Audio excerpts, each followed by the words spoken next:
Paramashivoham. Om Nithyananda Paramashivoham. Om Nithyananda Paramashivoham. Om Nithyananda Paramashivoham. Om Nithyananda Paramashivoham. Om Nithyananda Paramashivoham. Om Nithyananda Paramashivoham. Om Nithyananda Paramashivoham. Om Nithyananda Paramashivoham. Om Nithyananda Paramashivoham. Om Nithyananda Paramashivoham.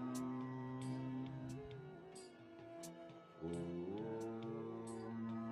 Nithyananda Paramashivoham.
Nithyananda Paramashivoham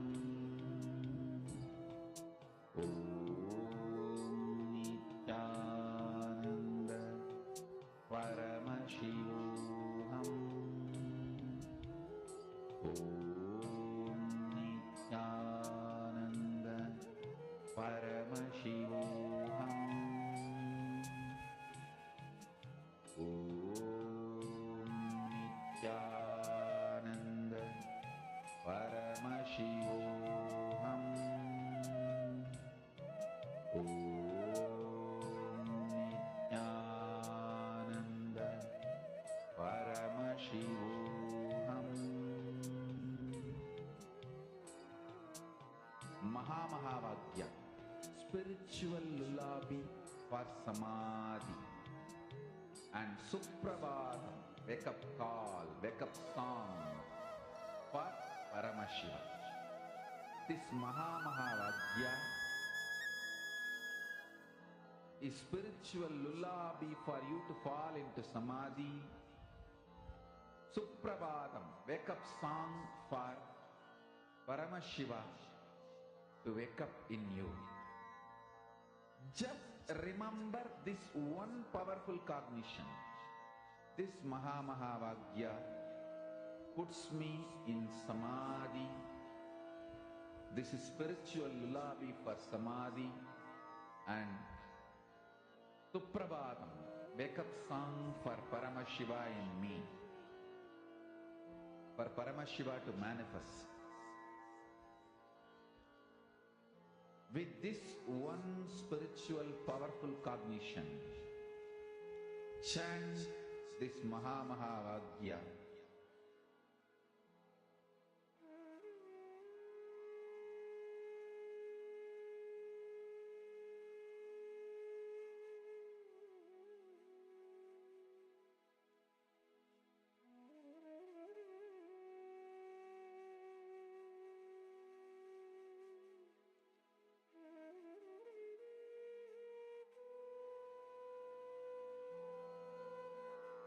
Mahamahavagya, spiritual lullaby for Samadhi, and Suprabhatam, wake up call, wake up song for Paramashiva, for Paramashiva to manifest. With this one spiritual powerful cognition, That was a very beautiful this Mahamahavagya. exercise all of us just. I kindly request all participants to pose. How did each and every one of you feel? You feel great? Did you feel lighter after doing the reliving, or after taking the declaration to let go of all the impossibilities that you are carrying on to? My Yogananda Rukmini has posted fear of not succeeding. I think fear of not being able to keep up with my perceived expectations of Bhagwan. Okay, no problem. How about the rest of the participants? Okay. So, understand, whenever Swamiji says very beautifully, whenever you're going through non-integrity, whenever you did a non-integrity, right, you just need to do one thing. Decide to align back. That's it. Deciding to align back yourself is the greatest thing you can do to yourself. See, when you decide to align, it's just one decision, that's it. If you decide to align, Cosmos himself will support you. Swamiji himself. That's the power of Sankalpa. So, now, for all participants, we are now going to be entering into a very beautiful power. I kindly request all of you to get any gadgets. Okay? Today is going to be a really interesting power. I request we are going to be manifesting the power of silicon over matter, where the silicon, right, the device which you're having is going to respond to your consciousness. A little to understand over here. Understand? Our consciousness, as we all learn, it is there in every single thing. It's present everywhere. This consciousness understands as all of us have made up of the 5 elements, right? The earth, water, air, ether, and fire, right? The fundamental thing out of which our devices are made up of is silica. This silica is available in abundance in the sand which is available especially in the beach area. This sand, understand Swamiji says, this sand has the power to get in tune with our consciousness. As we are also made up of the 5 metals, same way even that also made up of 5 metals. Nothing but accessing the earth element in you. This silicon sand has the power to respond to consciousness, has the ability to reflect consciousness in it. So we are going to be manifesting the power of silicon over matter. So I request all of you to get any device. You can, it could be a tablet or a phone, which you can keep it flat on the ground. And see, actually, this is a very interesting power. Just how you may have heard about fire bending, air bending, water bending. Like, with just a command, you can bring waves in the water, or you can create a dent, or you can move the water to the side, or turn on fire, turn off fire, move it in different directions. Understand, all of that is actually your consciousness acting on the matter, your consciousness having power over the matter. And it is not, see, with power, sometimes arrogance comes. Oh, I'm greater than this, I can I can handle this. But with the Shakti, the power of oneness, with oneness when you do, the friendliness with which you connect to the matter, just with that friendliness, when you make a command, the matter will respond to you. And that is exactly what you will be doing with silicon today. You may have done it earlier. I see many of you have actually attended even previous seasons, and you have been part of the power manifestation, and some of you are new here today. So for those of you who have done, you may have seen, okay, you may have coconuts, and you would have done different aspects of this power of consciousness over matter, right? Today you will be doing the same thing with silicon. So you can bring a cell phone or a tablet, which you may have an iPad, and you can turn it off. You can turn off any vibrations, so you don't get any call, and actually you can switch off the device completely, so there is no disturbance in the middle. So we request all the participants to please get your silicon items and come. So what you're going to be doing, the first thing, you're going to be in oneness with this. You're going to experience oneness silicon. See, understand, fundamentally we human beings are only limited to anything which we're able to feel, right? Anything which we're able to relate to this body, we feel it is us.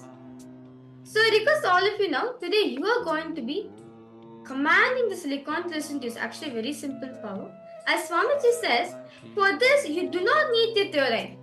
One thing about this power is, you don't need the third eye. It is about your Hara center. So this Hara center is actually located below your Manipurika chakra, the navel center, and which is above your Swadhisthana chakra, which is your being center. So it's basically below that. That's it. It's a Hara center, right? So just by connecting to Swamiji in your Hara center, you also can able to manifest this power of consciousness over matter on the silicon. Okay, so let's get started. So I request all participants to please get your silicon and come. Now once you have gotten your silicon, please switch off the silicon completely. So you can see over here, this is the Hara center. This is the Hara center which Swamiji says that the region between Swadhisthana chakra and your Manipurika chakra. This is the point where this power circuit is directly connected. This power of silicon or matter, this circuit is directly connected. The Hara center, which is above the Swadhisthana, below the Manipuraka. So you can see this is the Hara center. So this is the power all of us are going to be manifesting. Let's not start. So request all participants, please get your devices and come and settle down, and you can settle down with your devices. You can switch it off, and we will be telling you the next steps. Okay. So the first thing all the participants, all of you are going to be doing is you are going to be connecting to your harassment. You are going to be unlocking your phone. From the phone being switched off, you are going to turn it on. Okay? So you do not need to power it off. Just remove any alarms that may be there, or any phone calls. Maybe you can put it in silence so you don't get disturbed in the middle. Let's not start. So request all participants to switch off your phone. Just lock it. As you're the first power is you're going to be unlocking the phone. You will be connecting with Swamiji and giving the command to unlock. If it is a password, it is a passcode, pattern, or even if it's just a swipe, whatever it is. Using your third eye, you will give the command. Using your third eye and using the Hara center, the awareness in the Hara center, you will connect with Swamiji, create its face of oneness, and command the silicon to unlock itself. It could be anything. Don't worry if maybe if it's a swipe it'll be easier, if it's a passcode it'll be easier, if it's a password it'll be easier, or it could be a pattern. No. Anything it could be. But with this power of oneness, giving a command, you can unlock it.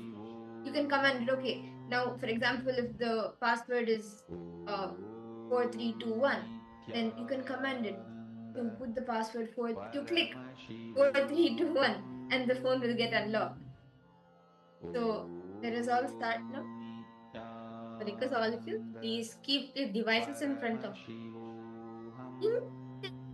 Intensely connect this.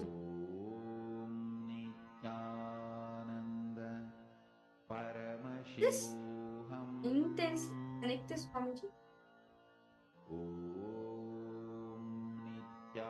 Bring your awareness to your rasa. Chant the Mahavakya intensely.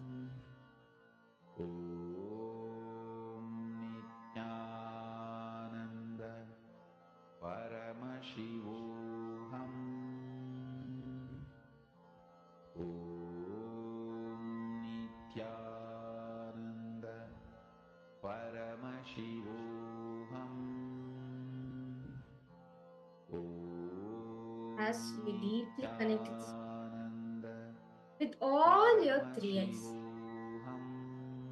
command the object to move from you.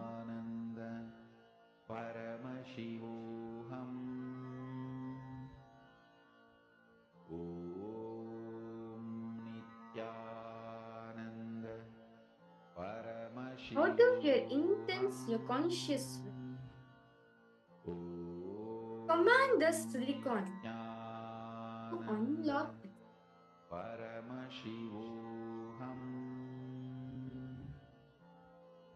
Space of oneness of connect in the space of oneness. And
I request each of you what you were able to understand more than the manifestation itself. It is the experience that you have, the experience that you go through while manifesting the powers. So I request each of you to post in the chat what did you experience during the power manifestation, and you can take a minute or two for that. And we will now be entering into the next session of the day where we will be seeing and learning about how we can be our own boss. See, understand, like if you see any aspect of your life, whether it is in your job or in your personal life, anywhere, when you take the leadership for it, when you take the ownership for it, when you are your own boss, you actually feel more active, you feel more alive. And there's actually a beautiful example that Swami gives. If you're owner of a company, then let me first start with, if you're an employee of a company, then it becomes like a normal routine for you. You go in the morning, you do the work that's needed, and literally within few hours, like 2-3 hours itself, maximum, maybe till afternoon, you do the work, and you start feeling tired very soon. You're just waiting, okay, when will evening come? When can I go back home? You so quickly get tired, and in the end of the day, you go back home, you go take rest. The only day that you're like really excited, you're really happy, is the day you're going to get salary. Whereas when you see the boss of the company, the manager of the company, the CEO of the company, the one who like founded the company, established the company, how much ever work is there, how much ever like projects he has to take care of, every part of the business, whether it is the finance, whether it is the marketing, the sales, every department of the company he has to manage. But because it's so active, even like though the workload may be more, but you will see he never gets tired because he knows that he is the owner, he is the leader for that. And when you take leadership for your own life and you become your own boss, you experience something completely different. And that is what we will be understanding from Swamiji in the next session that we will be entering into. And actually, as we continue with this session, you can continue the power manifestation, continue to sit in that awareness in your Hara center as you listen to Swamiji, and you can continue to manifest the power of unlocking the phone, unlocking the silicon, the device. So let us now.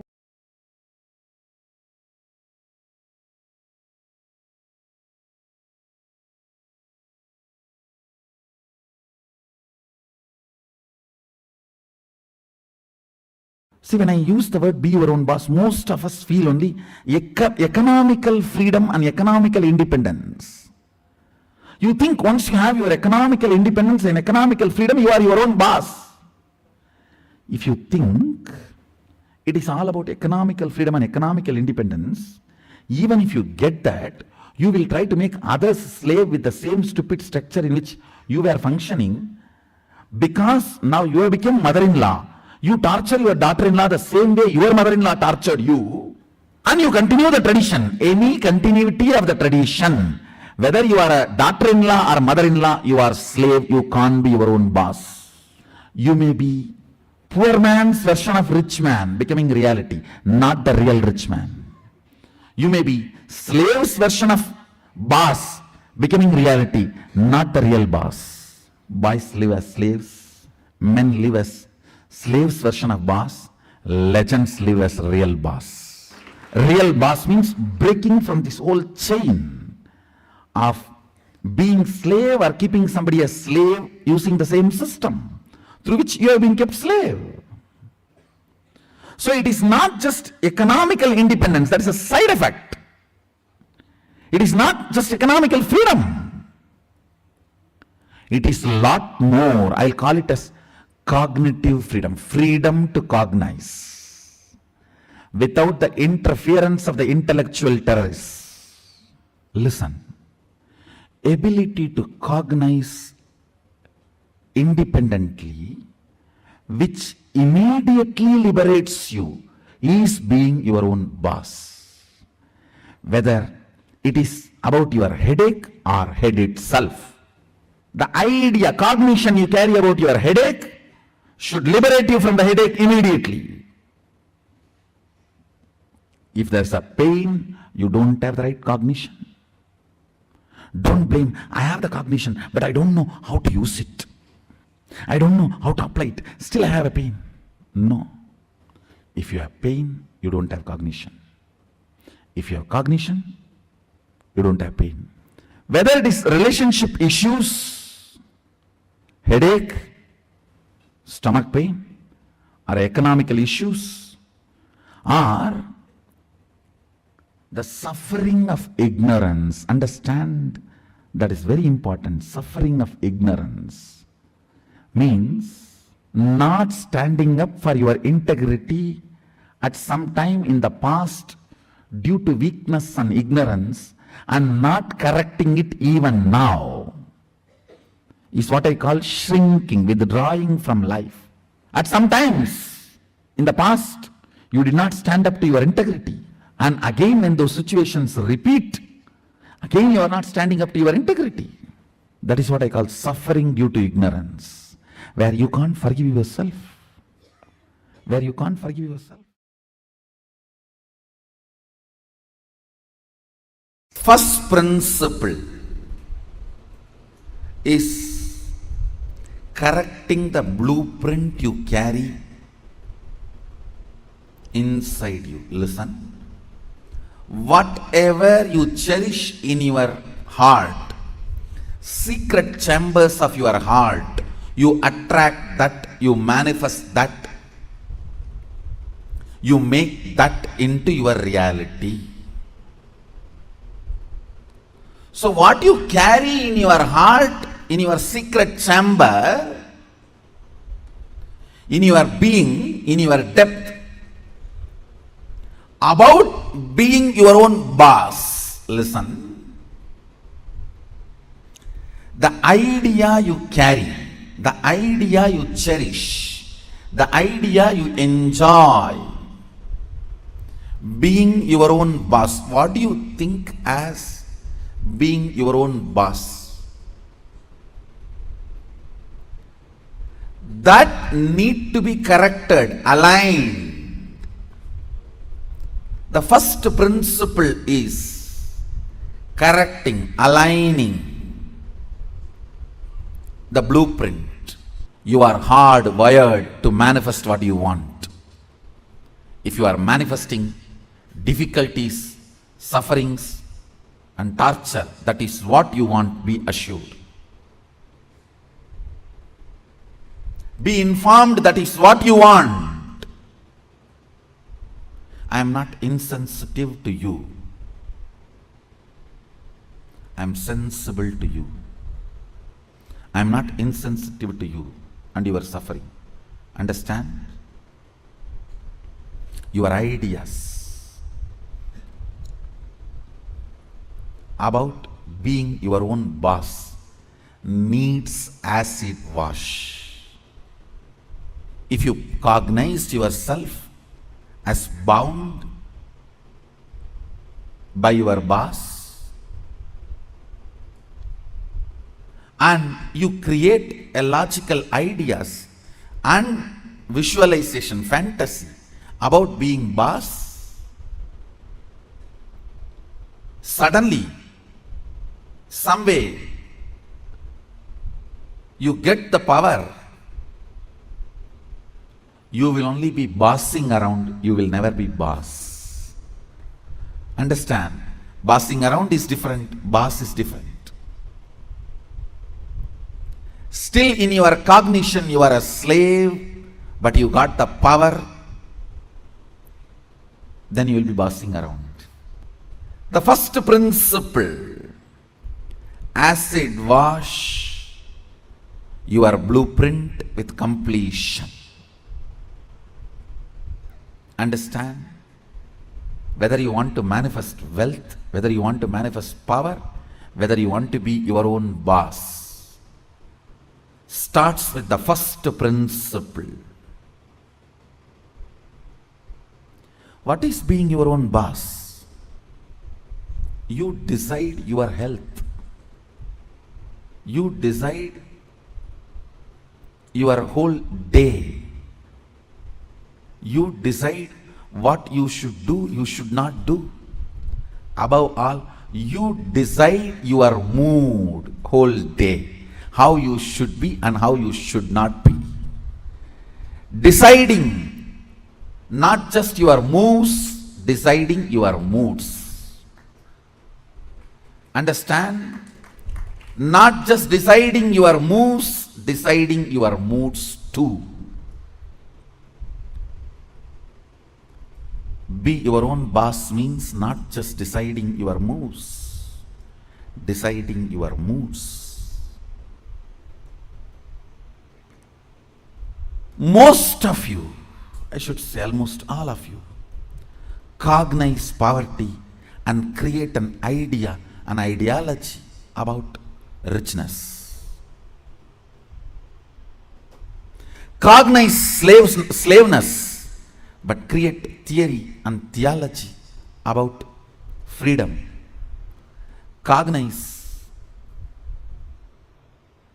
bondage and create filth and philosophy about being your own boss. Understand? Creating your own theories and theologies, your own ideas and ideologies, your own filth and philosophies is not going to make you your own boss. The first principle is bringing completion to your depth, not just your thought currents. To your depth, bring completion. What is my idea of my own boss, being my own boss? How much of it is based on my past incompletions? How much of it is based on my integrity to my life? Understand, freedom should be integrity to your existence. When you are integrated to your existence, you will enjoy the pleasures. When body is filled with hormones, you will enjoy peace. When the body is devoid of hormones, you will grow matured when the body stops producing hormones. It will be such beautiful flow of life. Else, powerlessness in the young age, physically, but powerfulness mentally is bondage. In the young age, you feel very powerful in the mind, but very powerless in the body because the society around you, you feel the whole society is suppressing you.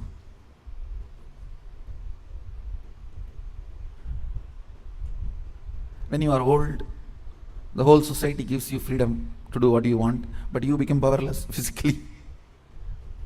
This whole conflict will not happen. Understand? The whole conflict will not happen if you acid wash your ideas about richness, your ideas about freedom, your ideas about being your own boss. Being your own boss is not deciding when you will go to your office or when you will go to golf club. It is all about deciding whether do you really need golf. The stupid game.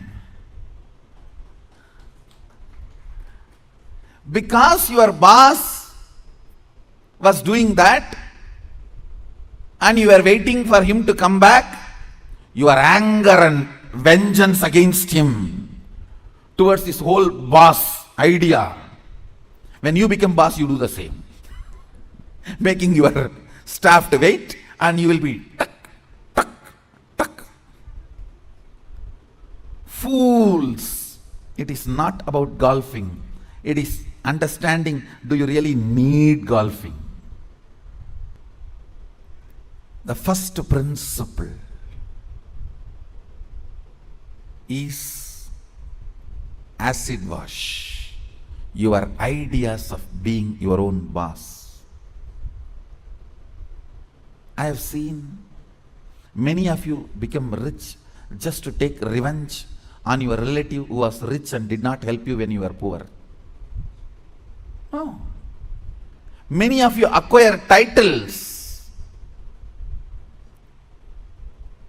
awards, rewards, just to take on revenge on somebody By the time you reach that goal, the person is not even alive. He is not even alive. And you are stupid trying to prove yourself to somebody who is dead. Look around and look in. Look around and look in. What is your depth? Understand? Your length, logic creates ideas. Your breath, heart converts that ideas into ideology. Your length, logic creates theories. Your breath, heart converts that into theologies. When your cognition, depth is established in the completion, from that completion, the ideas of richness you create will simply become reality. From that completion, the idea of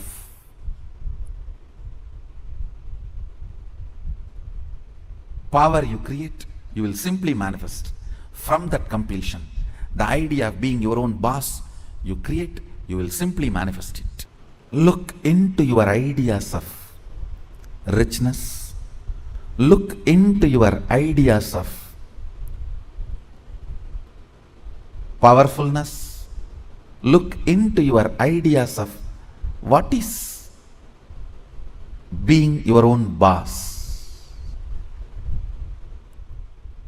The moment I utter the word be your own boss, you think I can design my whole day, all my moves. But you don't understand. You will be real boss only if you can decide mood of the whole day also, not just moves of the whole day.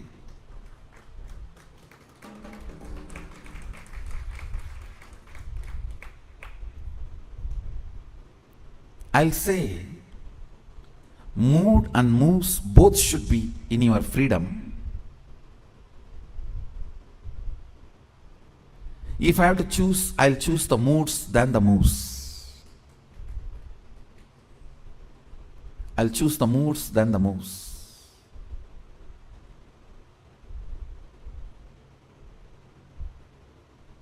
When you are not able to handle your moods, better to be slave of somebody who has a best mood.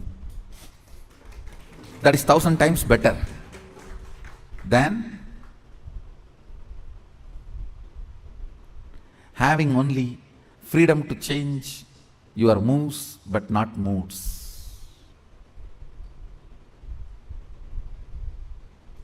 Few minutes. Dig out your incompletions, ideas you carry about being your own boss. If you suddenly win a lottery and from tomorrow, no why tomorrow, today, from today, you are your own boss, what are you going to do? How is your life is going to be? And your ideas, theories, theologies, why you want to be like this? What is the reason you want your life in this way? Think and pen down what you want to be, how you will be your own boss. Second, why you will be like that. You may think, I'll be in the golf court all the time, fully drunk. I think better to be slave than fully drunk and being in the golf cart.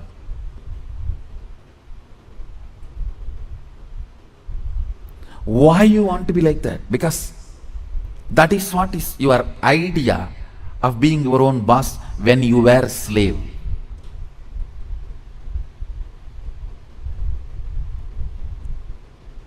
If you are slave and create an idea about power, even if you get power, it becomes politics, not power.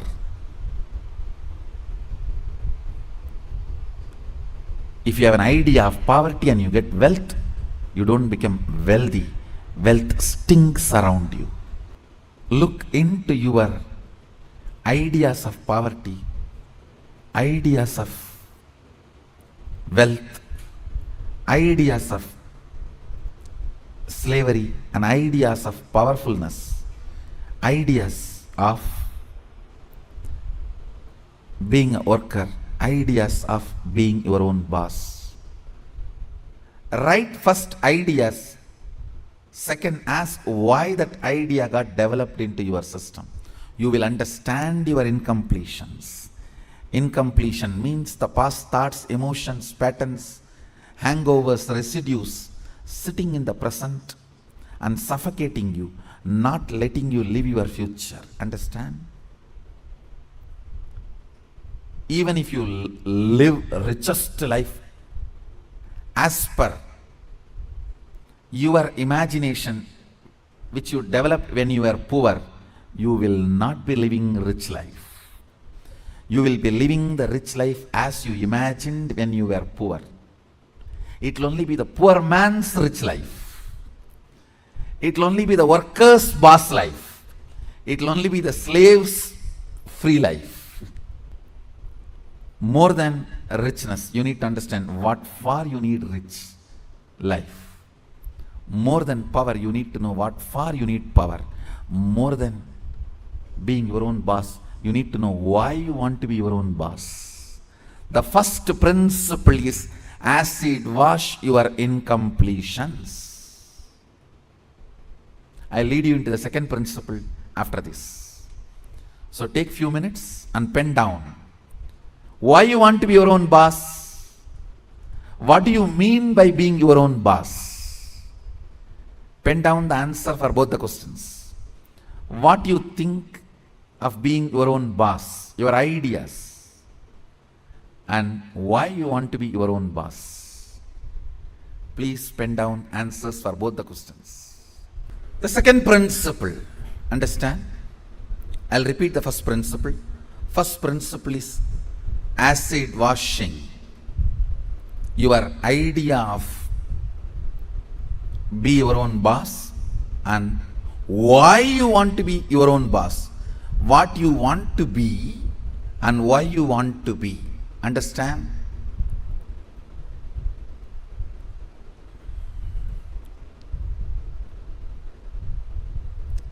Knowledge, clarity, Saraswati, understanding is the foundation on which anything can be built.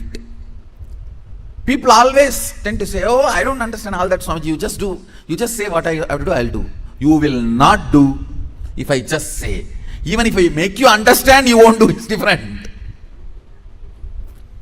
Whenever people come and tell me, oh, this is all too much, I cannot understand. You just tell me what I have to do, I'll do. I have always seen those people are worst failures. Understanding is the foundation. It's a basic necessity. Please understand. It is from your understandings you collect cognitions. Cognitions. From cognitions you manifest. It is from your understandings you collect cognitions. From cognitions you manifest. So even in the understanding level, if some things are not there, it is missing, then no way you are going to cognize it and manifest it. So the first principle is why you want to do what you want to do. Even with this understanding, thinking through, internalizing, how many of you realized many of your ideas of boss is silly? Raise your hand. Relax. Understand? If you cognize you are sexually suppressed and your idea of freedom, the moment you grow up and get your freedom, first thing you will do, you will become a womanizer. If you cognize you are deprived of food, playing, anything, the moment you get a chance, first thing you will do is going to the other extreme. No extreme is freedom. Understand? No extreme is freedom. Powerfulness is freedom. When Sadashiva describes about the dress in the Agama, Sadashiva beautifully describes about food, dress, place of stay, such precise definitions. If you are new to Hindu tradition, I will introduce the word Agama. Agama means Sadashiva expressed, Devi received, and Vishnu adopted that as a software to run the universe. Agama is oldest and most updated software to run the universe. Oldest and most updated. Incarnations are the updations. Now listen to the second principle.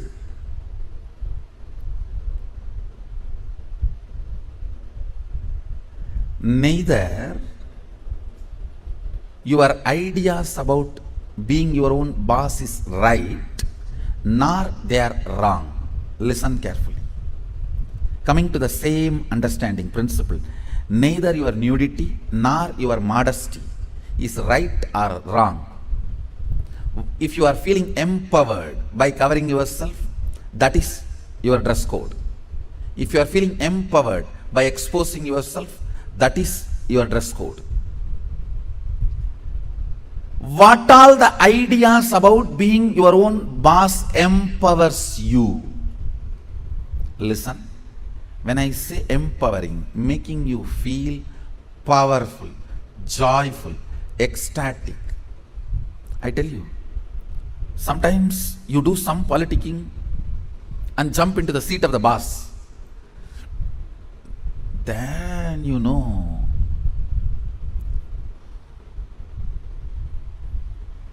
from where you jump to where.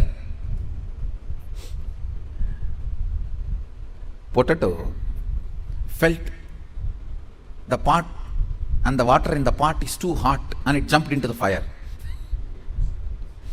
Because the pot and the water in the pot is too hot, potato jumping into the fire.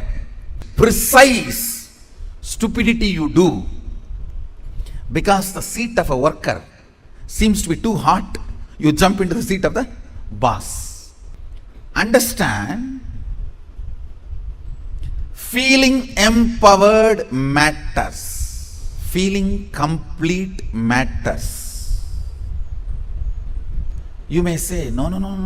If I just grab the seat, in 6 months I will become all right. You may become insensitive, but you will not become all right. That is like astrologers telling, oh, next 7.5 years you have Shade Saath. After 2.5 years, Rahu. Then again, 3 years, very bad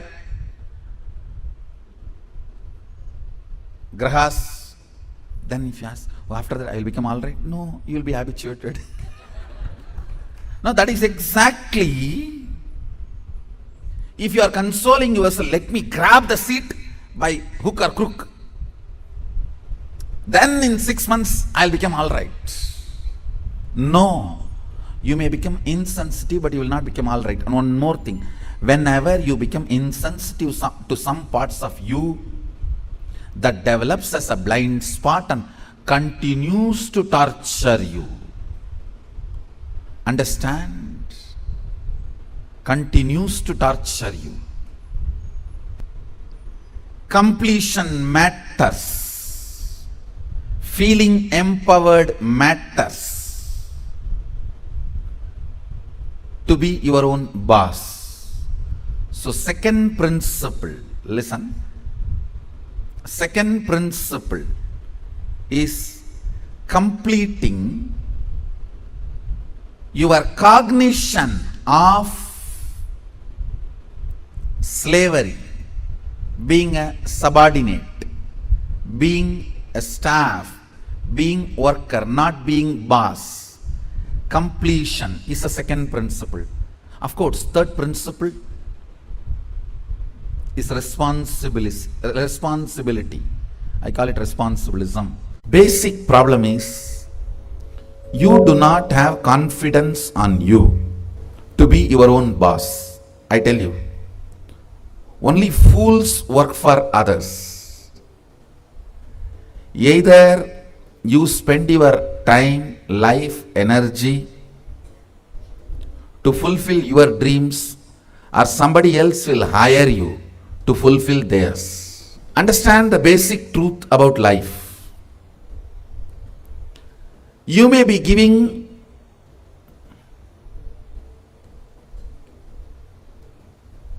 little energy to your time. See, you have time in front of you as days. You may be giving little energy to it, but you are not giving life to it. When you give little energy, you come up with some products. How to use your time. Then it's money for somebody. Understand? Time is money for somebody. Time for your boss, your time is money. For your spouse, your time is attention. For your boyfriend or girlfriend, your time is love. But actually, your time is life for you. Understand? Your time is life for you. You may be giving little energy to your time, but not life to your time. That is where this whole problem is, I tell you. Even if you think you will be a worst failure, be your own boss.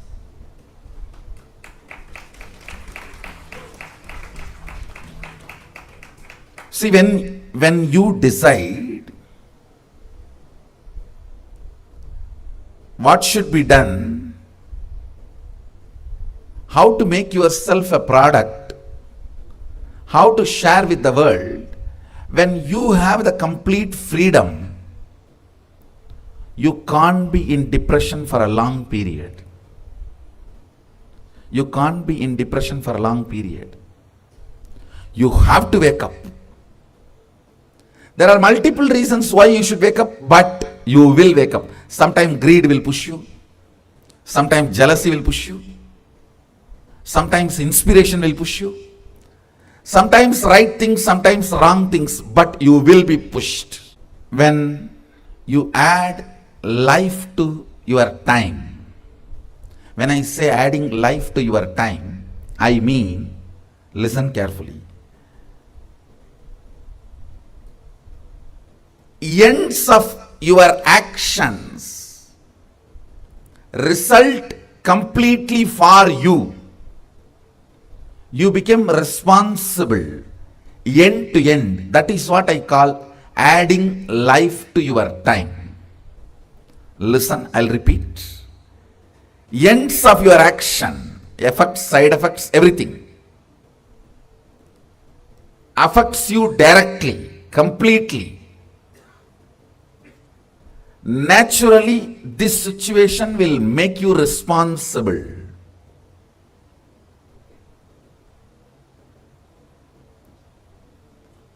The responsibility, knowing that you are only going to be affected by the ends, naturally makes you add life to your time. Understand? Your time, if you only add little intelligence, it becomes product. If you add little energy, it becomes activism. But if you add this great, powerful component, responsibility which comes by the clarity, the end is going to affect only you. See, the biggest problem with working for somebody is you do not care about the end product. It means you do not care about your life. It is all about what you can grab from that person to make yourself comfortable. You do not care about your life. Your actions, your thought currents, are they aligned? Are they useful for you and the society? You do not care about that. You do a project for 10 years and the whole project collapses, you don't care. The salary you received and the life you made for yourself all matters if you are working for somebody. I tell you, that is where all the worst corruption, wrong mental setup starts. I should say, not only the person who asked this question, many of you are in this situation. I create product and different people have profit, but not me. How many of you feel you have this problem? All of you do not take responsibility for your actions end to end. You are afraid of the statement, the end will affect only you. Right or wrong, good or bad, only you are going to stand to face it. You are afraid of that. You want somebody to face for you. When somebody has to be faced for you, naturally the benefits will go to them. It will go to them. So understand, it boils down to taking responsibility. I tell you, failing few times is perfectly all right. Then being under somebody and be a failure for whole life. When I say be your own boss, I mean your whole day should be decided by you. To whom you should serve, to whom you are going to share yourself, with whom you share your energy, with whom you share your products, with whom you share your love, with whom ultimately you share your life. All this should be your freedom. Understand when I say be your own boss? Multiple levels I am talking. You try to understand only work level. Work level is only one level. With whom you share your time. Your boss. That should be your freedom. With whom you share your products, your clients, customers, should be your freedom. I tell you.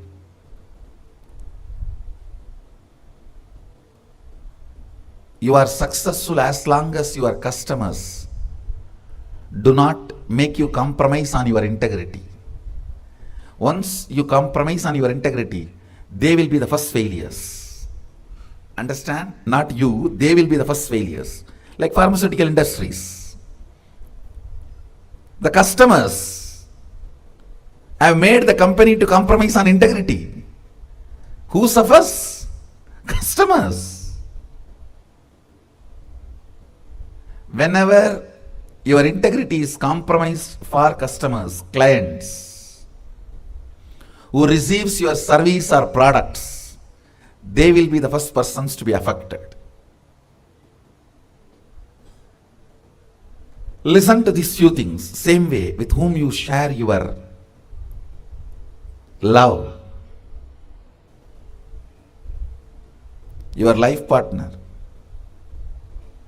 When you are in the mood of demanding love, it's only going to be a constant bondage and torture. When you are your own boss, you know how to share it, how to share the love. Like Sadashiva, he may swallow the whole poison, but he will share the nectar. Understand? All the stress of the things going around you, all the stress of the things happening around you is the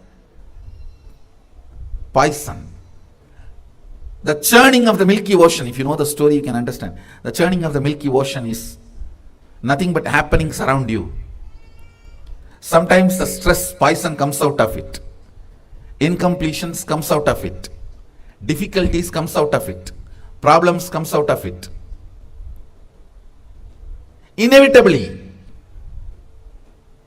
There are some things you can never avoid in your life. The mother-in-law, daughter-in-law problem of India. Indian mother-in-law, daughter-in-law problem. Now, please understand, I am very serious. Even if the mother-in-law is dead, you can't avoid the problem. My grandmother is dead, my mother is still afraid of her. No, really. From my own experience, I am telling you. And I have to remind her once she is dead years ago. Why don't you forget her? She will shiver. My mother will shiver even if the mention of my grandmother's name. I said, don't you understand? She is dead. No, there are many problems you can't avoid just by the very nature of the happenings around you. A man who is capable of swallowing all the poisons and continue to share the nectar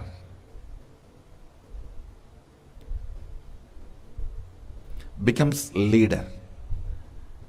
That is what I call ability to share love.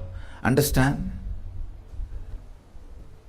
Decide with whom you will share love will be in your control, not in the situation's control. Ultimately, with whom you share your life means who matters for your life. That is the most important, I should say, factor makes your life what it is going to be. Who matters in your life? I tell you, when I look back, why I am what I am now, I should say, in the young age, whom I really felt matter for me and my life. I was very clear, it's Arunagiri Yogeshwara who matters for me.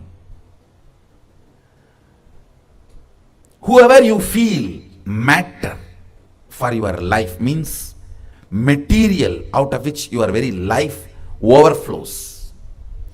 The functioning, activation, Jakrat, waking up of your life happens by that person who kindles life fire in you, who makes your eyes wide open, whose memory makes you jump out of your bed, whose thought current is the first thought current before you wake up and last thought current before you fall asleep, who matters, molds your life. Understand? They become the life material for you.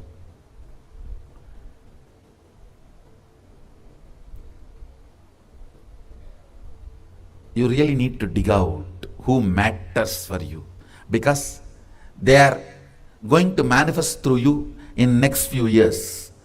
Whoever matters for you, you are in Shaktipada with that person. If that person is a politician, you are going to become a politician. If that person is a cinema celebrity, you may not become cinema celebrity, at least you will be in fantasy of the cinema celebrity. You will be fantasizing. You are a celebrity at least for a few people around you. You are Facebook. I wanted to teach today. The third principle is responsibilism. Understanding the end result is going to be affecting only you, even though you try your best to push it on somebody else. See, end of your life, do you want to be standing and giving justifications, or do you want to be standing and declaring your victories? What is it you are visualizing? End of every situation, do you want to be standing and giving justification? Oh, I tried my best, this fellow failed, and that fellow disappeared, he ran away, she disappeared. Do you want to be talking in that language, or do you want to be standing and declaring, whatever I have been endowed, given, I used it to my best, I did it my best? Do you want to be standing and declaring this, or do you want to be standing and, oh, I tried my best, This person ran away, that person ran away. Anybody else in my situation would have committed suicide. I at least survived. What is the language you want to talk end of the day? That matters. Whatever language you talk, you are responsible. This understanding will make you your own boss. Understand? Just because you stand up and say, oh, this fellow ran away, that fellow ran away. Nothing wasn't right. All grahas were against me. All this was against me, that was against me, that was against me. And anybody else would have committed suicide in my situation. At least I sailed through. Even if you talk all this, who is going to be affected by the end result? You.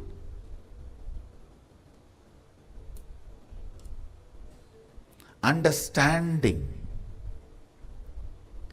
End of the day, effect, side effect, after side effect, side after effect. All effects are going to be affecting only you.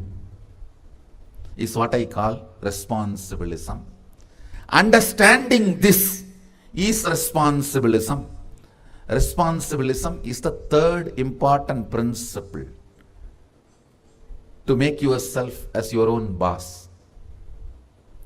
With this responsibilism, start building. I tell you, like salt adds taste to the food, responsibilism adds life to your time. Only when the responsibilism is added into your life starts. Only when the responsibilism is added to your time, life starts. So the first principle is knowing why you want to be boss and what is the reason you decided to be your own boss. Second, completion with the blueprint you carry. Third, responsibilism. You need to know responsibilism is not just technique or a strategy for social success or just being your own boss. It is actually a spiritual awakening. Because when you start feeling responsible, it's not that only you are awakened to the external world, you are awakened even to the internal happenings. Awakening to the internal happenings is what I am calling enlightenment. See, I have seen sometime a small story.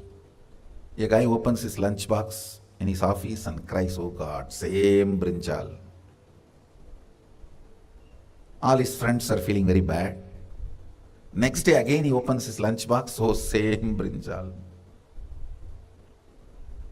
Third day again he opens his lunchbox and cries, oh same brinjal, oh God, I can't take it anymore. This goes on for 7 days. The friends were not able to tolerate.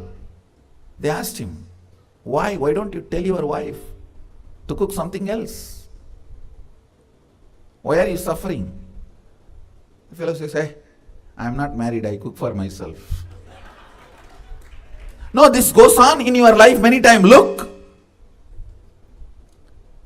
only when the problem comes, you even remember you created it. See, when I tell this story, you laugh, but why don't you see? Only when problem comes in front of you, hits you, slaps you in your face, you see, but otherwise you know you are creating it. Sometimes you even create knowingly it is going to hit on your face, let me handle it at that time. And you know you were not able to handle it last time when it hit. Last time when it hit you, you collapsed, you know. You were not able to handle. But you have a false confidence. Let it come, I will face at that time. Let it come, I will face at that time. And you go on, create the problems. Never come out of that rut, that whole cycle. Understand,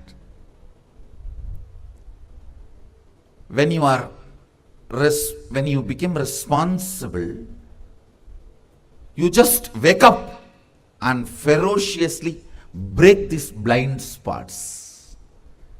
Ferociously dealing with your blind spots and breaking your blind spots is what I call responsibility. Responsibility or responsibilism is what I call third principle. Understand? Not just external.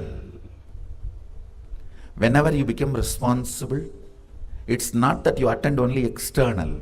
Even to many of the internal blind spots, you wake up. Knowing that when you are going to open your lunch box, you will be sick, but still you go on cooking same brinjal because you don't want to go to some other shop and get something new, is what I call blind spot.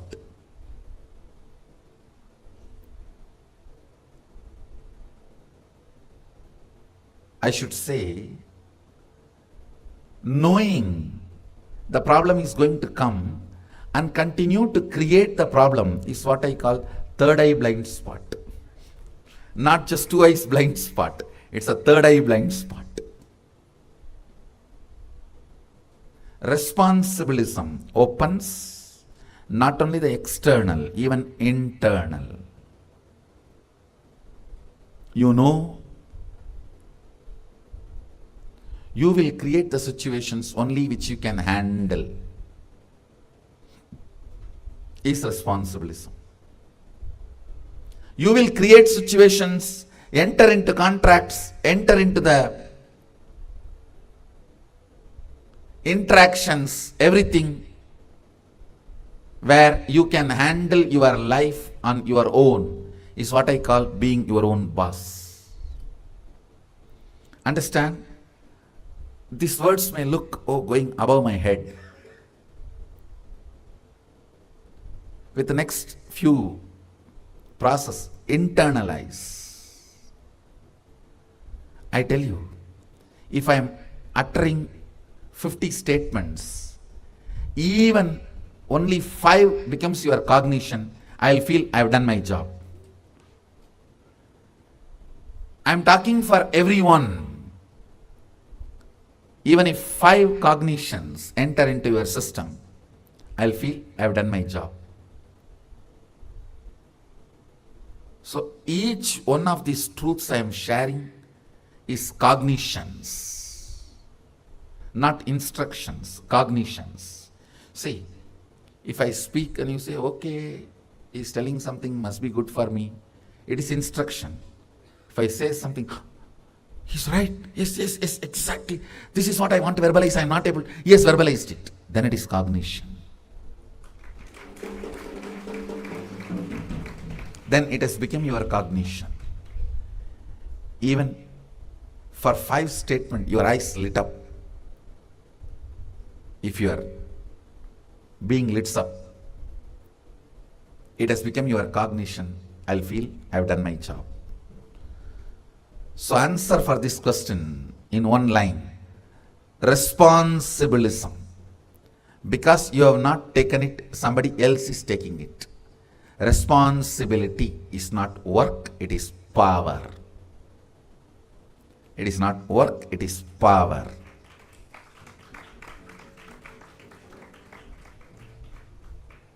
Whoever feels responsibility is work will be a Shudra, the 4th class. Whoever feels responsibility is a power, naturally will make their life successful and they will be their own boss.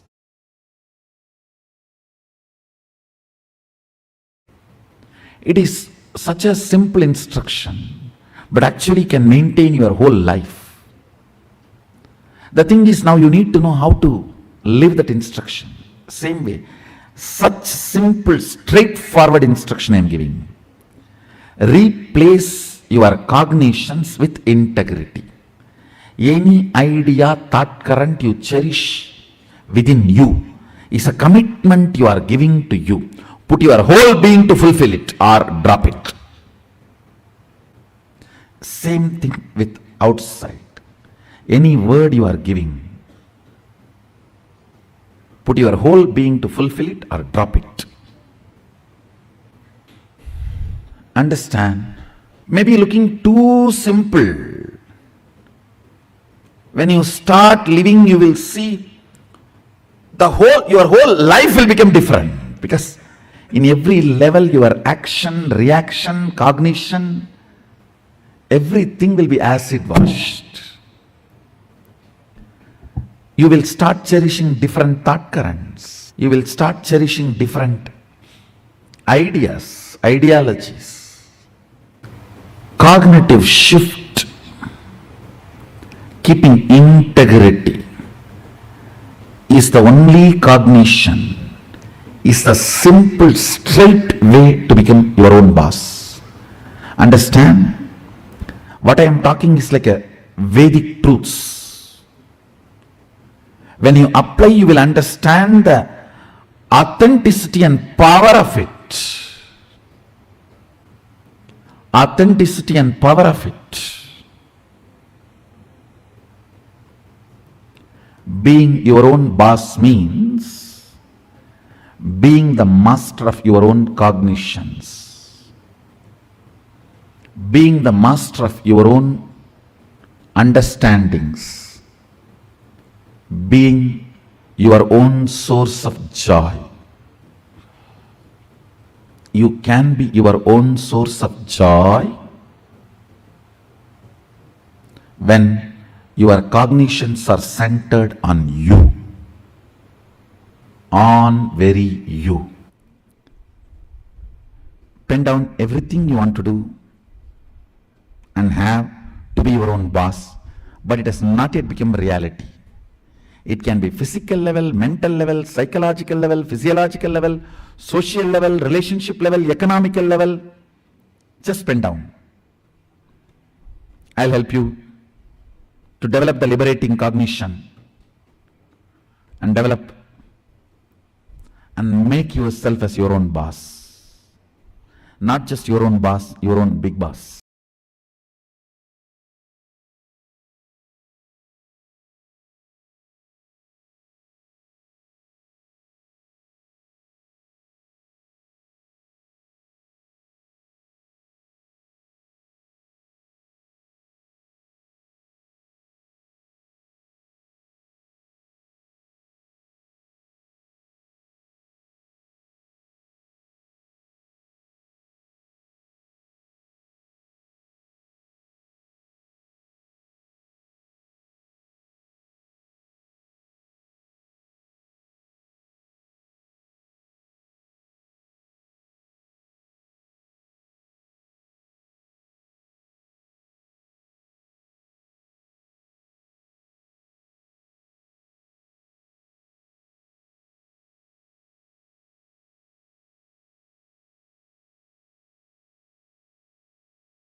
Yes.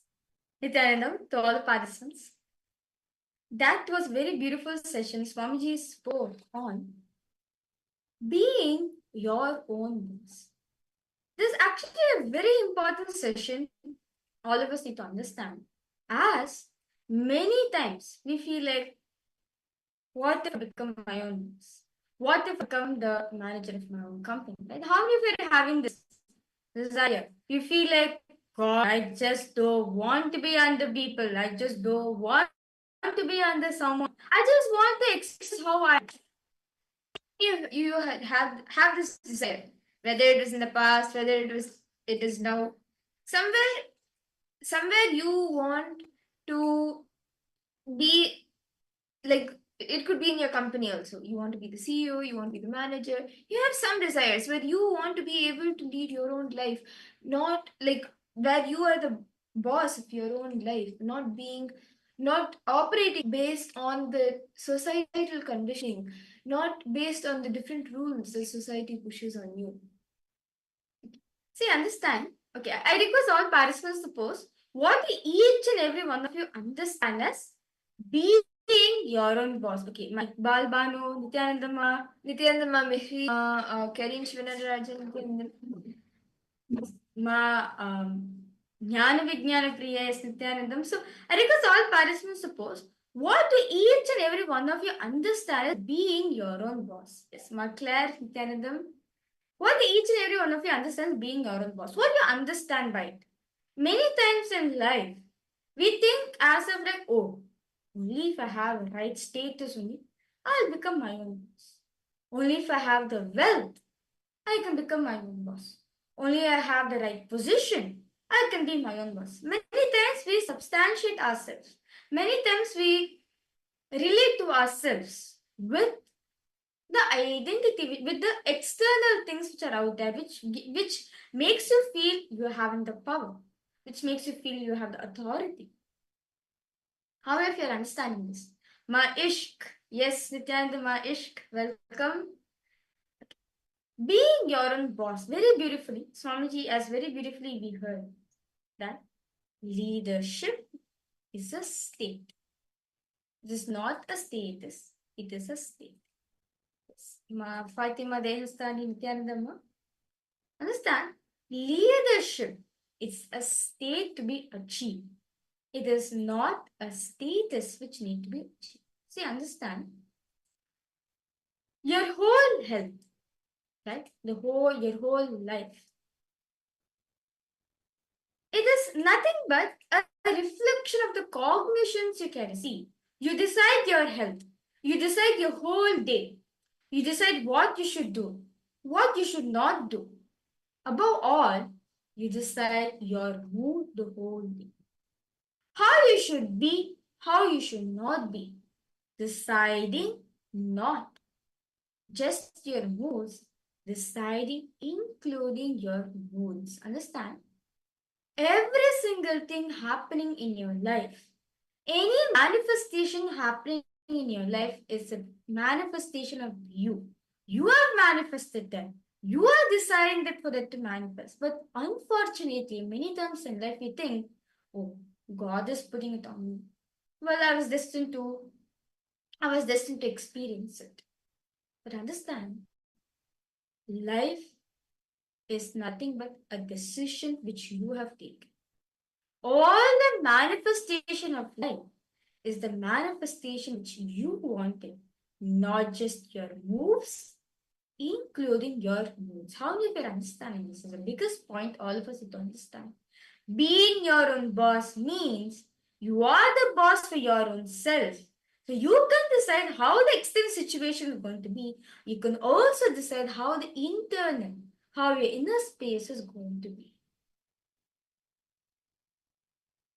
How many of you are clicking with this? That whatever you decide, whatever you somewhere cherish in you, that only is manifesting on the outside, right? And because of that, when you are the boss of your own life, being your own boss, you have the maturity to make the right decisions, with the right understanding, to decide how you want your health to be, how you want your wealth to be, how you want your day, how you want your life, every single thing, including your moves and your modes. Very beautifully in the Ganapatyopanishad, verse 6, very beautifully it says, Sarvam Jagaditam Tattva Jayate, Sarvam Jagaditam Tattva Tishtati, Sarvam Jagaditam Twailayme Shati, Sarvam Jagaditam Twai Pratyeti, Tvam Bhumirapo Nalo Nilo Nabha, Tvam Chatvari Vakpadani, Tvam Gunatrayatitaha, त्वं कालत्रयातीतः त्वं देहत्रयातीतः त्वं मूलाधारस्थितोऽसि नित्यं त्वं शक्तित्रयात्मकः त्वं योगिनो ध्यायन्ति नित्यं त्वं ब्रह्मात्वं विष्णुस्त्वं रुद्रस्त्वं इन्द्रस्त्वं अग्निस्त्वं वायुस्त्वं सूर्यस्त्वं चन्द्रमास्त्वं ब्रह्मभूर्भुवस्सुवरो. Very beautifully the meaning goes.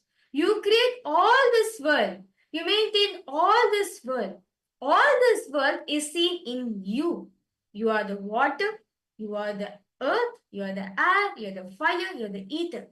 You are beyond the four measures of speech. You are beyond the three gunas. You are beyond the three bodies.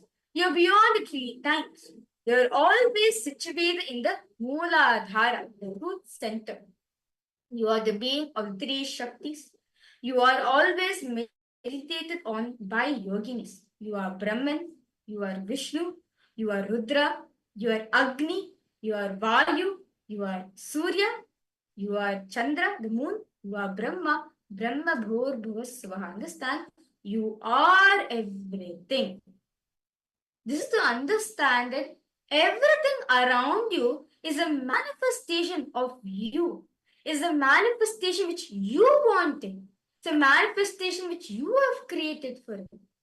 Are each of you able to click with this? Are you able to relate? Where like you may desire, okay, I want to become the boss of this company, or I want to do this in my day, but unconsciously or consciously, somewhere you decide, no, this is just not possible. This is like that. This is, you keep giving reasons to yourself, and unconsciously you decide something which is opposite of your desire and manifest that because unconsciously you made that decision. How many of you are seeing that actually within you, somewhere within you, you deeply cherish what you actually manifest?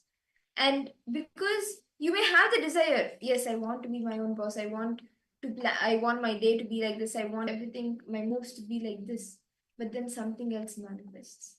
Okay, very beautifully. Okay, Ma Jnana Vijnanita you have asked, where is established the hierarchy serving the feet of Gujarat Monkeys for the revival of 64 hours of the recurring song?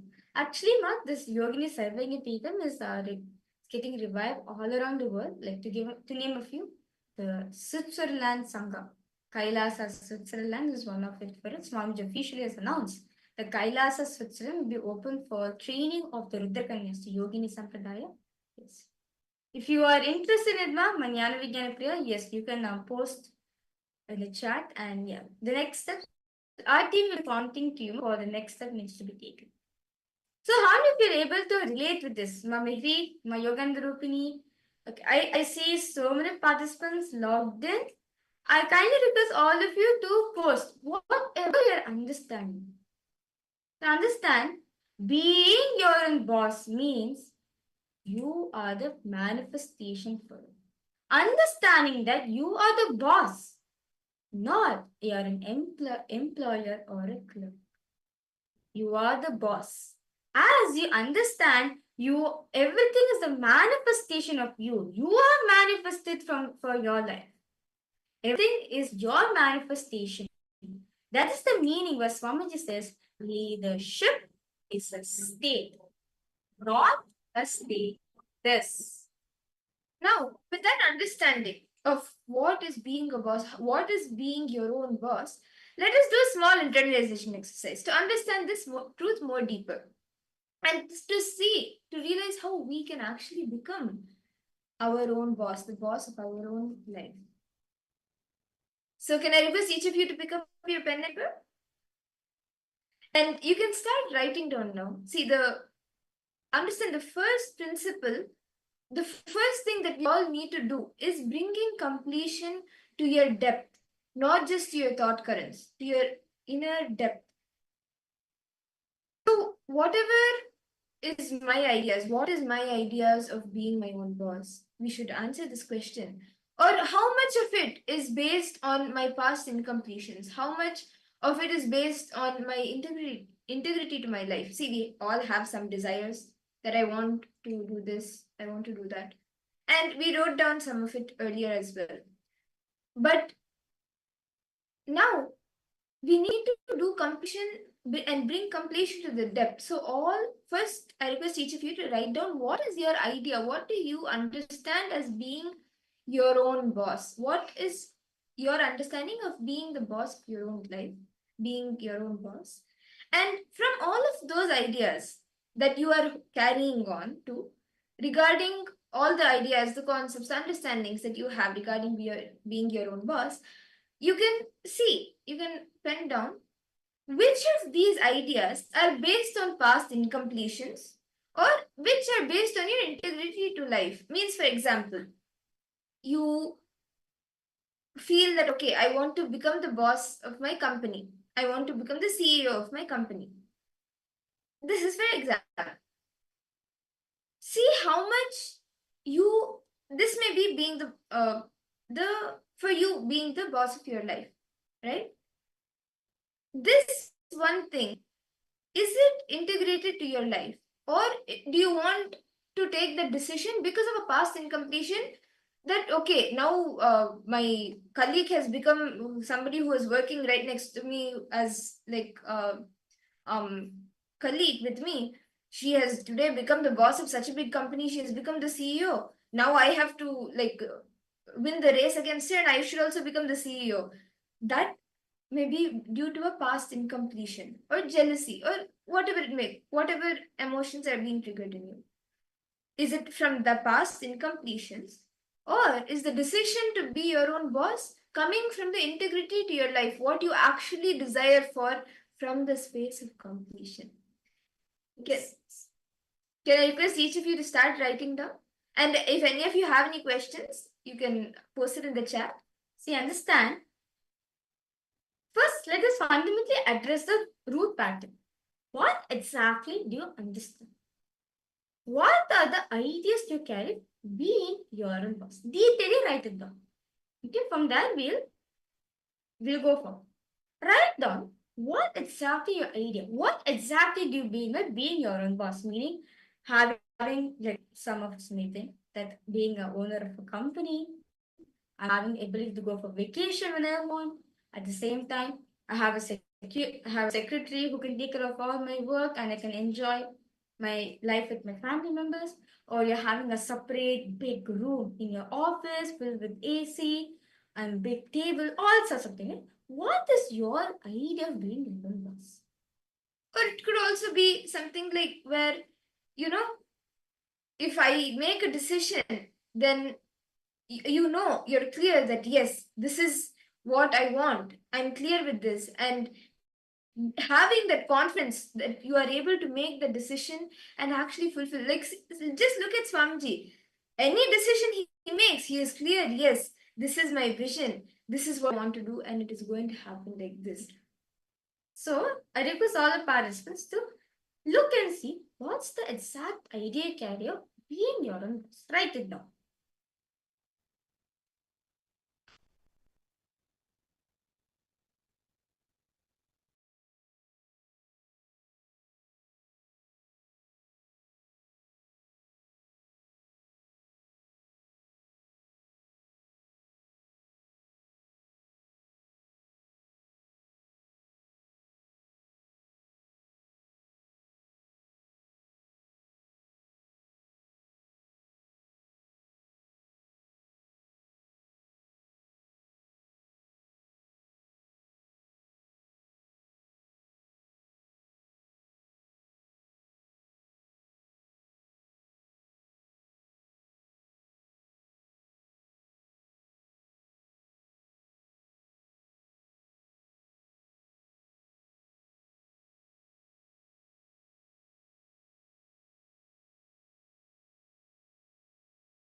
Hope all participants have been writing. Let's now move ahead to next step. Now, all of us have written our ideas we carry about being our own boss, right? So I request some of the participants to post your answers. What do you all of you have written? If you're comfortable in sharing, then also post in the chat section. Okay. So Mihri posted.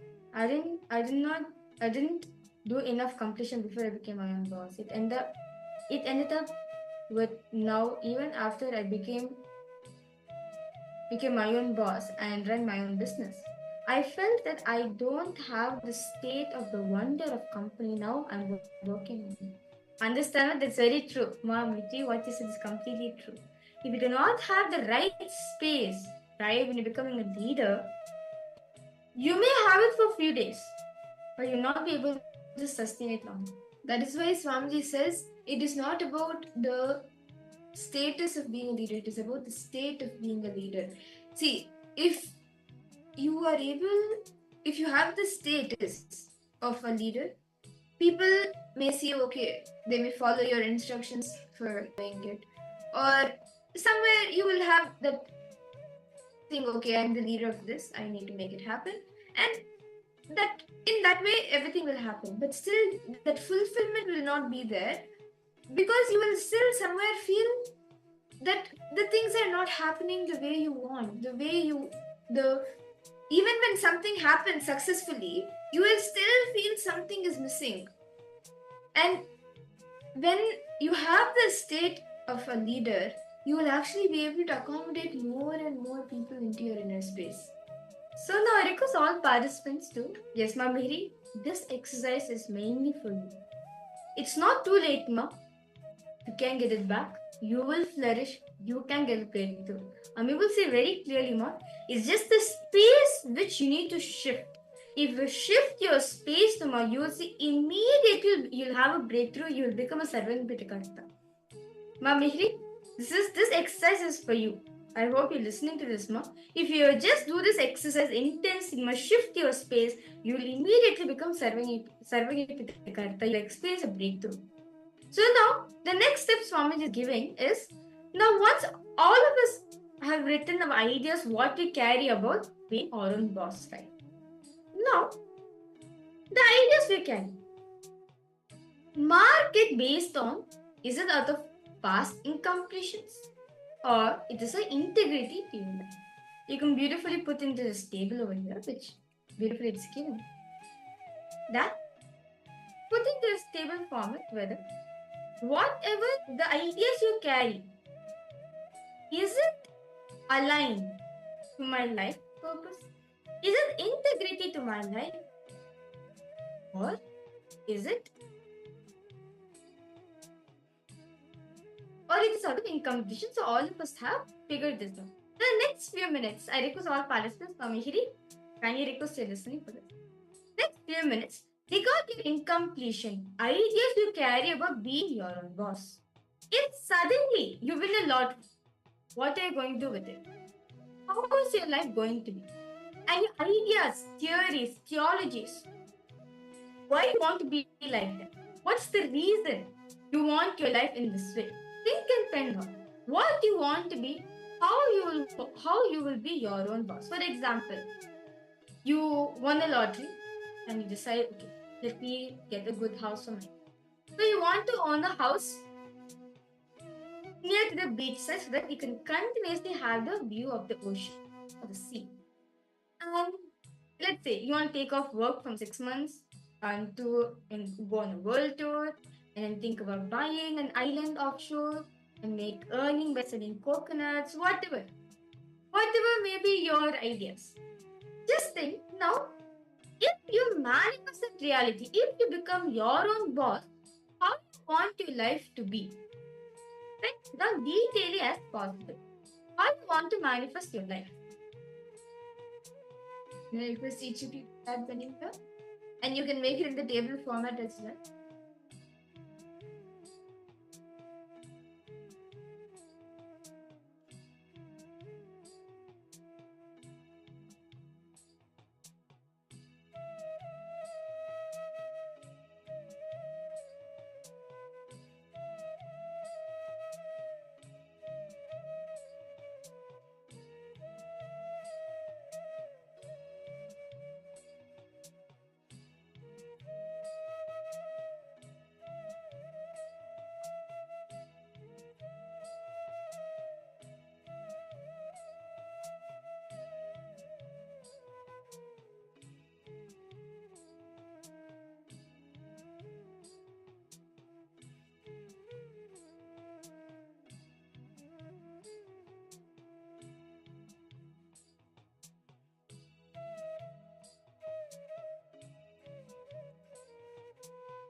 all participants are now done right. Now, let's move ahead to the next step. Now, all have written down what you want to become and the reason why you want to become your own boss. The reason why you are manifest the life you want to be. Now, I request each and every single parents now analyze and pen down your ideas of being your own boss. Now, the ideas you carry, right, of being your own boss, is it from the space of responsibility or wanting to be like someone else? Is it because of jealousy or short-term desire? For example, you want an Apple. Okay, let's take an example. You want to buy the latest model of iPhone, like such as iPhone 16 series, right? Now you see friends having it. You do have desire. Now ask yourself: is this desire really a wanting for me, or because my friend has this, that's why I'm having it? Is it because of jealousy or short-term desire? Or to give one more example, the idea of beach house was a desire by watching a HGTV and it sounded so inspiring. But surely it's not a lifelong plan. How if you're understanding this? Most of the time in our life, we take decision out of short-term plans. Meaning, it's just the short-term desires are not actually a real desire which is there in you. And it was all participants. Now, all the desires, what you call as the definition of being your own boss, what you have written down, right? Now, categorize these as is it from responsibility or is it just the wanting because of some desire or because of pure jealousy? Please analyze in a few minutes.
where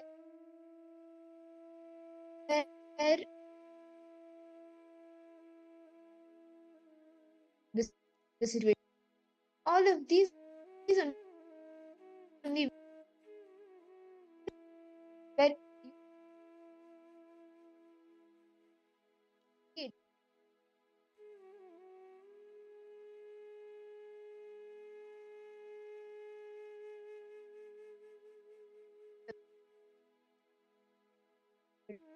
right? Being your own boss is being all the situations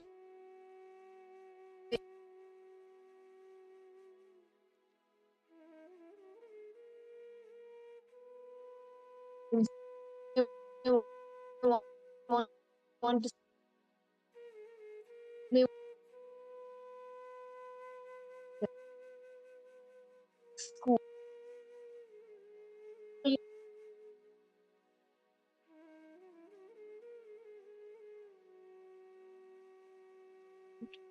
Be looking for that.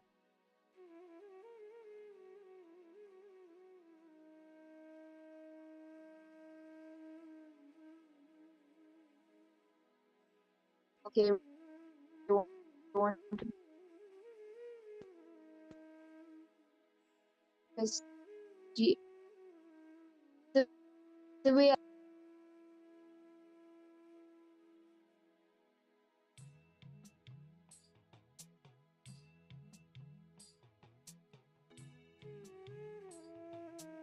what do you stand? Okay, no desires.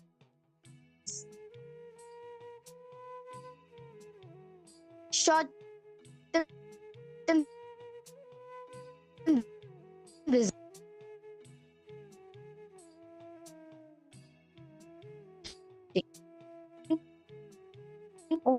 Only duration.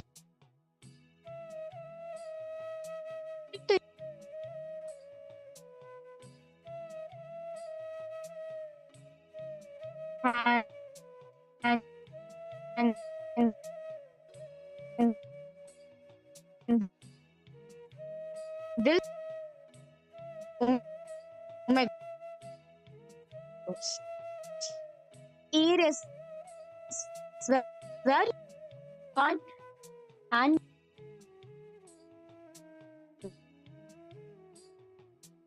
rest. So the all call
When you're doing.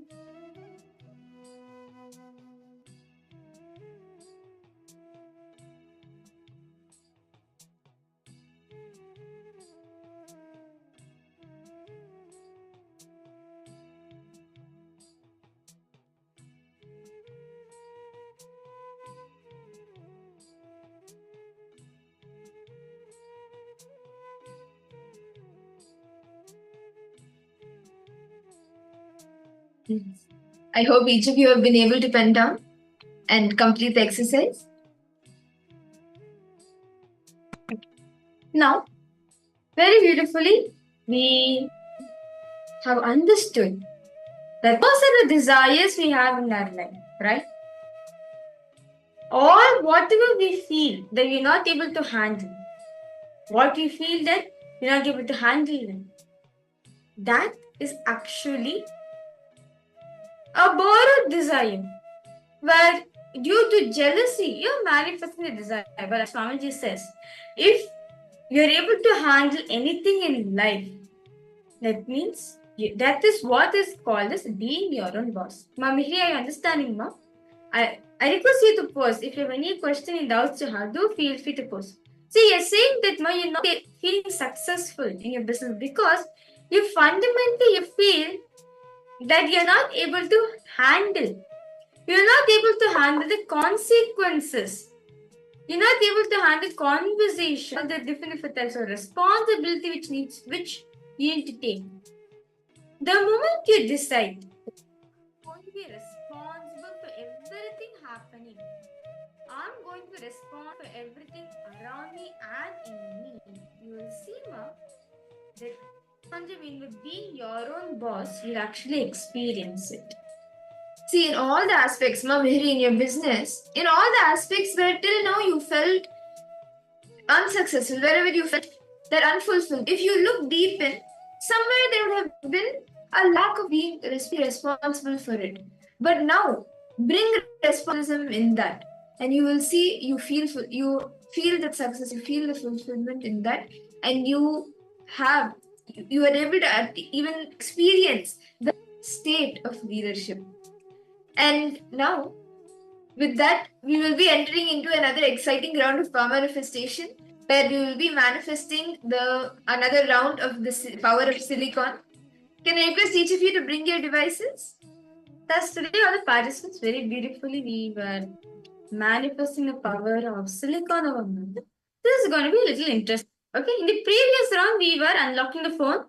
Now, we are going to be increasing the brightness of the phone. Are we ready for it? Okay. If you don't have your devices yet, you can quickly bring a phone or a tablet, any device, which you will be keeping it in front of you. And just by bringing awareness to the Hara center and chanting the Maha intensely, giving the command, by just through a command, you will be able to increase the brightness of the silicon. As Mahavirija said in the earlier round, we were actually unlocking the phone. Without touching the phone, you will be unlocking it. And in this round, we will be increasing the brightness. Okay. So I request all participants now. Yes, Mamiri, come. You will see now you'll experience a break. This power manifestation is for you. If you're having the ability to if you have the ability to withstand everything, meaning all the emotions, self-doubt you're going through to manifest the power, Noma, you will see you'll be successful in this. Okay, so I request all participants come. Please get your devices and come. Now I request all participants now to go to your brightness level of your phone. Okay, make sure you decrease it to the minimum. And take a screenshot of the brightness level with, if you have a timestamp, then great. If you do not have a timestamp, just take a screenshot as the timer also will come. Okay. Now, once you have lowered the brightness, you are going to be through the turret in the brightness of the phone. Okay, let's start. So, I request all of you to sit comfortably. Keep the phone in front of you. Just remind yourself the powerful cognitions from giving that.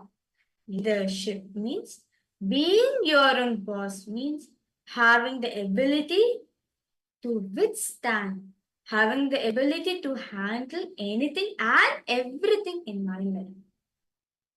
Just intensely connect this function. Chant the Mahavakya. Please sit in a comfortable position with your head making spine in straight line.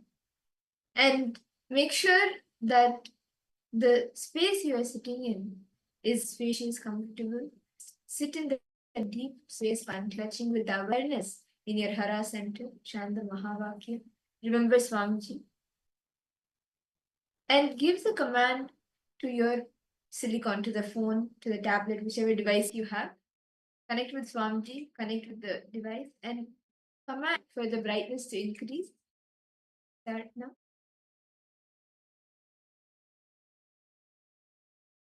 Ananda Paramashivoham Continue with Mahavakya. Nithyananda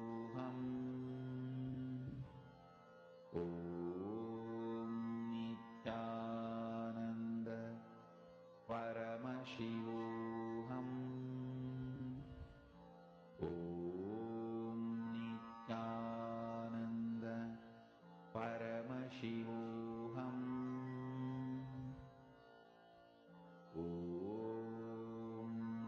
Nithyananda Paramashivoham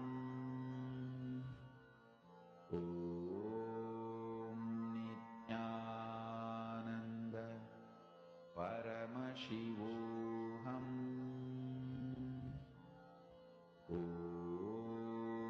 Nithyananda Paramashivoham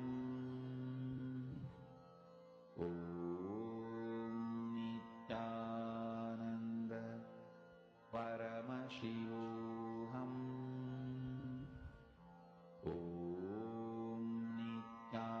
Nithyananda Paramashivoham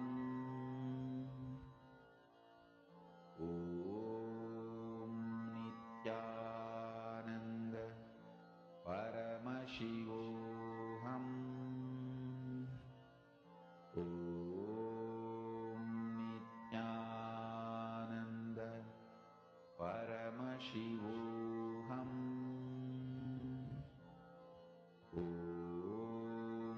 Nithyananda Paramashivoham Nithyananda Paramashivoham Nithyananda Paramashivoham Nithyananda Paramashivoham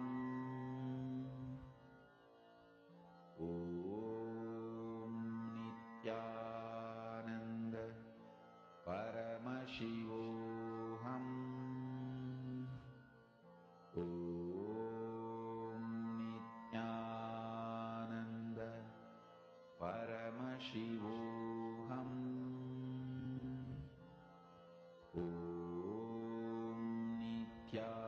Nithyananda Paramashivoham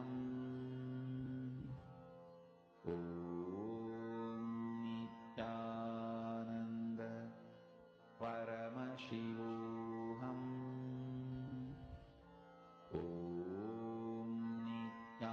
Nithyananda Paramashivoham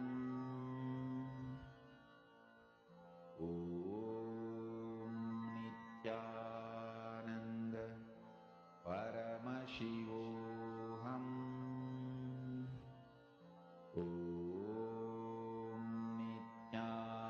Nithyananda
Now, can I request each of you post in the chat what you experienced during the power manifestation? Ma Basi, Ma Jean, Ma Mihri, Xion Mengaya, Ma Iqbal Bano. Can I request each of you to post what did you experience during the power manifestation? Are you able to increase the brightness of the device, of the silicon? Ki Sing Wang. Yeah, request you to please come on camera. Yes, Ma Mihri. How did you feel, Ma? Any manifestation? Manjana Pradayini is actually a very beautiful power given by Swami. But see, of course, we'll be like, how can I move? How can I increase brightness? How can I make a silicon listen to me? But understand it is possible. If you are able to handle your emotions, right? If you're able to handle the circumstances happening within yourself, if you have the strong will, you will be able to manifest. That's it. So in the next session is actually a very beautiful session because all participants continue to manifest the power as this is for you. you are going to be understanding detailedly about how to manifest superpowers with your conscious decision. How you can achieve the space of leadership just through a conscious decision. So let us all at the session now. I request each of you to intensely listen. You can take notes as well and share your understandings after we can have a Vakyat service. And these sessions throughout the day, the sessions will actually help you to understand what being your own boss is and how you can have state of a leadership and not just the status. So let us now enter into the session, into these revelations directly from Swamiji.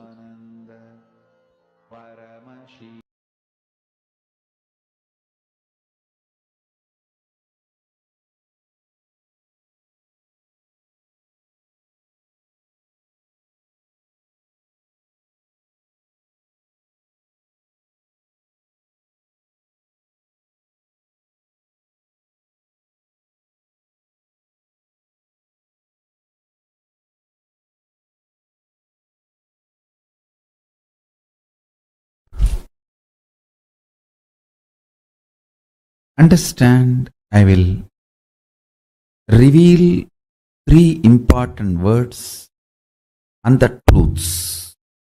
First word, natural selection. Second word, artificial selection. Third word, conscious selection.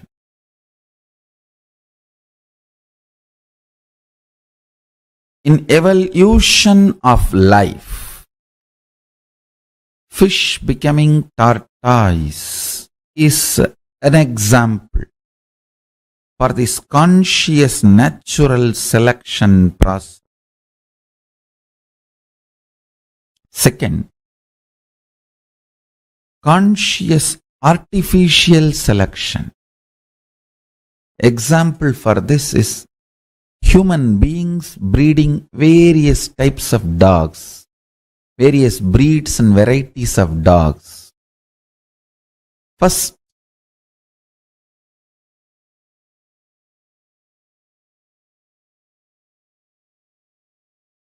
you understand the dogs fear greed and intervene artificially in its natural flow of life, and through the external intervention you start breeding various varieties based on your needs. Dog breeding is conscious artificial selection process. That's an example. Third, beyond these two, something called conscious selection process. You, human being, consciously choosing consciousness as the foundation of your very existence and liberating yourself, enlightening yourself. Moksha and Jivan Mukti, becoming the reality of your existence, is conscious selection process. Avatars happen for this vision. Listen carefully. For your DNA to choose consciousness and will persistence as a way for evolution, to do the conscious selection, your DNA need to be introduced to its higher possibility. If your DNA decides to do conscious selection and decides to evolve its DNA through the mutation, through will persistence, where it is going to land, what it is going to achieve. Your DNA need to be told about the end result. That is why an incarnation happens to inspire your DNA to go through the conscious selection process. Understand? I wanted to tell you one more thing. Don't even expect lubrication. The 3 levels of evolution. Understand? Every day your lifestyle directly affects not just your muscle memory and biomemory, your very DNA. Every night the way you sleep, the quality of sleep directly affects your DNA.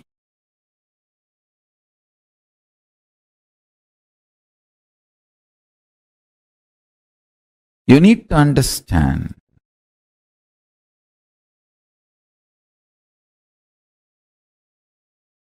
consciously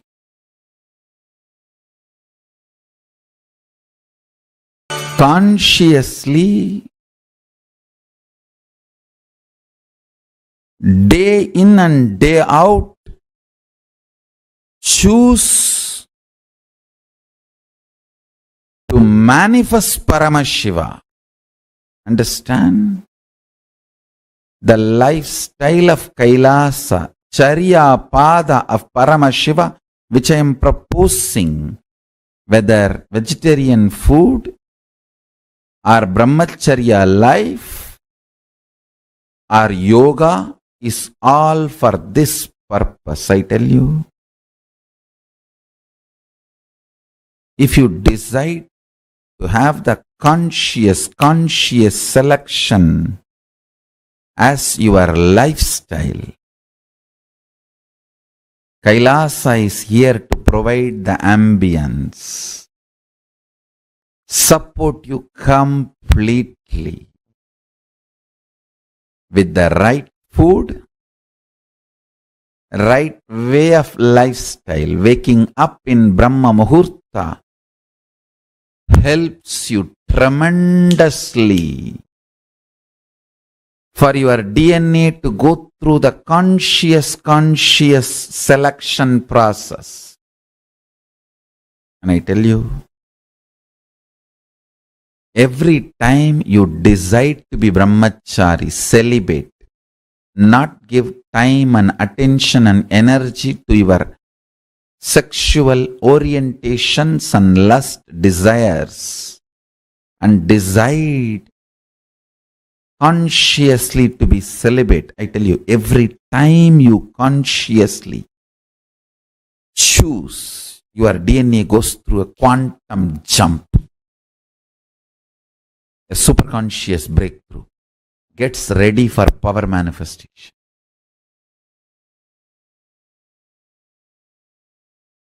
Especially with this powerful cognition, with this understanding, if you choose, I am choosing now brahmacharya celibacy because I want my DNA to have a conscious selection process and go towards Paramashiva.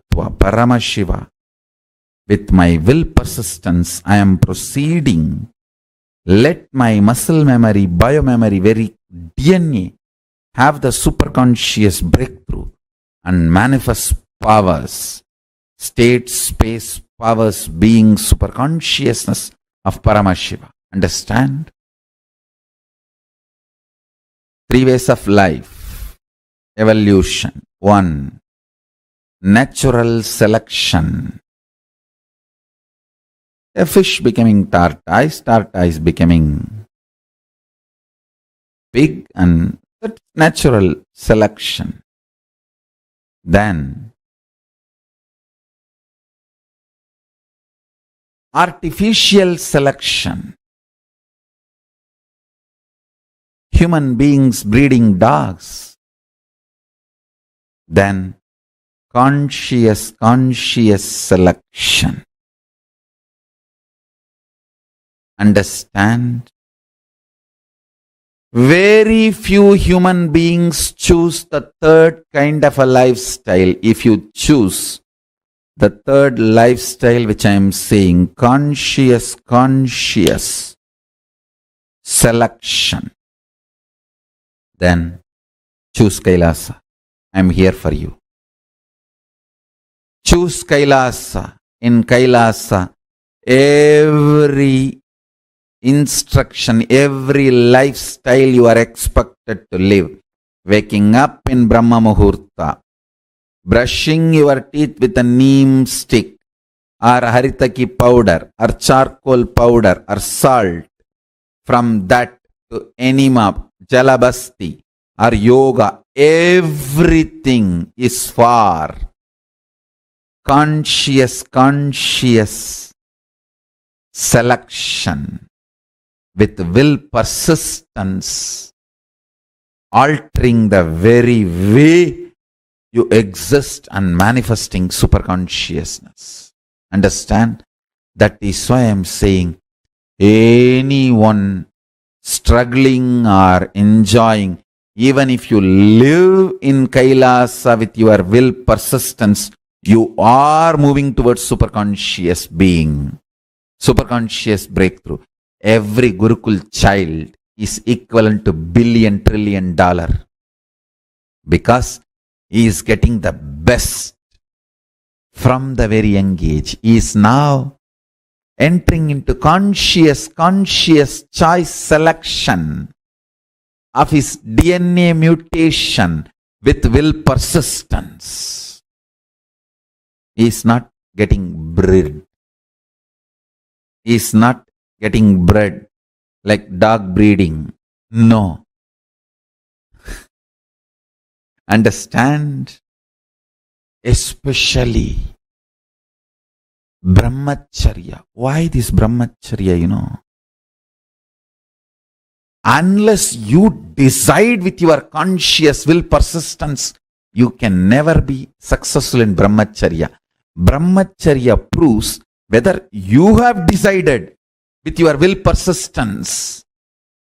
Even your decision to practice Brahmacharya proves the strength of your conscious choice and your will persistence, your decision. Nobody else has brainwashed you.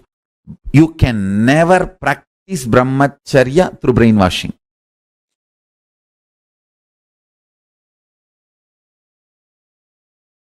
Can leaders be created? Are they born? Listen, both.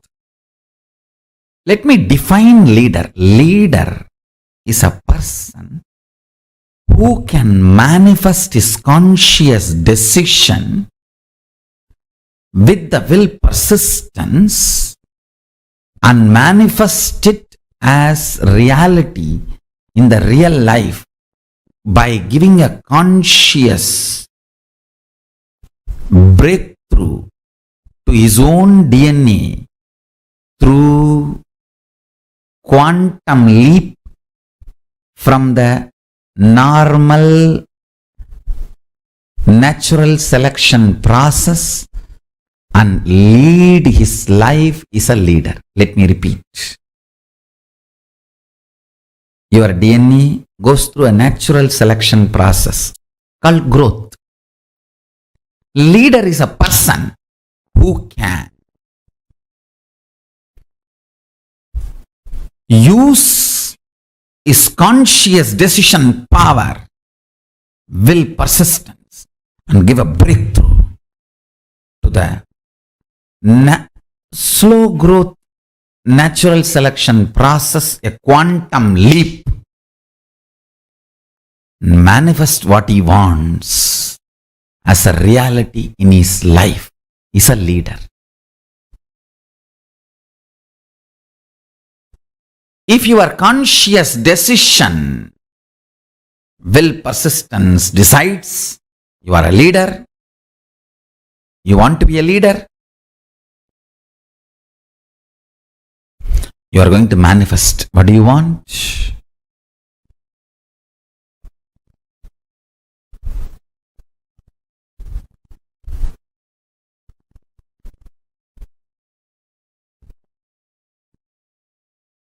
I tell you, that always gives a quantum jump to your natural growth.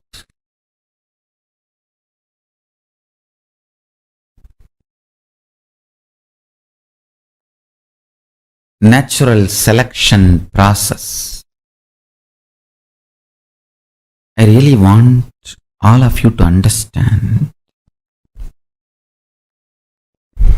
I really want all of you to understand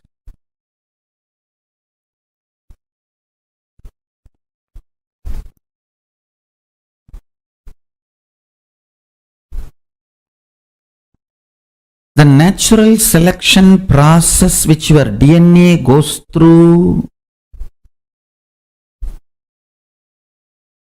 That slow growth is not compulsion or mandation or fate of you. Understand? Till you use the conscious decision power, it can be fate. Once you decide to use the conscious decision power, you can just alter, change, delete, rewrite anything you want. Anything you want.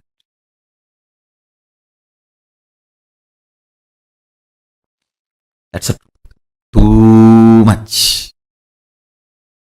You need to know the powerful cognitions you hold are like a nectar. If you hold the wrong, it will become poison. Every Upanishadic truth is a powerful cognition.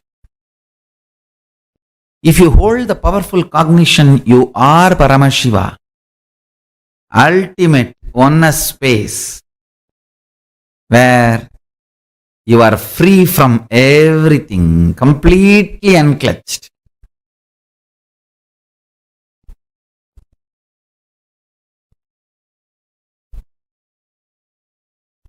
Manifesting Mahatattva, Mahatattva, manifesting macrocosm. Universe comes out of you, lives in you, relaxes in you. Universe comes out of you, rests in you, relaxes in you.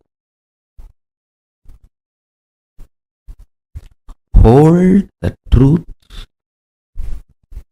Hold the truth of enlightenment. Hold the truth of enlightenment. Hold the experience of powerful cognitions in your being. I tell you, when you hold the powerful cognition in your being, I am Paramashiva, use that consciously and break your tiredness, boredom, sadness, depression, blind spots, reasonless guilt, reasonless feeling low, all this stupidity.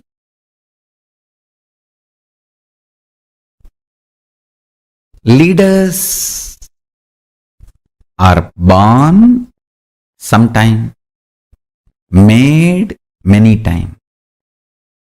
Your conscious breakthrough capability is powerful enough to have the life you wanted manifested in you. It is capable of giving a superconscious breakthrough.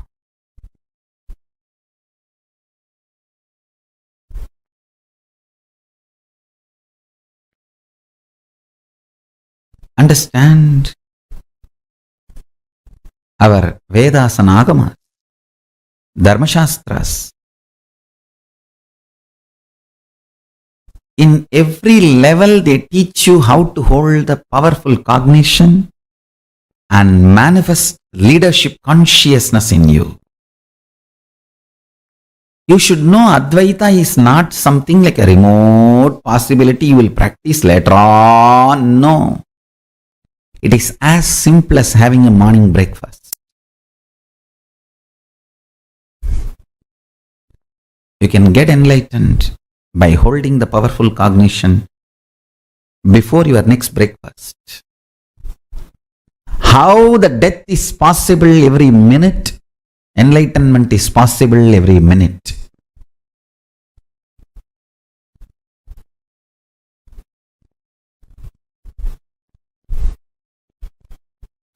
Enlightenment is the purpose of life, and listen carefully. He is such a good person, good being. Real non-violence comes by powerful cognition. I want all of you to hold on to that powerful cognition. You are Paramashiva.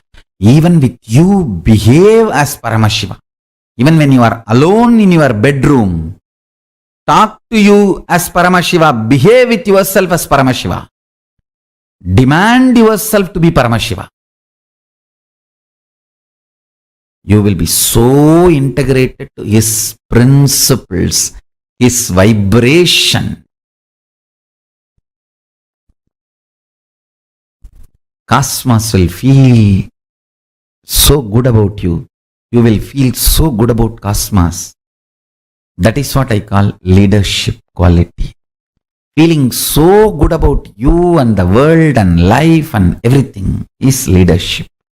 You will feel Brahmanyam Bahuputratam. I am the favorite chosen one of the Cosmos. Brahmanyam Bahuputratam. I am the favorite chosen one of the Cosmos. I tell you.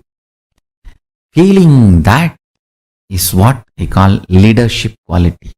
That can happen just by holding on to the truth. You are Paramashiva.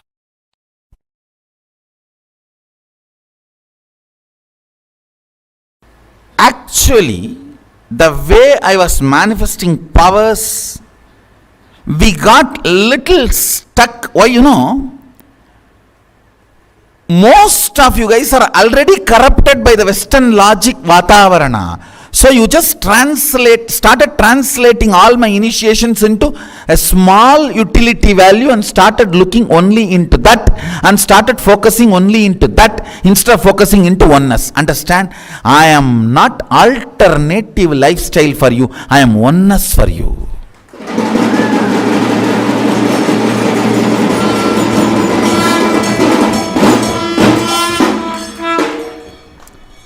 When the power manifestors, whether balasans or adults, have started looking at a small narrow view and started perceiving me as an alternative lifestyle, you stopped looking at the source, and power manifestation has stopped with the one or two manifestations which has happened.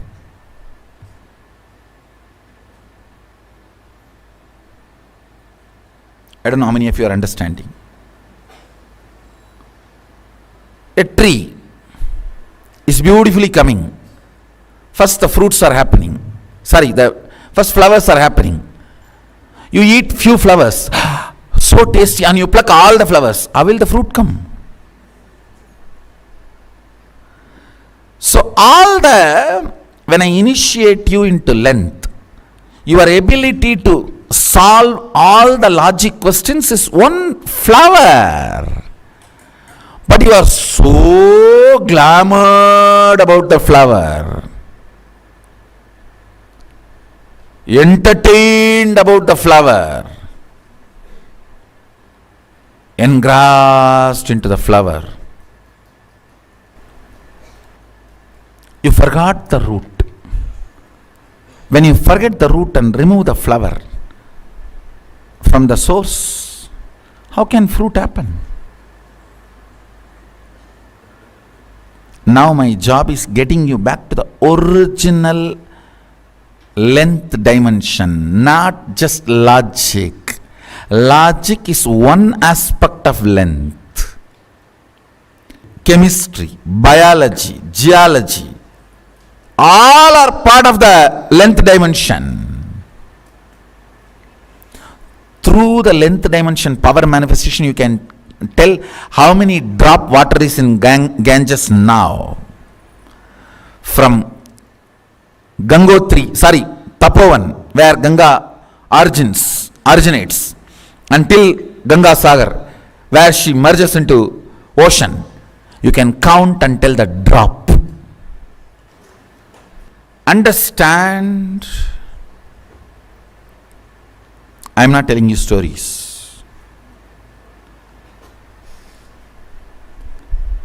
Length dimension is million times more than the logic. But when you started manifesting one power logic and your head started going crazy, cranky, whether you understood or not understood, whether you accepted or not accepted, you got oriented on one and you got centered on force, left the understanding of power. Understand, as long as powers are side effect of you, you are Shiva. When you get centered, when you give attention to the powers,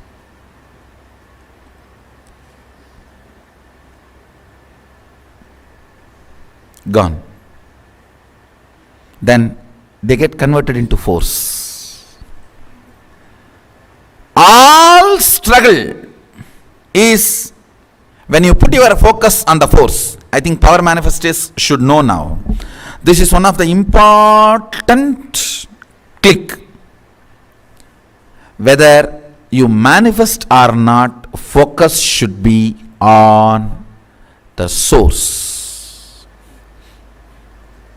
More and more on oneness, more and more on rotation, swapradakshina, your existence, your reality.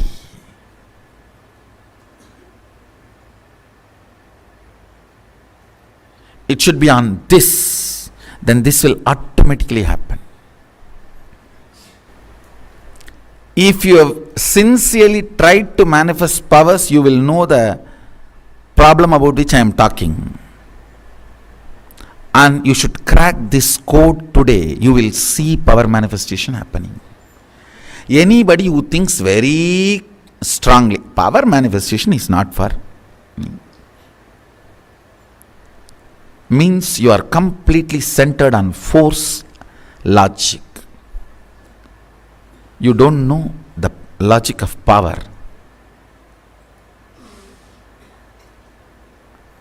Or you think, I will not be able to know, which is also not right. How can you not know the logic of your existence when you are still alive? If you are dead and you say, I don't know how my heart is functioning, that can be accepted. But you are alive and your heart is functioning, pumping. How can you say, I don't know how my heart is functioning? No. When you are alive, you may not know. You can't say, I will not be able to know. How many of you have come to the conclusion, power manifestation is not for me, I cannot manifest? Now drop, today understand. Focus on the happenings of inside when you declare oneness. The fears raising, anxiety raising, inability raising, all your past failures raising, frustrations raising. Focus there. Bring more completion there, bring more oneness there, bring more trust there, bring more understanding there. You will crack the code.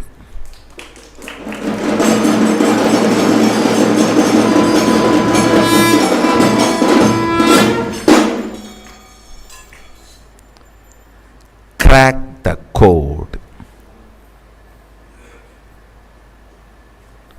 If you crack the code, you will manifest powers. The difference between Siddhi and Shakti. Siddhi is force, Shakti is power. Shakti is mother, Siddhi is Chitti, stepmother. Understand? Force is different and powers are different.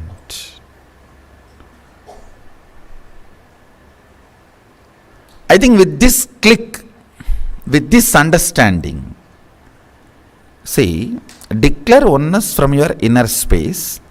Whatever comes out, attend to it, complete with it, work on it, and again go for oneness. You will see powers manifesting left and right.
आनंदेश्वरा ओम आनंदेश्वरा हर हर बोले आनंदेश्वरा ओम आनंदेश्वरा ओम आनंदेश्वरा हर हर बोले आनंदेश्वरा ओम आनंदेश्वरा ओम आनंदेश्वरा हर हर बोले आनंदेश्वरा ओम आनंदेश्वरा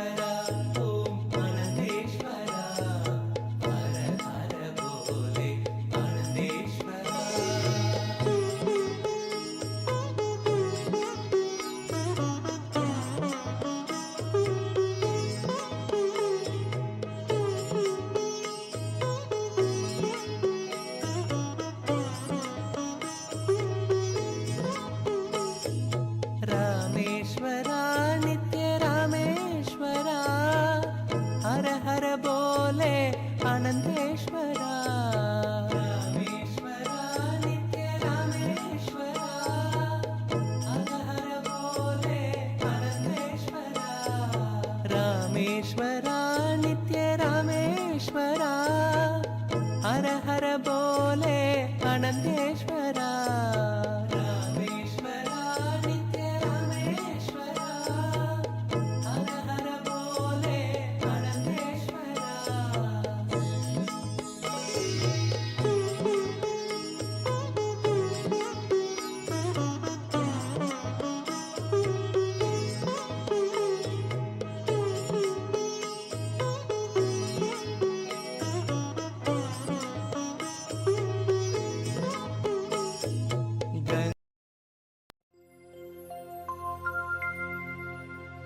அவதரித்தது.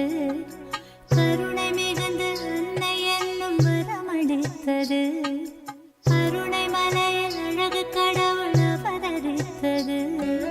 கருணை மிகுந்த அன்னை என்னும் வரமளித்தது.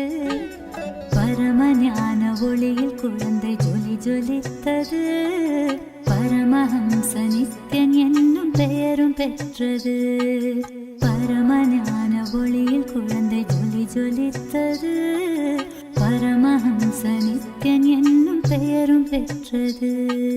கருணை மலையில் அழகு கடவுள் அவதரித்தது. கருணை மலையில் அழகு கடவுள் அவதரித்தது. கடவுள் அவதரித்தது. கடவுள் அவதரித்தது.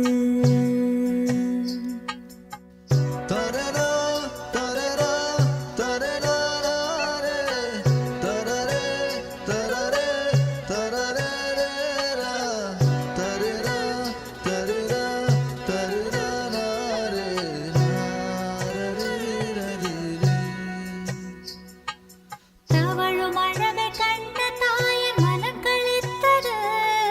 ததும்பும் அழகில் தரணி முழுதும் மயக்கம் கொண்டது. தவழும் அழகை கண்ட தாயின் மனம் களித்தது. ததும்பும் அழகில் தரணி முழுதும் மயக்கம் கொண்டது.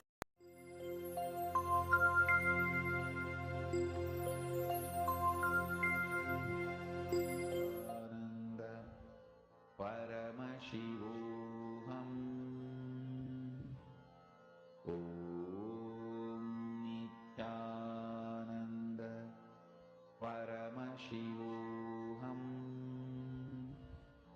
Om Nithyananda Paramashivoham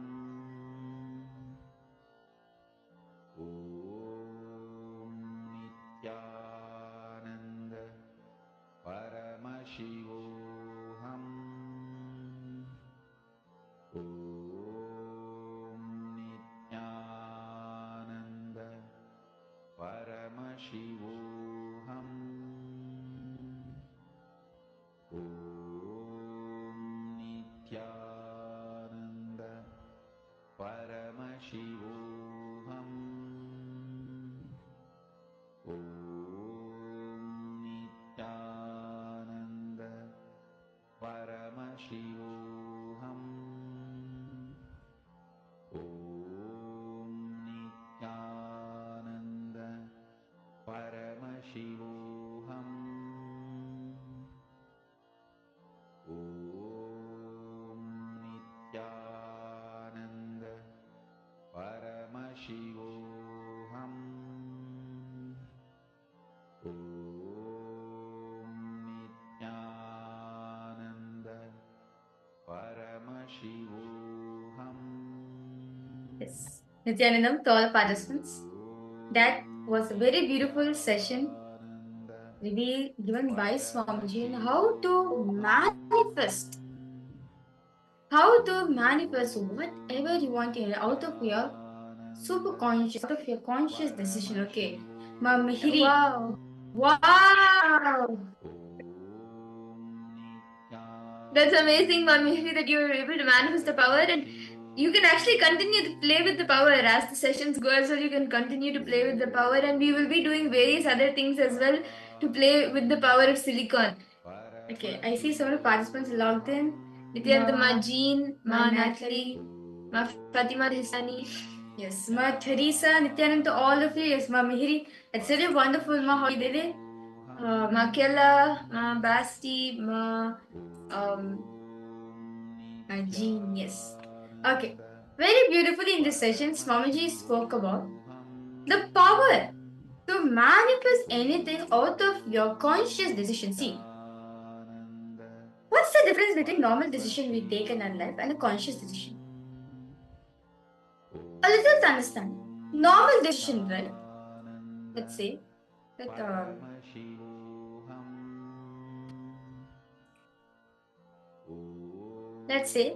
that you want to manifest something, and you make an intention for it, and you are okay, say that you want to manifest the house, okay, and you put your intention for it, that you want to manifest the house and everything. But what if it does not manifest? Somewhere in you, you have that self-doubt, right? Will it really manifest? Will it really happen? How many are able to relate to this? Many times we do have this self-doubt within us. Is it going to manifest? That is your normal decision. Conscious intention, conscious decision means I am declaring it will happen. Like Swamiji, I declare it will happen. It has to happen. There's no other choice. Kalabhaiva has to listen to you. Nature has to listen to you. It has to manifest. That is what Swamiji means by experiencing, manifesting your desires out of your conscious decision. Right now, for all the participants, we are listening to one of the most beautiful session revealed by Swamiji on what exactly is leadership consciousness. Many times we understood, okay, leadership consciousness, something different. The consciousness is what, as long as I'm able to become a CEO of a company, that's leadership for me. As long as the people are able to listen to me, that's leadership for me. But understand, leadership is a state, not a status. We'll be understanding more about what leadership is, what leadership consciousness is. It is not just owning a business, or it is not just being able to take any decisions at any given point of time without like having the authority to take any decisions and not having anyone to stop you. No. It is a state, not a status. So let us understand this more deeper. Let us listen to the direct revelations from Swamiji. I request all participants to post. If you have any questions also during the session, do feel free to at least post in the chat section or keep it in your notes or something. And later on, right after Swamiji's satsang gets over, we'll be coming and we can explain it. And you can post in chat section also, and we'll be able to answer your questions. So this session is very exclusive yet a very powerful session where Swamiji is going to be clearly defining what is leadership consciousness. What exactly is Ishwaratva? Let us listen to Swamiji himself.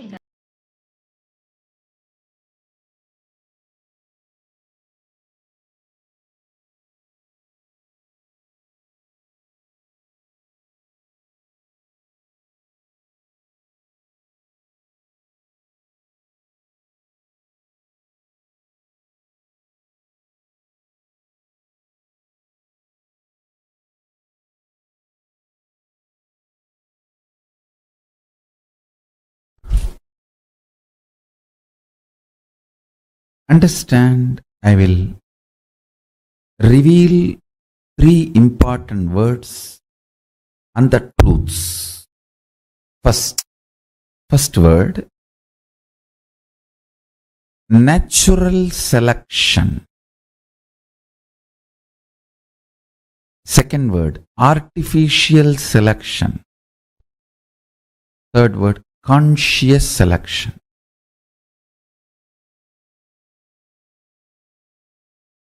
In evolution of life, fish becoming tortoise is an example for this conscious natural selection process.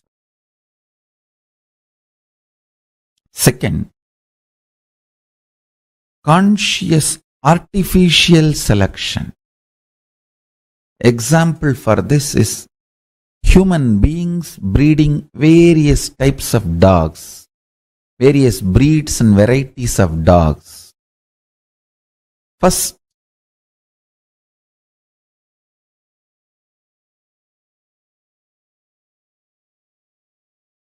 you understand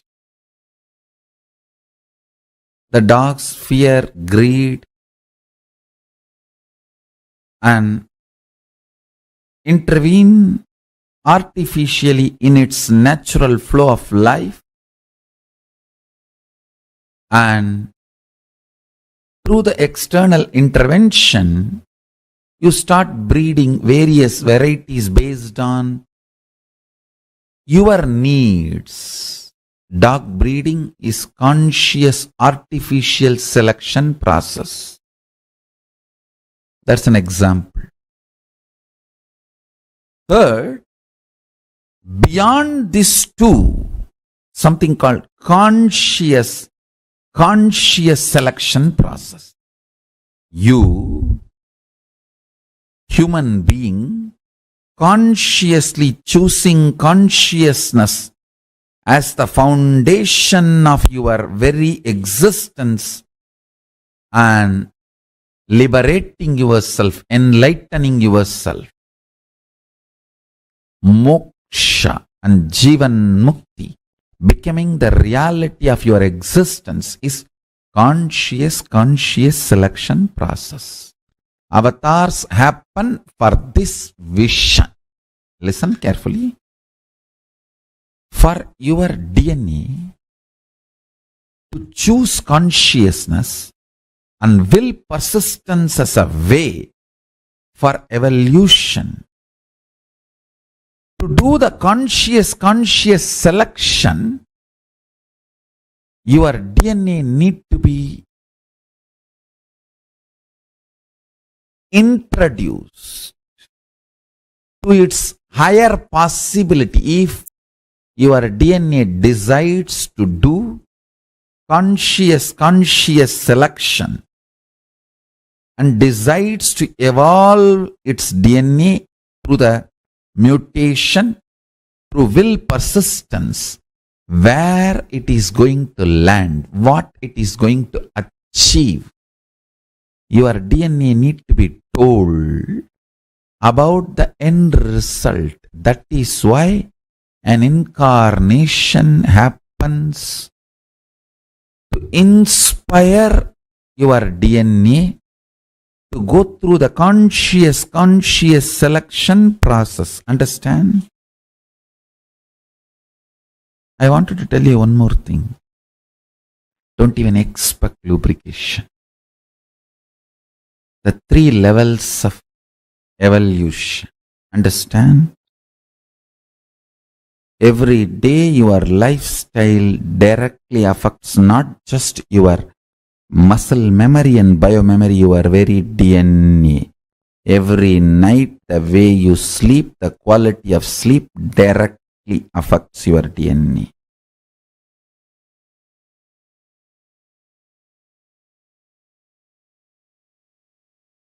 You need to understand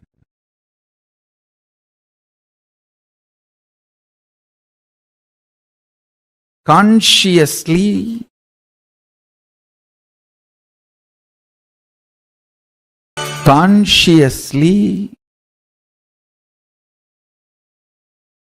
day in and day out choose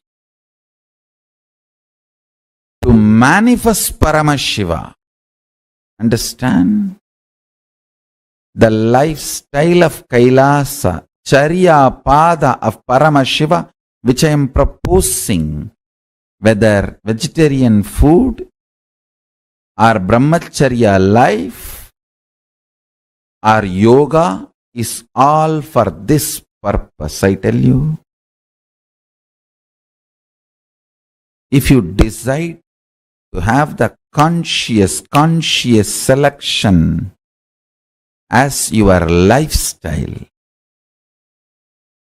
Kailasa is here to provide the ambience, support you completely with the right food, right way of lifestyle. Waking up in Brahma Muhurta helps you tremendously for your DNA to go through the conscious selection process. And I tell you,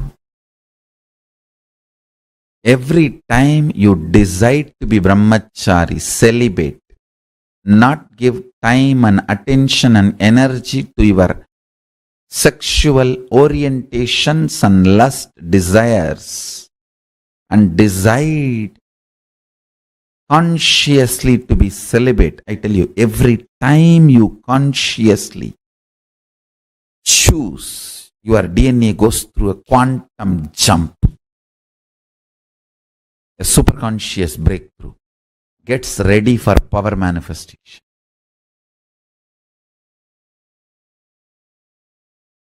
Especially with this powerful cognition, with this understanding, if you choose, I am choosing now brahmacharya, celibacy, because I want my DNA to have a conscious selection process and go towards Paramashivatva, Paramashiva.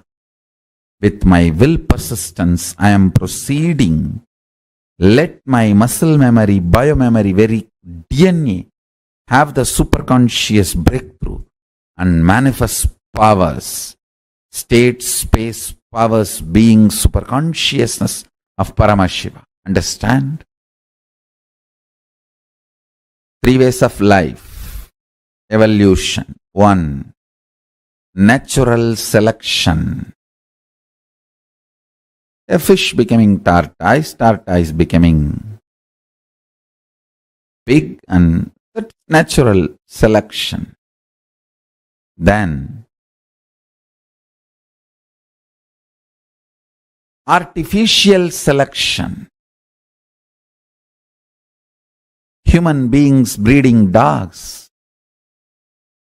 Then conscious selection. Understand? Very few human beings choose the third kind of a lifestyle. If you choose the third lifestyle, which I am saying, conscious selection, then choose Kailasa. I am here for you.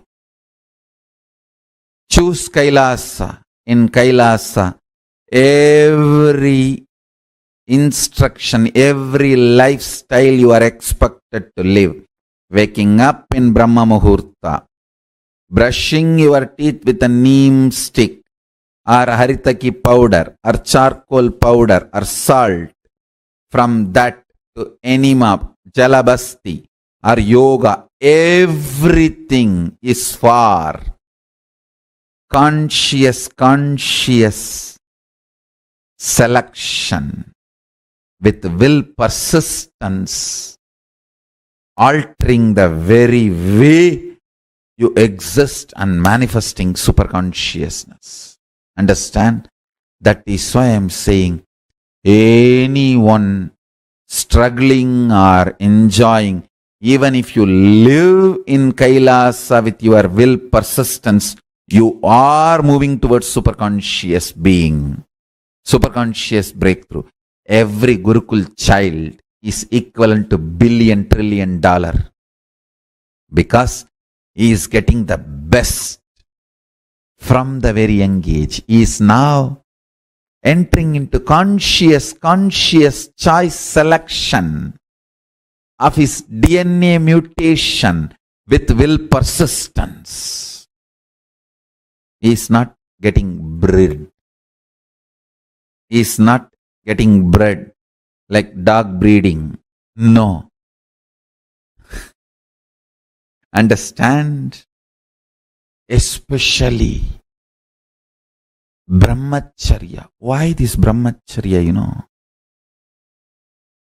Unless you decide with your conscious will persistence, you can never be successful in brahmacharya. Brahmacharya proves whether you have decided with your will persistence. Even your decision to practice brahmacharya proves the strength of your conscious choice and your will persistence, your decision. Nobody else has brainwashed you. You can never practice brahmacharya through brainwashing.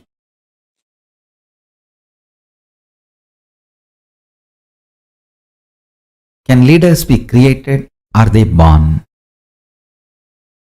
Listen, both. Let me define leader. Leader is a person who can manifest his conscious decision with the will persistence and manifest it as reality in the real life by giving a conscious breakthrough to his own DNA through quantum leap from the normal natural selection process and lead his life is a leader. Let me repeat. Your DNA goes through a natural selection process called growth. Leader is a person who can use his conscious decision power, will persistence, and give a breakthrough to the slow growth natural selection process, a quantum leap, manifest what he wants as a reality in his life. Is a leader. If your conscious decision, will persistence decides you are a leader, you want to be a leader, you are going to manifest. What do you want?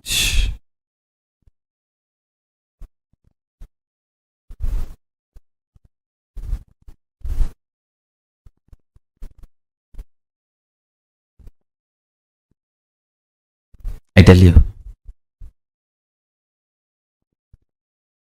that always gives a quantum jump to your natural growth.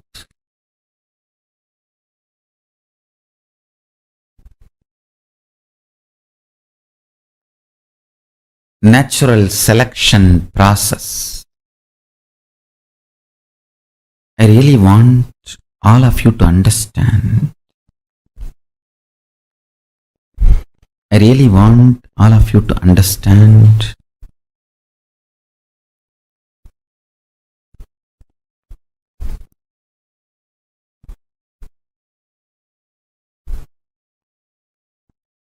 the natural selection process which your DNA goes through. That slow growth is not compulsion or mandation or fate of you. Understand? Till you use the conscious decision power, it can be fate. Once you decide to use the conscious decision power, you can just alter, change, delete, rewrite anything you want. Anything you want.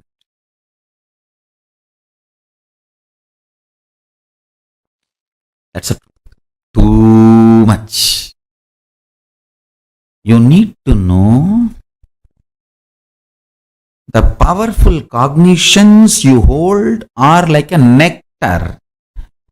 If you hold the wrong, it will become poison. Every Upanishadic truth is a powerful cognition. If you hold the powerful cognition, you are Paramashiva, ultimate oneness space, where you are free from everything, completely unclutched.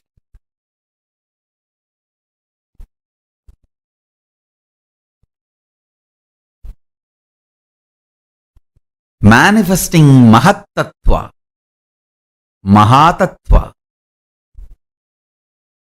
manifesting macrocosm, universe comes out of you, lives in you, relaxes in you. Universe comes out of you, rests in you, relaxes in you.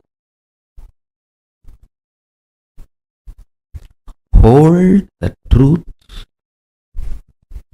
Hold the truth of enlightenment. Hold the truth of enlightenment. Hold the experience of powerful cognitions in your being. I tell you, when you hold the powerful cognition in your being, I am Paramashiva, use that consciously and break your tiredness, boredom, sadness, depression, blind spots, reasonless guilt, reasonless feeling low, all this stupidity.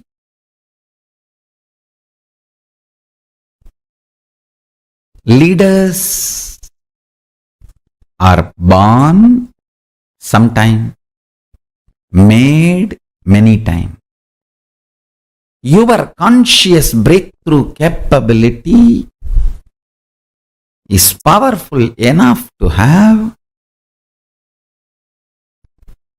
the life you wanted manifested in you. It is capable of giving a superconscious breakthrough.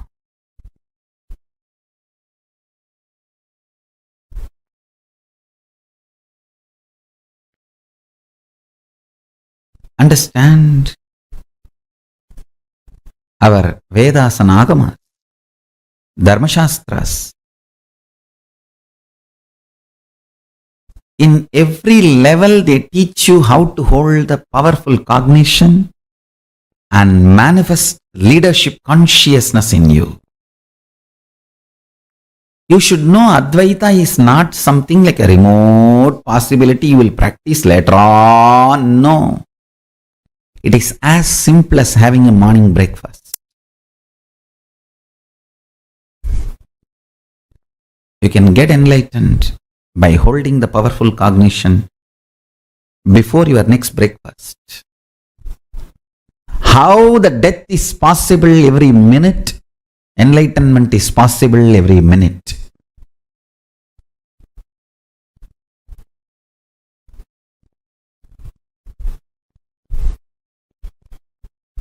Enlightenment is the purpose of life, and listen carefully. He is such a good person,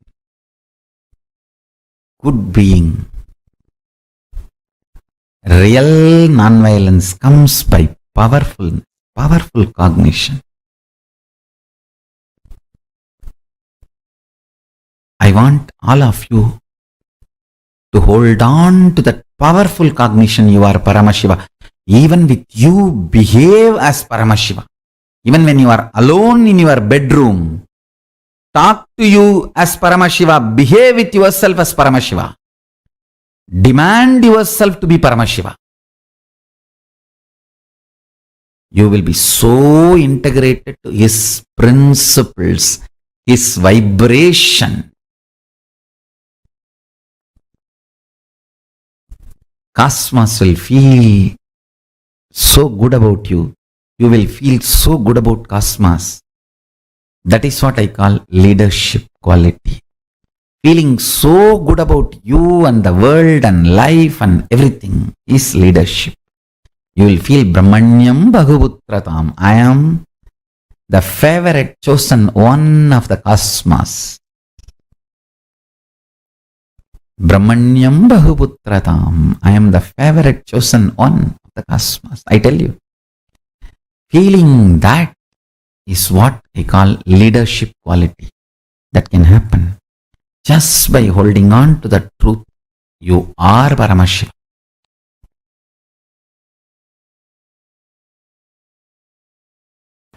Actually, the way I was manifesting powers, we got little stuck. Why,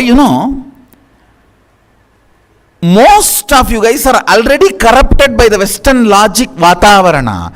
So you just started translating all my initiations into a small utility value and started looking only into that and started focusing only into that instead of focusing into oneness. Understand?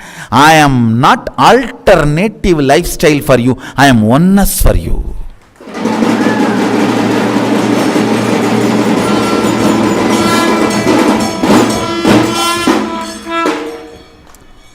When the power manifestors, whether balasans or adults, have started looking at a small narrow view and started perceiving me as an alternative lifestyle, you stopped looking at the source, and power manifestation has stopped with the one or two manifestations which has happened.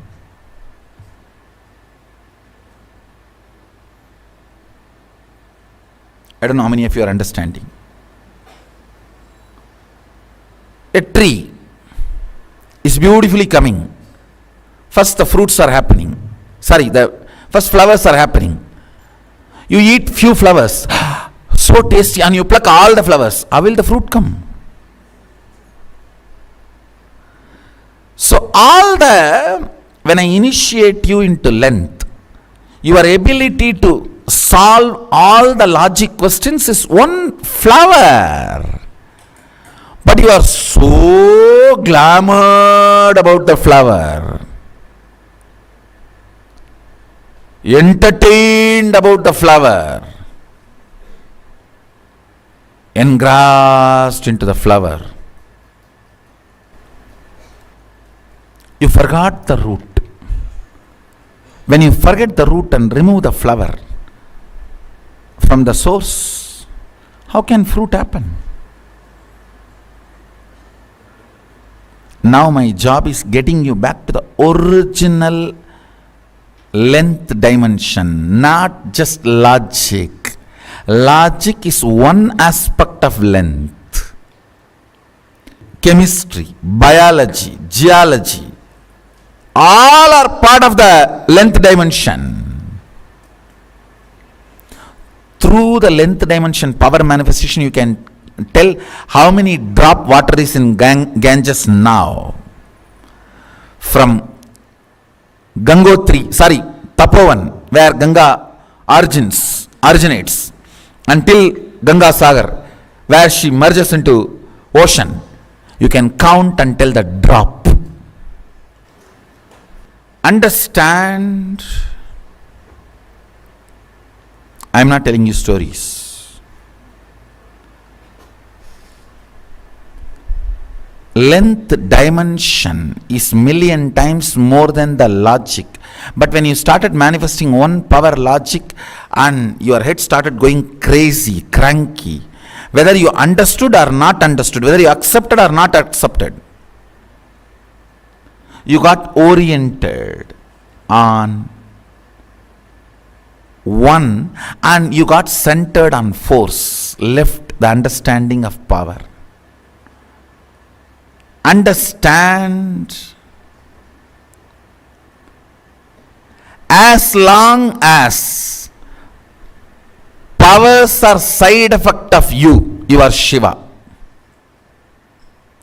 When you get centered, when you give attention to the powers,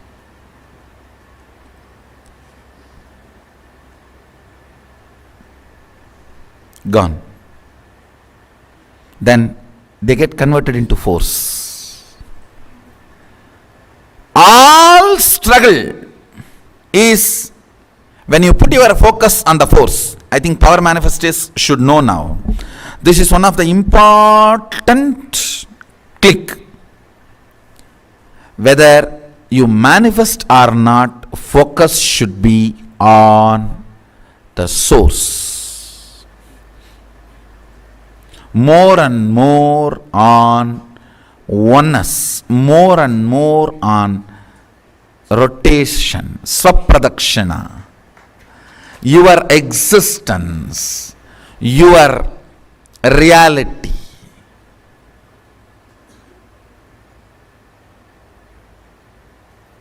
It should be on this. then this will automatically happen. If you have sincerely tried to manifest powers, you will know the problem about which I am talking. And you should crack this code today. You will see power manifestation happening. Anybody who thinks very strongly, power manifestation is not for me, means you are completely centered on force, logic. You don't know the logic of power. Or you think, I will not be able to know, which is also not right. How can you not know the logic of your existence when you are still alive? If you are dead and you say, I don't know how my heart is functioning, that can be accepted. But you are alive and your heart is functioning, pumping. How can you say, I don't know how my heart is functioning? No. When you are alive, you may not know. You can't say, I will not be able to know. How many of you come to the conclusion, power manifestation is not for me, I cannot manifest? Now drop. Today understand.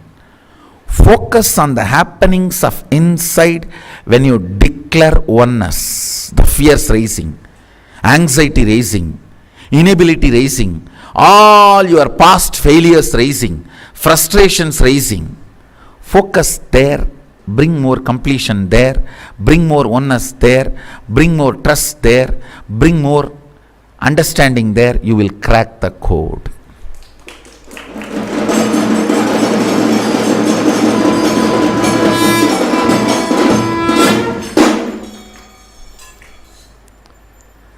Crack the code.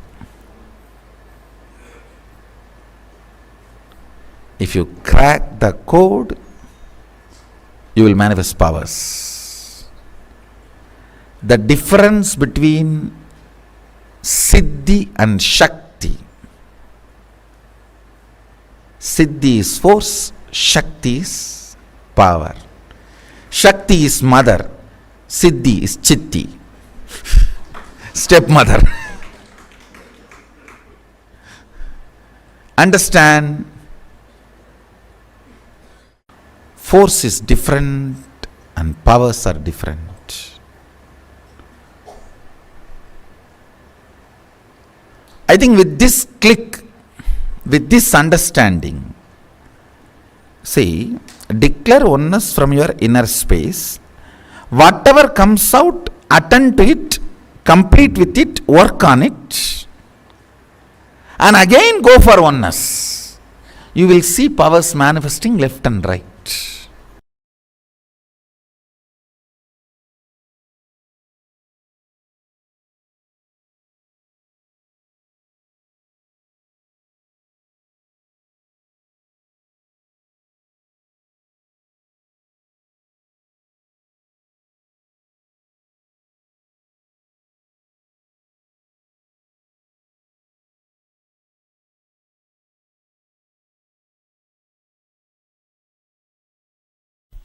See, with the right understanding, you can be established in leadership consciousness. Please understand, not just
Govind Madhava नित्यनारायण Govind Keshwa नित्यनारायण Govind Madhava नित्यनारायण Govind Keshwa नित्यनारायण Govind Madhava नित्यनारायण Govind Keshwa नित्यनारायण Govind Madhava नित्यनारायण Govind Keshwa Hare Nitya नित्यनन्ता Hare Nitya Hare Hare Hare Nitya नित्यनन्ता Hare Nitya Hare Hare Hare Nitya नित्यनन्ता Hare Nitya Hare Hare Hare Nitya नित्यनन्ता Hare Nitya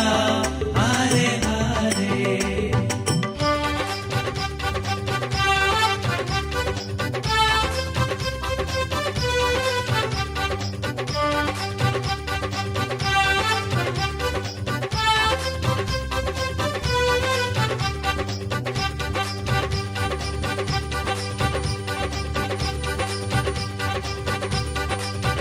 नित्यनारायण Govind Madhava नित्यनारायण Govind Keshwa नित्यनारायण Govind Madhava नित्यनारायण Govind Keshwa नित्यनारायण Govind Madhava नित्यनारायण Govind Keshwa नित्यनारायण Govind Madhava नित्यनारायण Govind Keshwa नित्यनारायण Govind Madhava नित्यनारायण Govind Keshwa नित्यनारायण Govind Madhava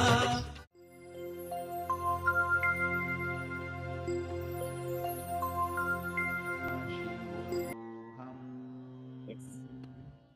Nithyanandam, to all the participants, that was a very beautiful session. Swamiji spoke on Ishwaratva, leadership consciousness. What exactly is leadership consciousness? Today, all of us learned very beautiful. Yes, my ID Namo Nithyanandama. Wow, so many people have joined Nithyananda, each and every single one of you. I request all of you to post what did you understand from the session as leadership consciousness. Ma Mihri, Ma Jean, Ma Shamai Muse, Ma Basti, Ma Jnana Pradayini, Ma Fatima the Hastani. Can I request each of you post, Ma Teresa? What did each of you understand from what is Ishwaratva? What is the space of Ishwaratva? The state of leadership consciousness. What do each and every one of you understand by the concept leadership consciousness? What did all of you understand? Because all of you post. Because this is an important topic for all of us to understand, as all of us want to experience success, right? We want to experience success in our job, in our career. But we need to understand what is it that is stopping us to be successful. So understand, it's not that you are meant to experience failure in your life. No. And it's also not meant that you have to always experience success in your life. Both goes hand in hand. As Swamiji shares very beautifully, success is a habit. Only if you have habit in you, you will even manifest success in your life. So same way, leadership consciousness is a state to be achieved. It's a state to be remain, not as a status to be achieved. Are each of you understanding this? And how do you, actually we are doing a small exercise now where you can see how you can actually express this leadership consciousness in you. And all of you do this process intensely. Each of you, if you do this process intensely, you will see that leadership, you are able to establish that leadership consciousness in you, and you start being successful, whether it is in the area of business, whether it is in the area of your personal life, wherever you want, you can become your own boss. You can establish that space of leadership in whatever action you do, whatever aspect you wish to manifest, you will know how to establish that leadership consciousness. Very beautifully, it says that assuming fitting yourself into your own shoes, life's purpose, and because of that maturity, not missing the so-called choices brings Ishwaratva to you. Very beautifully in the Paragama, verse 51 to 53, calls the status Bhoga Tattva, meaning one experiences multitudinous enjoyment, become very active, perform all the functions of the Lord. It is very beautifully, Paramashiva says, Sadashiva Gunopetam, Sadashiva Gunopeta, Bhogakyam Tattvamashitaha, Manobilashitan Bhogan, Bunjana Viditanapi, Patikrithya-dikarasu, Pravutta Pratyurichaya, Yaprapta Tattvameshanam, Visheshena Kriyadikaha, Adhikara Gunopeta, Mahantascha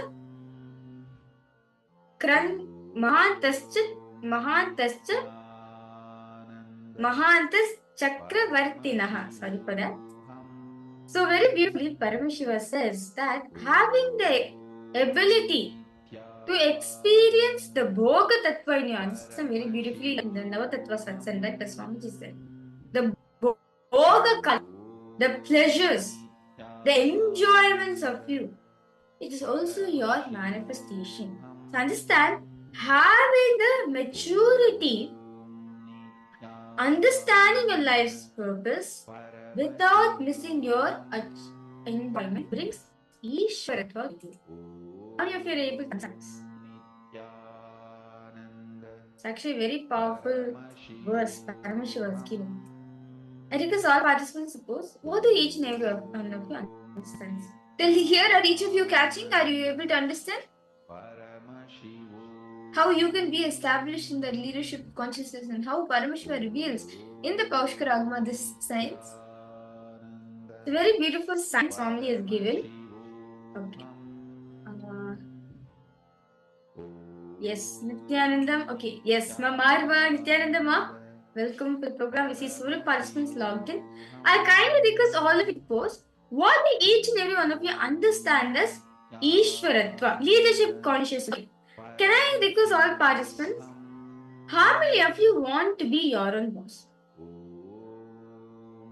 How many of you really want to achieve that space of leadership consciousness? You actually want to have the state of a leader and not just the status of a leader. How many of you want to experience this? Ma Fatima Dahastani, Ma Basti, Ma Jnanapradayini. How many of you want to experience leadership quality? You want to be your own boss. How many of you want to experience that?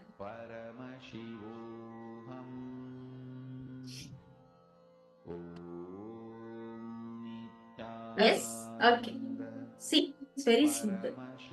You just need to correct the space. You just need to have the right space for you to manifest that. As, see, leadership means what? You've been hearing throughout the whole day, we're saying that leadership is state, not status. What is the state of leadership? Being in the space of unclutching. Being established in the space of unclutching. And able to handle everything around you is leadership. Not being touched by the outer world. Not being touched by the outer world impacts is leadership consciousness. So now, can I request each of you to bring your paper and pen? And let's do a small exercise that will help us to be more established in this space of leadership consciousness. The first step for this exercise, I request each of you to start penning down that what are all the decisions that you made just to retain the choices, and foolishly you missed out fitting yourself into the responsibility of your purpose. Now you have different responsibilities which align towards the purpose of your life, which or align not only to the purpose of your life, to align to the purpose of anything. So understand, very beautifully all of us understood, right? The purpose. See, having the maturity, meaning that space of oneness, and just being completely unclutched and having the control over everything and not being touched by it is leadership consciousness. See, so each of us have a purpose, right? It could either be the purpose of life, or it could be anything. It could be multiple things. Maybe for business, see, you have a certain purpose. You have a certain goal, a vision. Okay, by this time, I want to finish this project, or by this time, I want to attain this goal. I want to achieve, like maybe I want to become a manager. I want to become a director. I want to become a CEO. Each of us have these different purposes. So now, can I request each of you to pen down what are the decisions that you made just to retain the choices, and because of that, you missed out in fitting yourself into the responsibilities. For your responsibilities, for the different purposes, you have different responsibilities, but you foolishly missed out on it. You didn't take the responsibility for it because of the decisions. See, okay, I'll actually give my own example for this. See, many times in life, for example, you have an exam coming up, right? So you want to get A star in your exam. Your examination, you want to get the you want to have A star. You want to get everything. Okay? You want to be successful in your exam. Now, what do? You put a calendar, you put a timetable, and you strict yourself. You dedicate yourself to this time, from this time to this time only, you're going to study. And I'm not going to be touching my device. I'm not going to go for party. I'm not going to go for anything. But I'm going to be completely focused on my studies. After a few days, your friends come and you'll be like, I need to study and everything, and please not distract me. But she'll be like, no one. I just have let's go for a walk. Let's go out and have some restaurant. You'll be completely fine. Everything will be settled. Just one day, what will happen? So I'll be like, yeah, what she's saying is true only. Anyway, exams come a little late, but I would like to go. Let me go. Like this, foolishly we miss. Like this, first it will start like this only. Then they will be like, let me watch 1 hour movie. Let me watch 2 hours movie. Anyway, in the night, nothing's gonna happen. Let me watch in night time. Like this, understand, we lead up to a situation where it's like 5 days for your exam. What you'll be doing? You'll be panicking like anything. Oh my god, what is this? What's happening? What's gonna happen? Oh my god, I should study.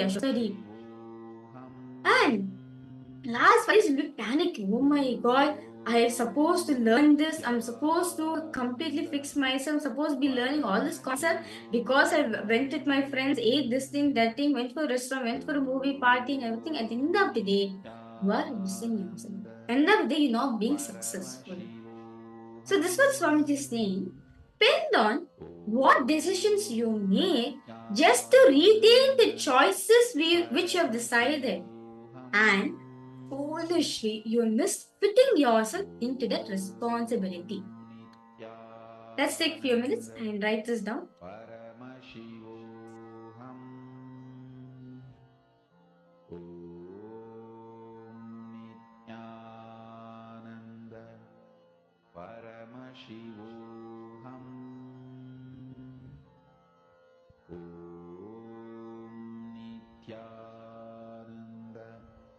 What was happening?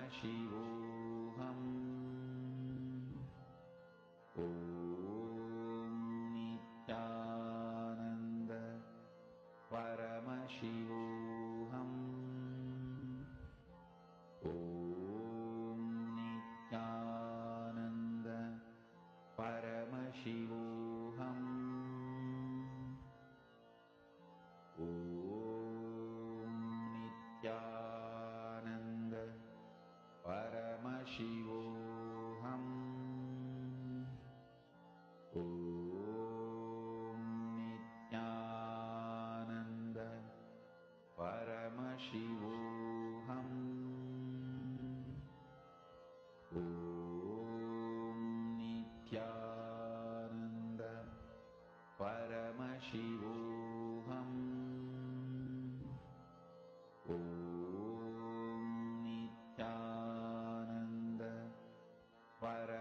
Paramashivoham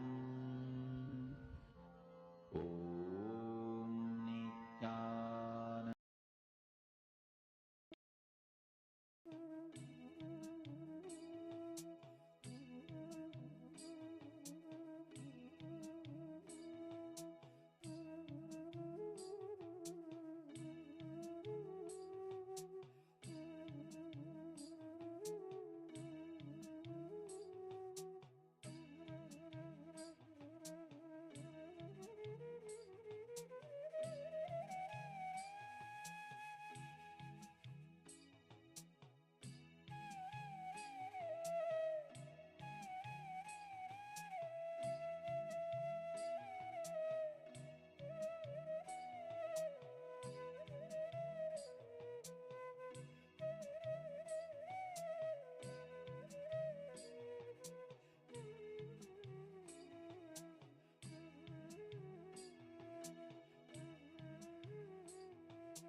Nithyananda?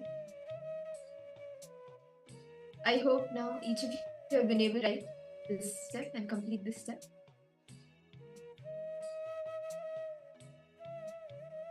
Yes. How many of you are able to understand? Because all participants goes, if you have any questions, any doubts, do feel free to post in the chat section.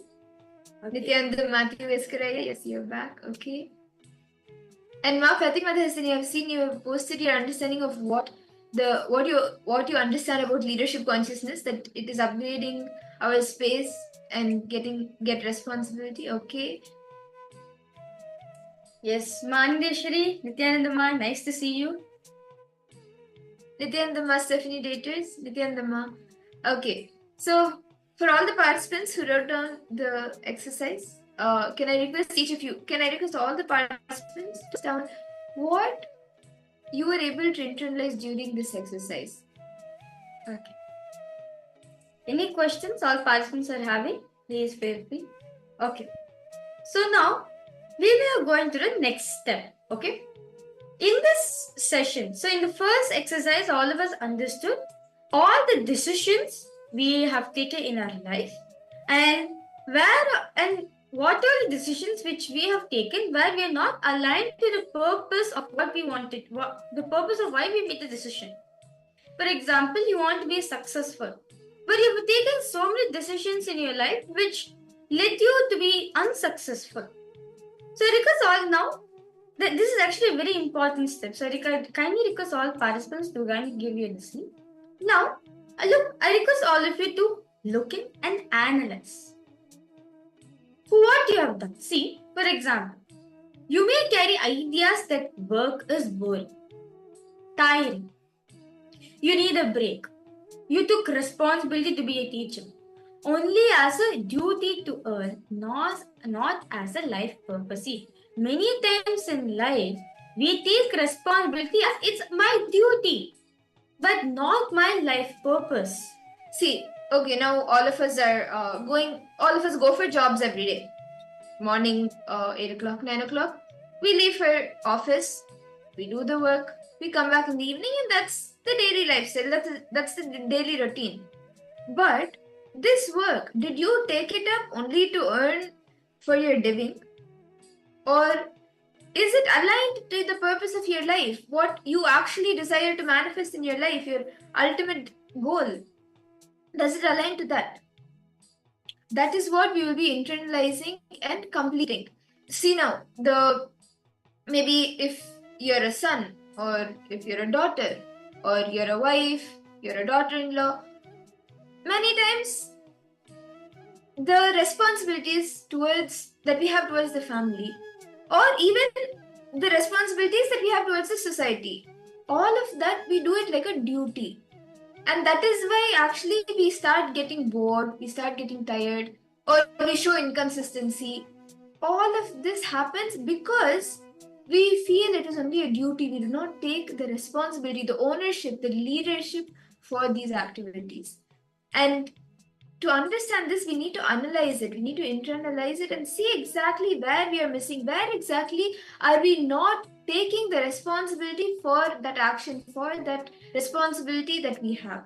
See, many times, to expand on what Mahamandra is saying to all the participants, see, in life, take example your job. Okay, I request all participants, I request one of you to give an example so that you can understand it better. Okay, Matthew Visca said, do you want to give an example? From your own life, where do you see this happening? You have a responsibility. You can just give a response. You can just give an example. Any responsibility which you have taken. Anything. Just give an example.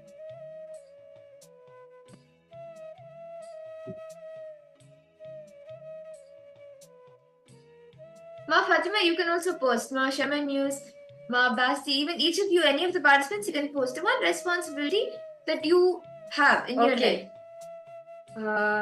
Okay, I see.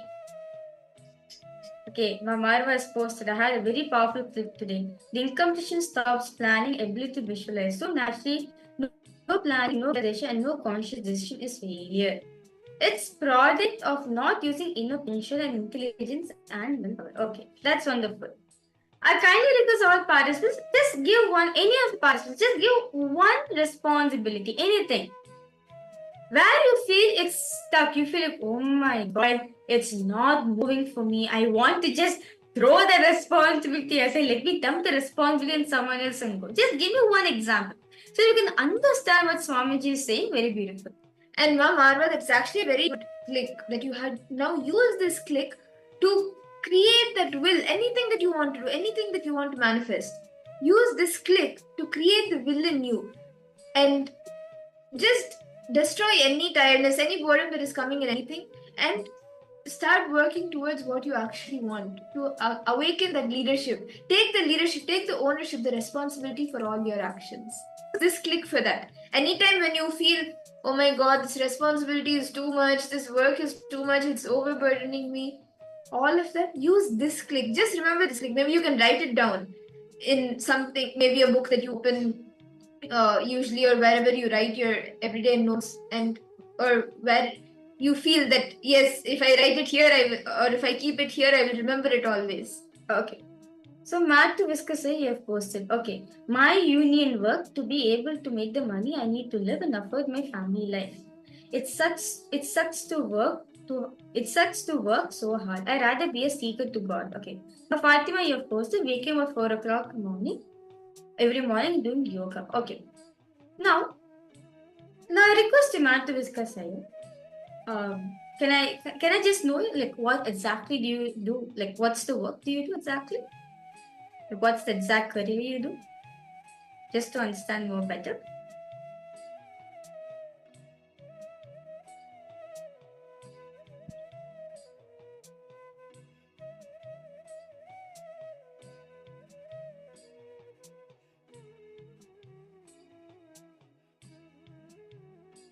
Okay. Okay. Fatima, okay. You said I have a bed and a breakfast. Okay, that's fine. Okay, see, Fatima, now this is your responsibility, right? Okay, hospitality. Okay, hospitality is your work. Okay, that's fine. Now, Fatima, now you're saying you feel difficulty in waking up in the morning, right?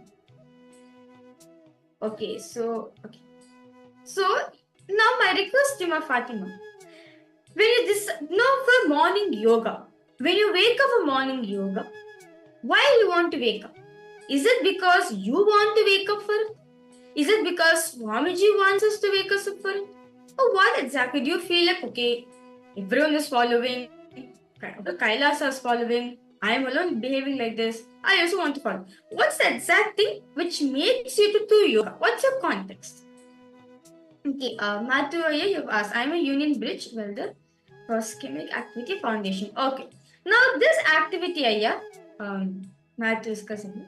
Are you doing this activity as, okay, just for me to earn money?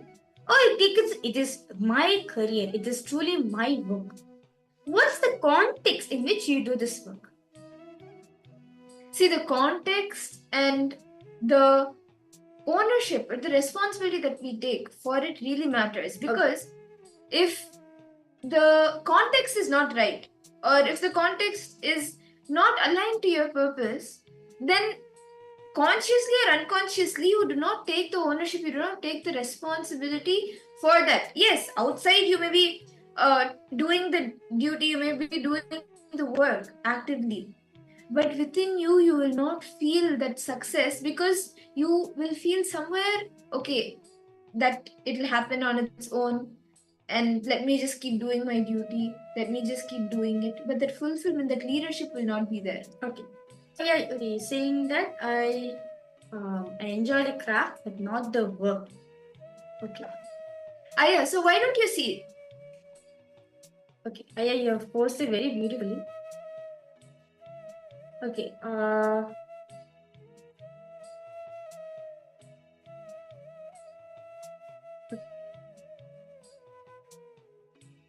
okay. Because I know it's for the betterment for my life, I do it and I enjoy the craft but not the work. Okay. See, yeah. Now you're saying that, okay, because it's for the betterment of your life, you're doing it. Let me take the same context, yoga. Okay? You're doing yoga.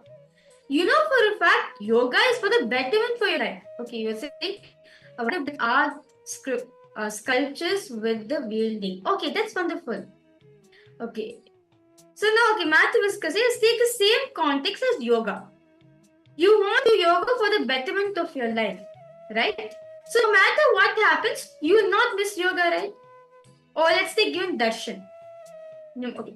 Then no matter what happens, you will not miss darshan, right? Whether I'm sick, whether I'm healthy, whether I'm in my job or whether in my anything, anywhere I am, I know for a fact I can't miss darshan, right? That identity is strong in you. That that belief is strong in you, right? Well, whatever is darshan, I can't miss. Because that is your life support. Darshan is your life support. That is why no matter what obstacle comes in your way, you'll be like, no matter what happens, I will not miss darshan. But same thing, whereas when it comes to our work which we are doing, we feel like it's only for money. It is only for me to earn something. Otherwise, I'm nothing. Okay, mom. Okay, you first I used to be fat and unhealthy. Now I'm taking a charge for life. That's wonderful. See, you have this inter-seeking, no, Ayya.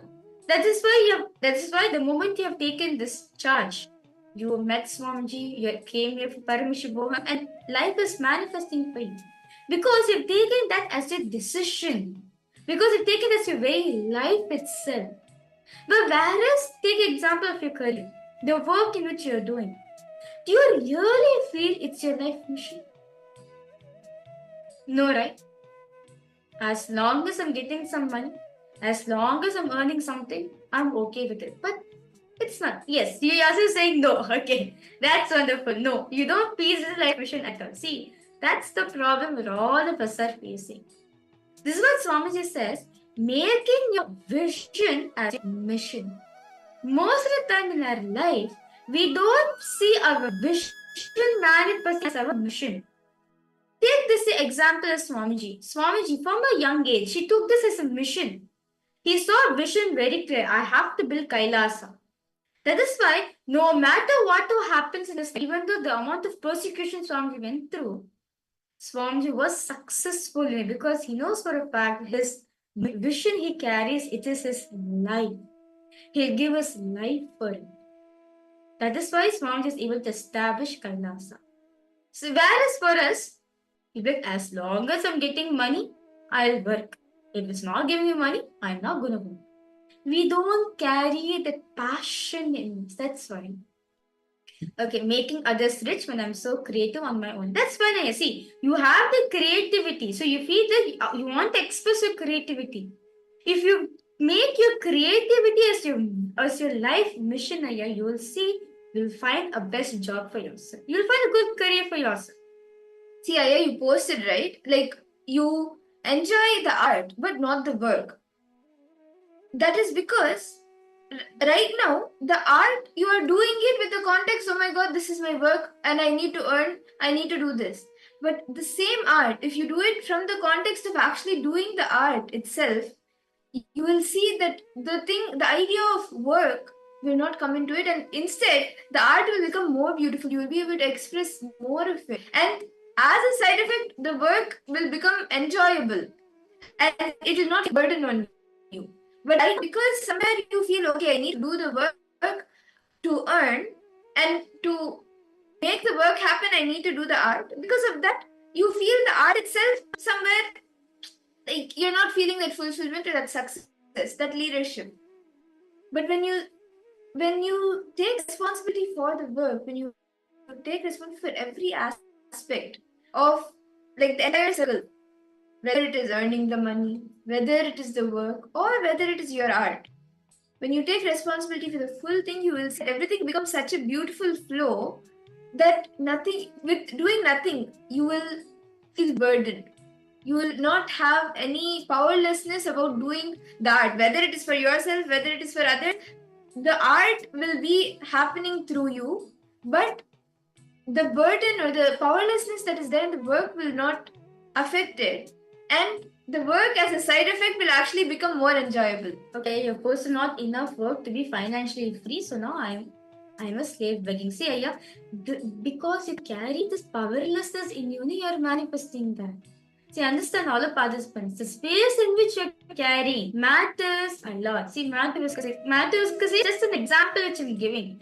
But for all the participants to understand, because we carry certain powerlessness within ourselves, instead of giving the energy, instead of giving power to the powerfulness side of you, we only give power to the powerlessness side of you. That is why we always see the powerlessness side of you manifesting. But if you constantly remind yourself of all the good qualities you have, of all the positivityness you have, you'll only see it from the angle A. I'm good in this, let me manifest that. Fundamentally, our problem is we are not converting what we like, what you are passionate about as our life mission. See, you may have like maybe 2 negative engrams and 10 positive engrams, like all the good qualities, all the areas of life where you felt completely like you enjoyed, and few pain points, which are the negative engrams. But what happens is we hold on so tightly to the negative engrams that we start believing that that is only life, and that is why we start manifesting that on the outside. We start attracting that situation. So now I request all participants, let's do this simple analyze this exercise. So in the first part of the exercise, all of us wrote our problem where we are stuck.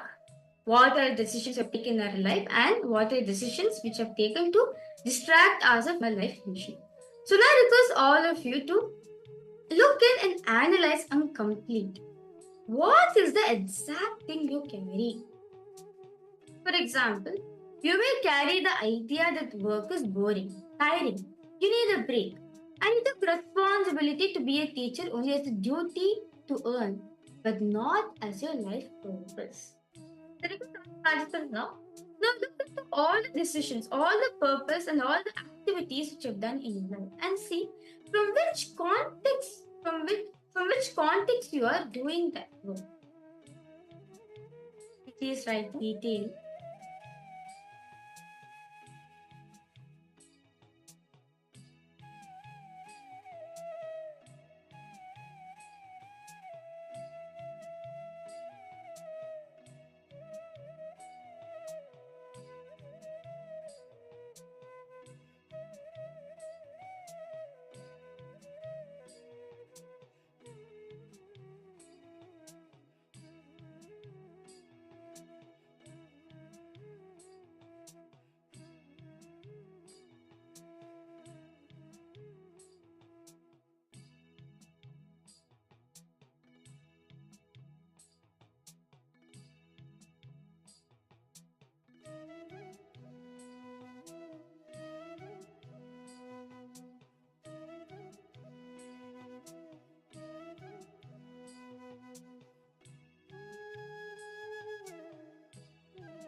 Yes.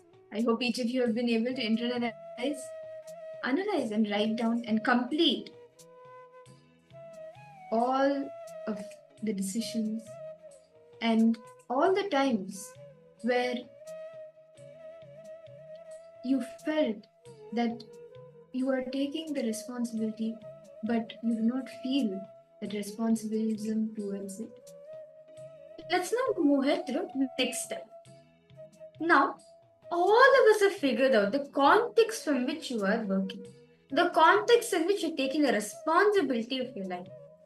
Now, decide, take responsibility for your life's purpose and live it completely with completion. Pen down, I request all participants, pen down all actions you're going to take towards this, and next arrange them in a sequentially order as first, second, third. So you have a plan on how you're going to be successful. For example, if you're a teacher, so your purpose is to teach chemistry.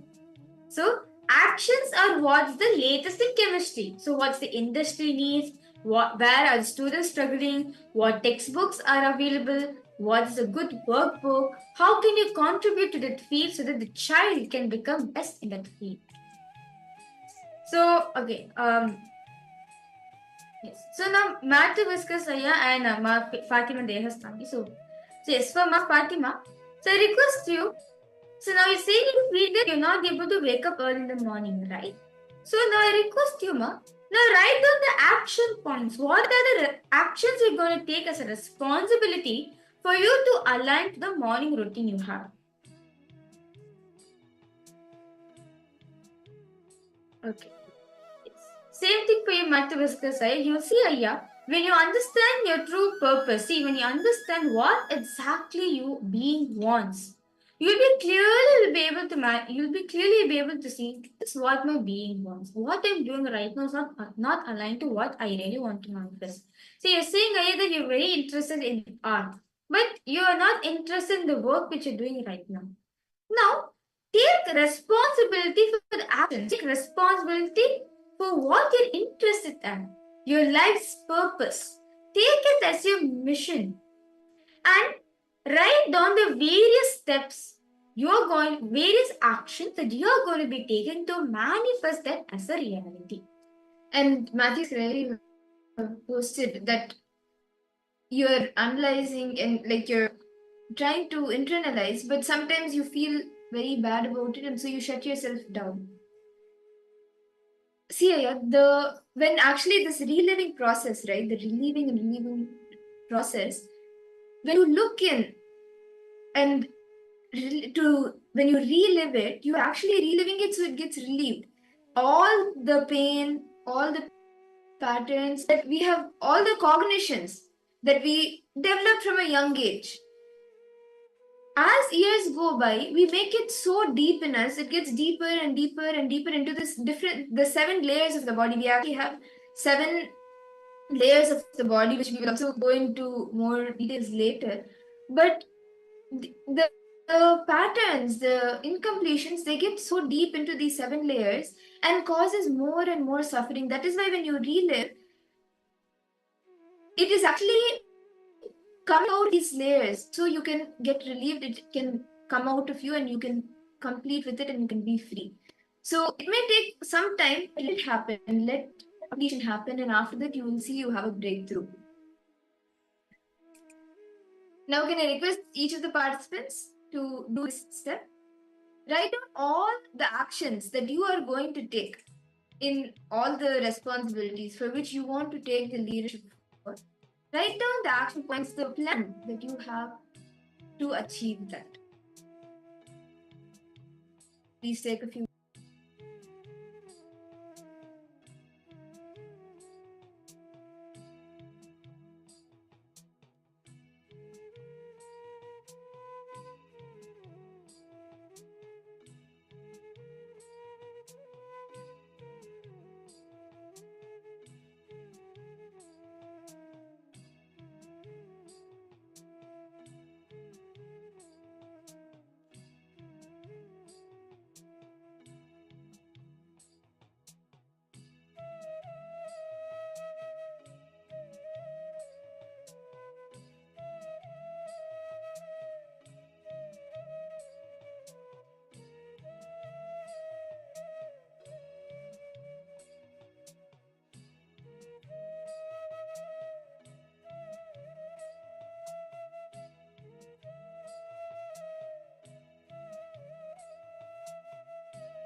I hope each of you have been able to write down and complete. What are all the action points, actions, and steps that you are going to take towards the responsibility that you have, towards the purpose that you have written? Now, very beautifully, Swamiji shares that when you align to your life's purpose, right?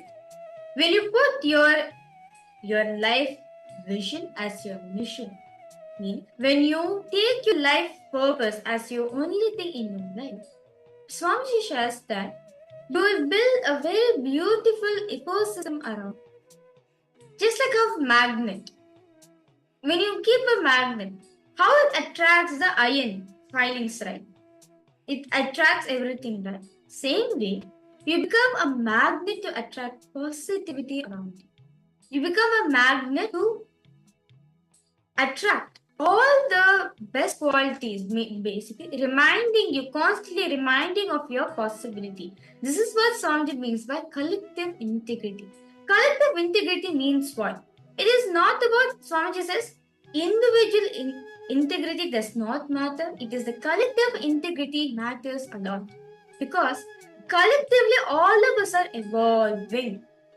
When we have collective integrity, when you build collective integrity within yourself, you will become a leader. The first step to experience leadership is to bring collective integrity within you. Let us now listen to deep truths revealed by Swami on this collective integrity. What is collective integrity? Why collective integrity? And how, by building collective integrity, how can we become a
See, unfortunately, Hindus lost the understanding about this collective integrity. See, if a ship has to stay afloat, all the mechanisms in that ship need to stay integrated. It can be the maintenance engineer or the cleaning staff, captain, all the equipments fixed in the ship, everything, the machineries and all human beings All of them need to be integrated for the ship to stay afloat. A maintenance supervisor cannot say, I have done my job, but the cleaning staff is not doing his job. What can I do? Anyhow, if the ship sinks, I will not be blamed because I have done my job. If a maintenance engineer thinks he is a fool because when the ship sinks, he is also going to die. Not only is going to lose his job, he is going to lose his life. Now listen, let me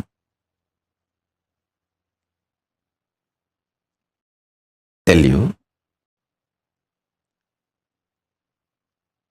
For the ship to stay afloat and reach the place where it need to reach,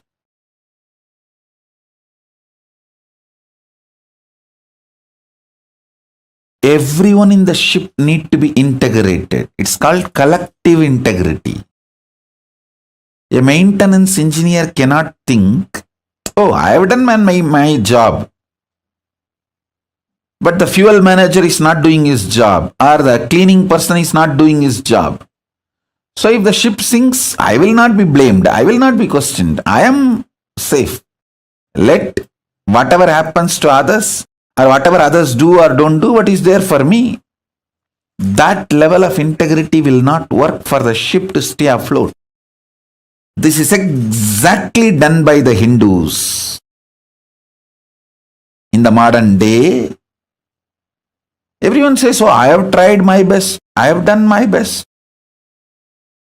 But others are not doing. What can I do? I have seen this as a typical mold.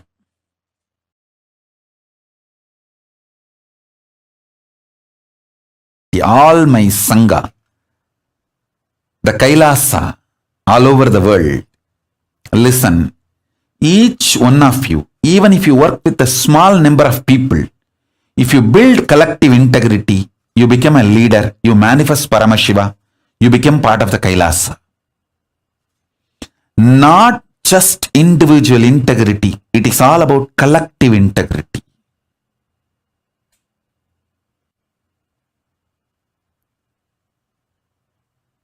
Work on it. Work on it. Work on it. First, make people understand collective integrity should be law of life. So whoever commits for that, take them as part of your team and then help guide work. See, people who don't even want to commit for this collective integrity, you can't do anything with them. Let them have their team then. You form your team with people who accept collective integrity as the common goal and who are ready to work for it, struggle for it, manifest it. Good or bad, ups or downs, we will all stay together and make collective integrity happen. Only people who commit for that form a teamily with them.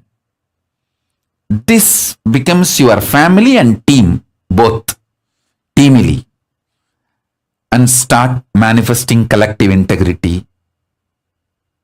You will be successful in individual level and team level and cosmic level, KAILASA level itself.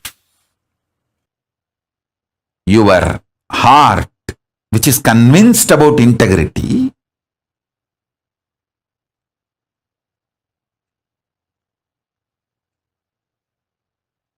need to convince all the organs of your body and organs of your life. See, when I say organs of your body, you all understand. Heart, lungs, brain, intestine, all the organs. You all even feel, yes, I should convince all the organs of my body. True. But why should I convince the organs of my life? They should convince themselves.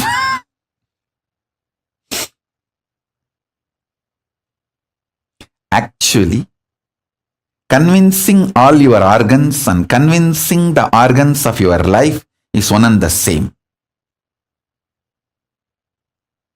All of you listen. If you are not able to convince your husband, some parts of your brain is still not convinced about it.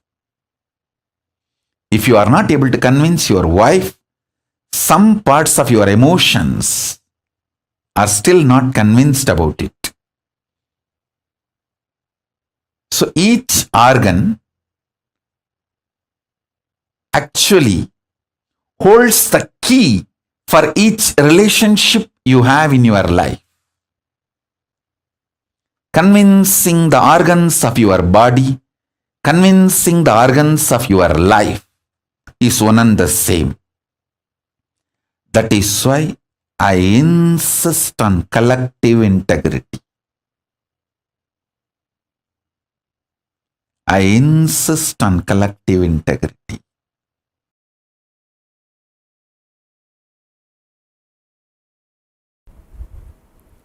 Your stomach pain will be directly connected to the cobwebs you have not cleaned in your bedroom. Your ulcer is directly connected to the outside veranda you have not cleaned your house. Don't think, how can that and this be connected? Only if you have ulcer, stomach problems, your eyes will not even be aware of the dirt around you. If your eyes are not even aware of the dirt around you, something is boiling inside you. You are preoccupied. All preoccupation manifests ulcer, understand? All preoccupation. If you take Haritaki powder, you will clean your house. This may all look very funny, very funny side effects. You think, oh, if I take Haritaki powder, I will clean my restroom. That I understand. Why will I clean my veranda? Live, you will understand. Many of these things are interconnected. Many of these are interconnected. If you take Haritaki powder and heal the ulcer inside, suddenly your words towards your mother-in-law will become soft and completion based. The relationship will develop. It's too funny. It is too funny. What affects what? Which one touches which one? It is too funny. Let me give you the precise solution. State is achieved by unclutching, completion, all the methodologies of putting you in Nirvikalpa Samadhi. As on now,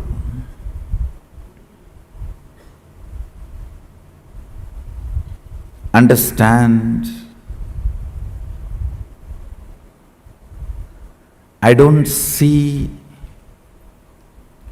any of my disciples at least manifesting any power without touching the Nirvikalpa Samadhi. And I also make sure you don't manifest powers before you touch the Nirvikalpa Samadhi, because if you start manifesting before you touch Nirvikalpa Samadhi, it will be Siddhi, not Shakti.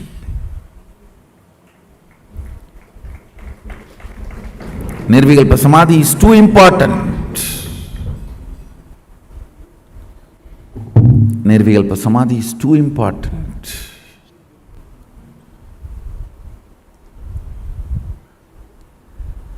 State is achieved by unclutching completion. Of course, ultimately by initiation. The Shaktipada puts you into the state of Nirvikalpa Samadhi, state of Sadashivatva, oneness with Sadashiva. The space is created by more and more completion with others. When I say completion with others, whatever you perceive or cognize as others, making them part of your oneness is completion with others. Understand, whatever you cognize as others, persons, river,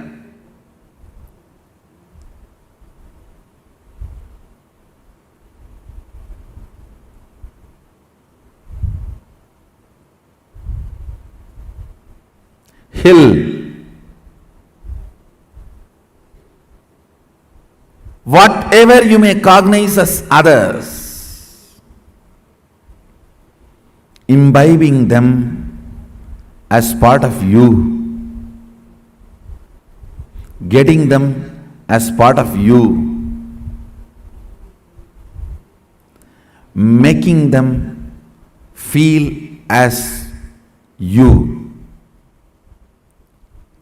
recovering your oneness with them is completion with others. Understand? I am defining completion with others.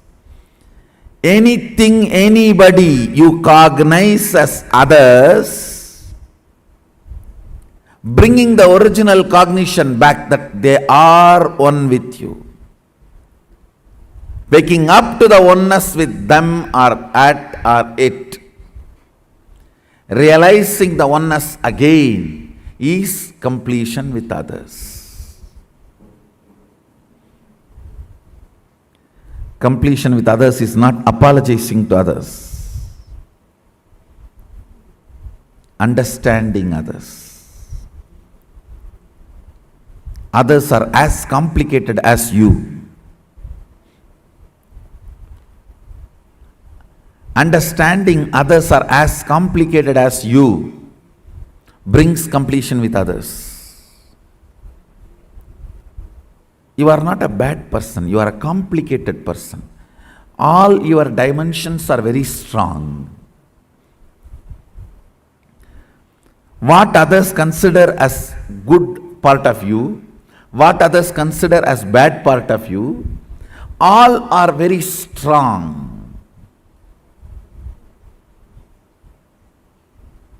I tell you, just like you are complicated, everyone is complicated. Understanding everyone is complicated brings completion with others, and you start feeling oneness with them.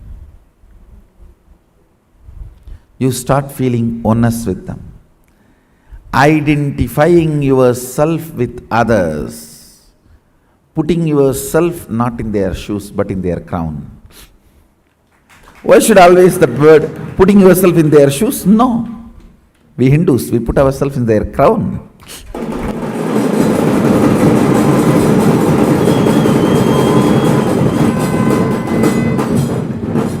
Understanding the complications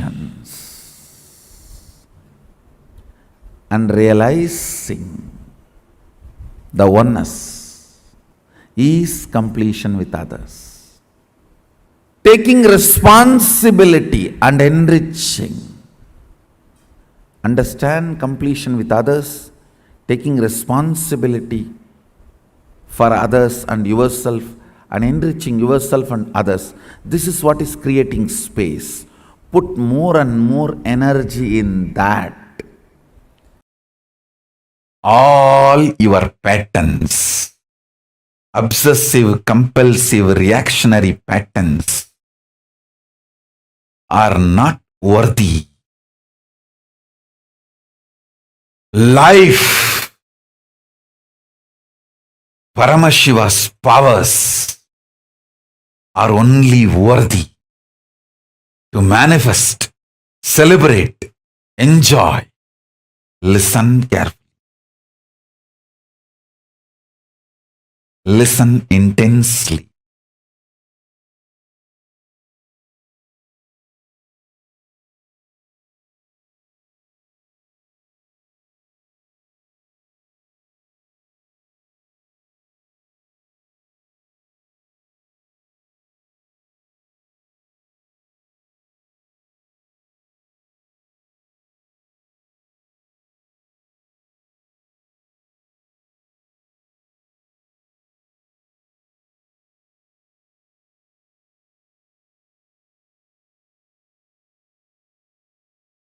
Unable to build collective integrity is just because of your obsessive compulsive reactionary pattern. Understand? Whatever stops you building collective integrity is your obsessive compulsive reactionary pattern. Sit and pen down what stops you building collective integrity around you. Behave ferociously with those patterns. You usually behave ferociously with the people, not with the patterns. Behave ferociously with the patterns. Behave cutely with the people. You do opposite. You behave ferociously with people and behave very cutely with your patterns.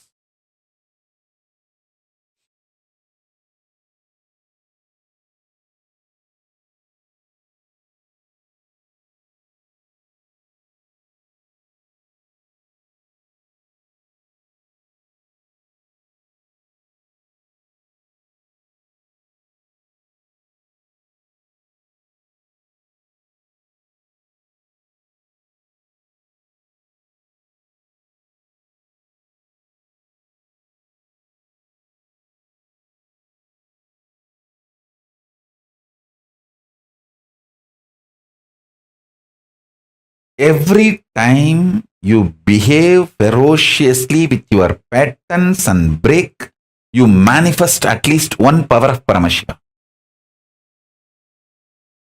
Listen.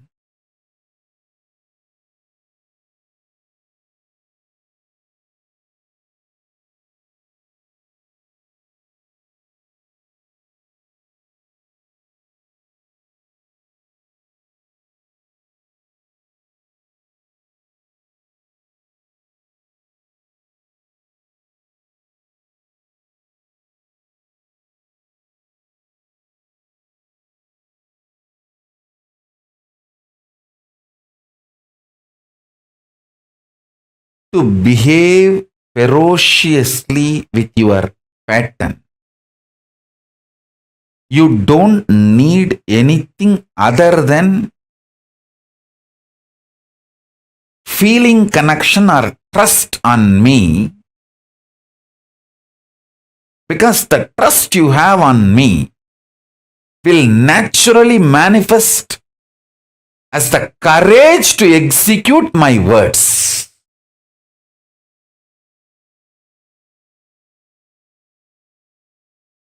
That is the way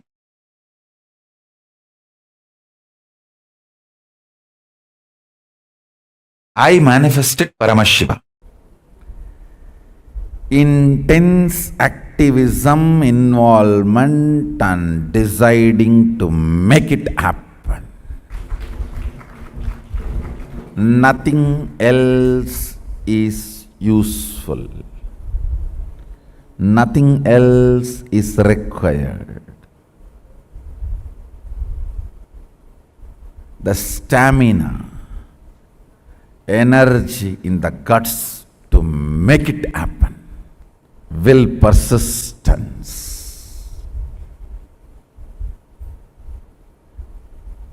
Do you know in how many places the oppositions I am facing?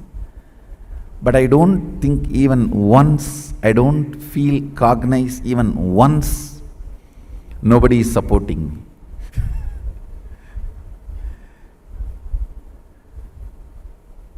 I am very clear because I have taken the responsibility. Sadashiva himself is supporting me.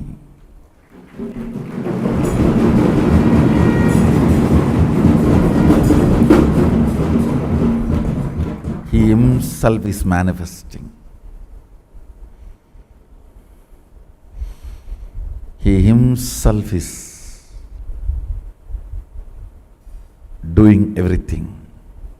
Understand, you will have in your inner space 10 choices. One, oh, I am trying every best, nobody is supporting me. One thought current. Loser. Losers don't sacrifice. Losers are the arrogant, abusive fellows. Out of arrogance and abusiveness, no sacrifice will happen. This is another one thought current. The one more thought current. Oh, if I take the responsibility, I am only questioned, I am not supported. You are given everyday food, that is a support. You are given all your basic needs, that is a support. You are given all the survival needs, that is a support. But nobody bothers about all the support available. They think, oh, all my work everyone will do and I will put my name, that is what is called support. So that is what if you are defining and expecting as a support.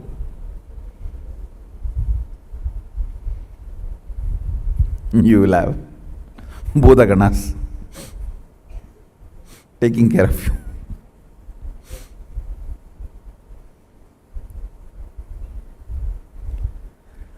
All these thought currents will run in you.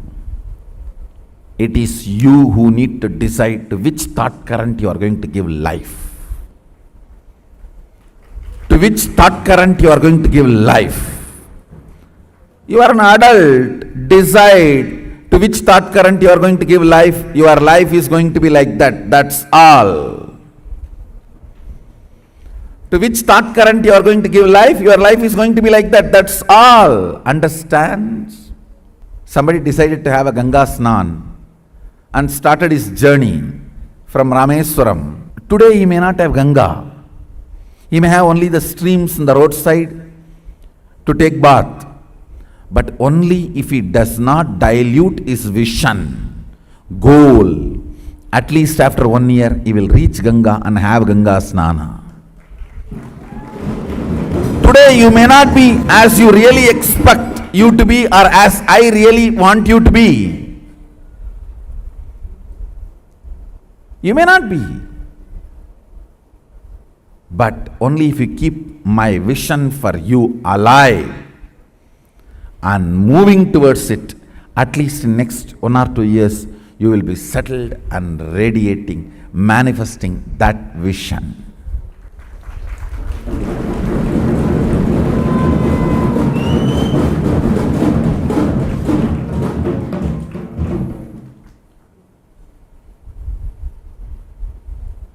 Understand,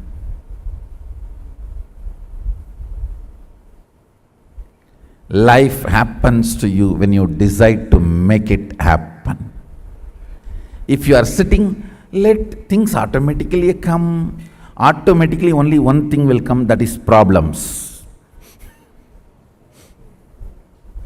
Life happens to people who consciously decide. That is actually a good news. It comes to you only the way consciously you decide. Means what? You develop, you decide, you design. That's such a good relieving news. So I know there will not be any unexpected problems. That's a freedom. Feeling empowered. It is we who decide and design the life. To what you are loyal, that will be your life. To what you are integrated, that will manifest in your life. No question of reasons. I always tell, valid reasons for your failure does not make success. valid reasons for not doing is not equivalent to getting it done, making it happen. Make it happen. Shock everyone by making it happen. That's my life. Last 44 years, this is the statement I can make comfortably about me.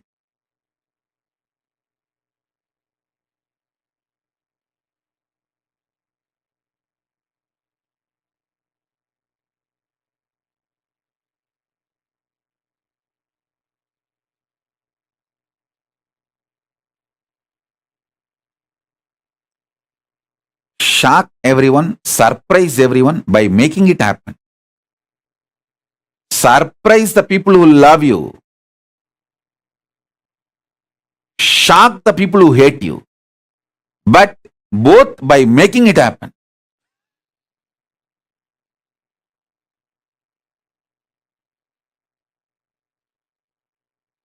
Whether I surprise or shock, it's always by making it happen.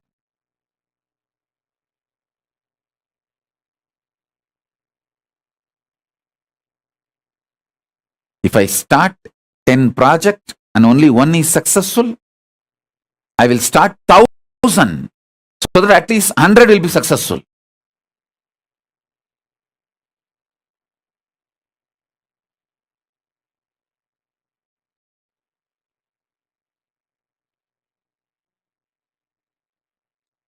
I won't even bother. Oh, I started 10, one became successful. Let me start 10,000 and at least 1,000 will be successful. Even if it's 100 is successful, it's okay. Let me start 10,000. Unending excitement, enthusiasm, power, consciousness, life positivity swallows that length, breadth, depth, time, space, all the lower dimensions and makes you manifest Ishwaratva.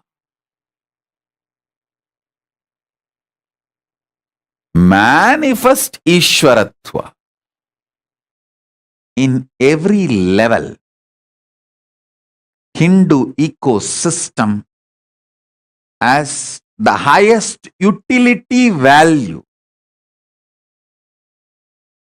and behaving with collective integrity and as a support system for underprivileged people. Understand?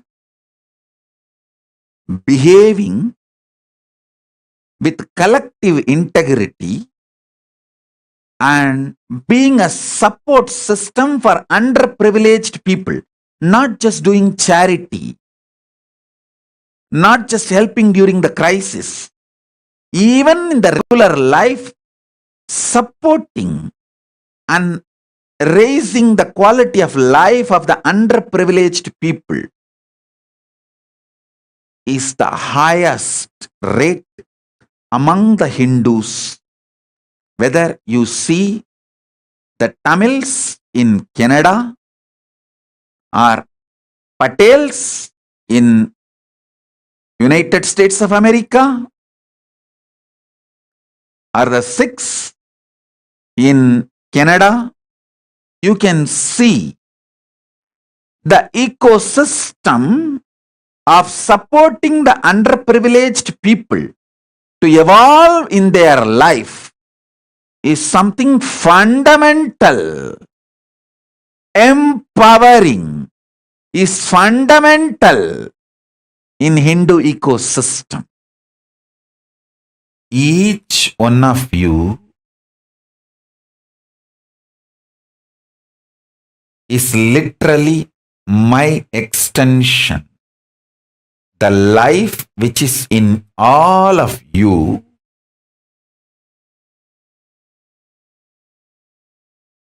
and the life which is inside me,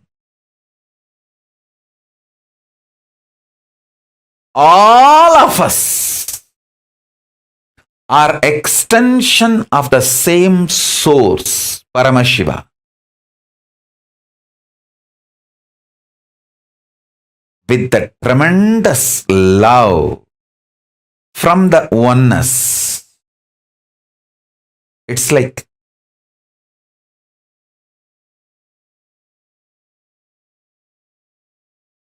in India, in kindergarten schools, the kids will be forcibly made to sleep during the noon time after food. All of you have to just lie down in a row,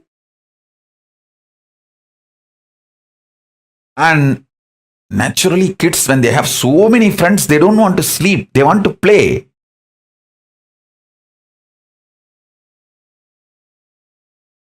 But kids have to rest. It's a rest time. So the kids will keep one eye closed and watch through one eye whether the PT teacher who is in charge of making the kids rest, the moment the teacher steps out of the classroom, one kid will get up and wake all the other kids. And they will all have fun, jump, make the whole classroom upside down. Because they know the teacher will take at least half an hour to go and have her lunch and come back. That half an hour, these kids will have fun, make the whole classroom upside down. And the moment they know she is coming back, they will all be just back to their place, sleeping as if nothing happened. How? The kid, the moment he knows the teacher is out, he wakes up and he wakes all the kids to have fun with the same love. I am waking all of you up. Hey, come on, let's enjoy. Understand?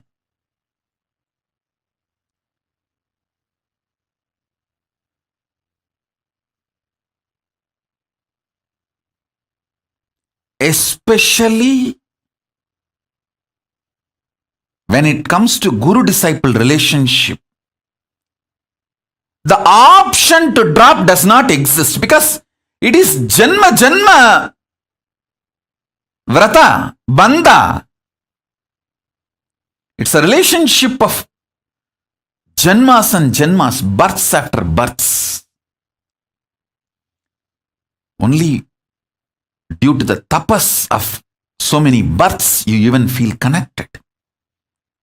And after getting connected,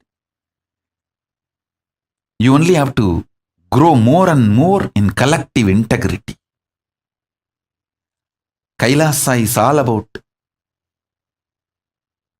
ecosystem which makes you manifest this great cosmic sciences, possibilities, powers. Whatever I am talking, making it all this as a reality.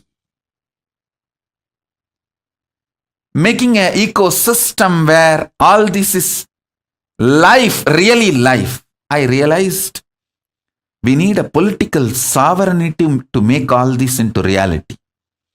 Where the collective integrity is the law of life. So that you are always focused. You are always working towards making the individual integrity to manifest into collective integrity.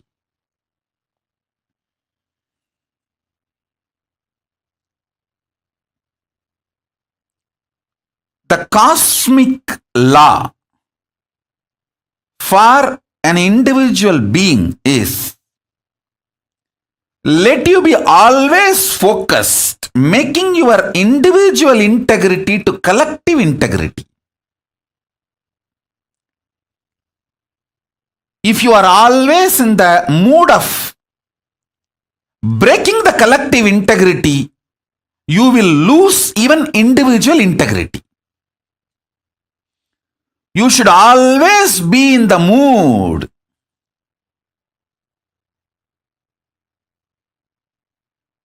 of making your individual integrity into collective integrity. First, make people understand collective integrity should be law of life. So whoever commits for that, take them as part of your team and then help guide work. See, people who don't even want to commit for this collective integrity, you can't do anything with them. Let them have their team then. You form your team with people who accept collective integrity as the common goal and who are ready to work for it, struggle for it, manifest it. Good or bad, ups or downs, we will all stay together and make collective integrity happen. Only people who commit for that form a teamily with them.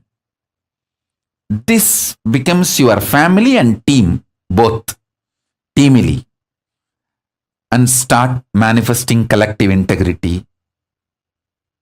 You will be successful in individual level and team level and cosmic level, KAILASA level itself.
नित्य नारायण गोविंद केशवा नित्य नारायण गोविंद माधवा नित्य नारायण गोविंद केशवा नित्य नारायण गोविंद माधवा नित्य नारायण गोविंद केशवा नित्य नारायण गोविंद माधवा नित्य नारायण गोविंद केशवा हरे नित्या नित्यानंता हरे नित्या हरे हरे हरे नित्या नित्यानंता हरे नित्या हरे हरे हरे नित्या नित्यानंता हरे नित्या हरे हरे हरे नित्या नित्यानंता हरे नित्या हरे हरे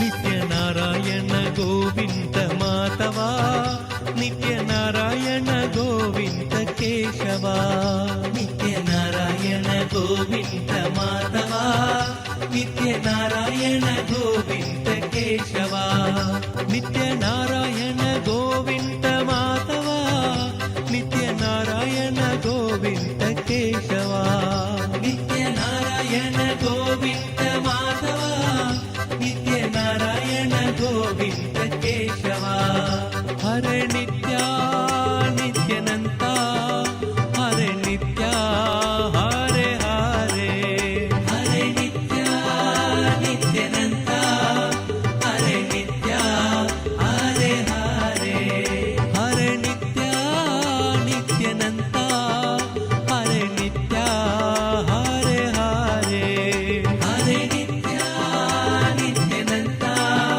हरे नित्या हरे हरे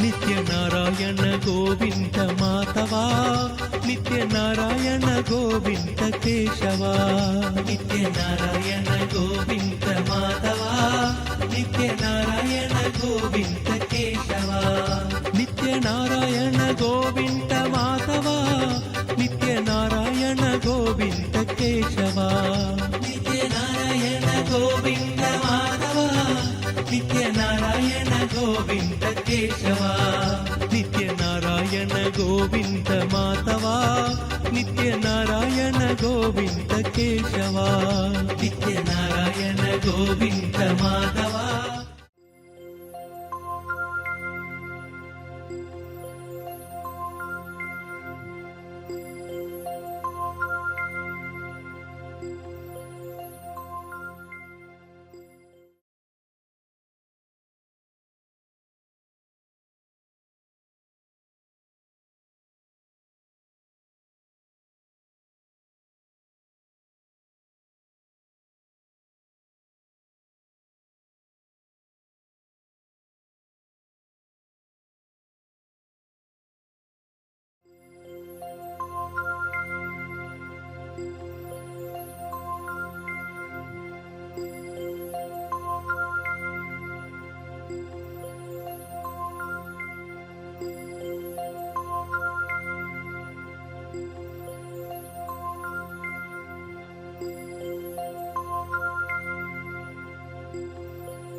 नित्यानन्द सदाशिव सुराधिपं नमस्कृत्य शशाङ्क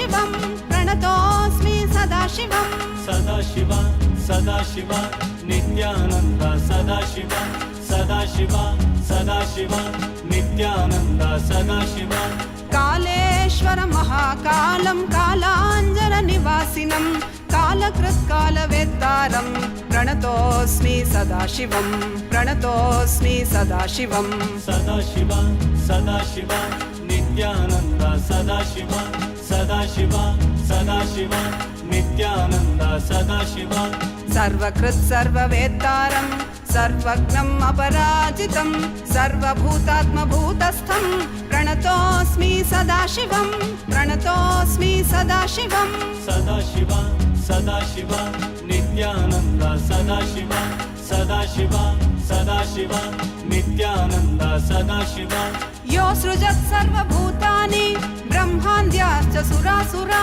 तमहं लोककर्तारं प्रणतोऽस्मि सदाशिवं प्रणतोऽस्मि सदाशिवं सदाशिव सदाशिव नित्यानन्द सदाशिव सदाशिव सदाशिव नित्यानन्द सदाशिव वरं वरेण्यं वरदं वरिष्ठं वरवाहनं वनमालाधरं देवं प्रणतोऽस्मि सदाशिवं प्रणतोऽस्मि सदाशिवं सदाशिव सदाशिव नित्यानन्द सदाशिव सदाशिव सदाशिव नित्यानन्द सदाशिव प्रीतियत्प्रीतिदातारं सुप्रियं प्रियदर्शनम् उमापतिं सदाकान्तं प्रणतोऽस्मि सदाशिवं प्रणतोऽस्मि सदाशिवं सदाशिव सदाशिव नित्यानन्द सदाशिव सदाशिव सदाशिव नित्यानन्द सदाशिव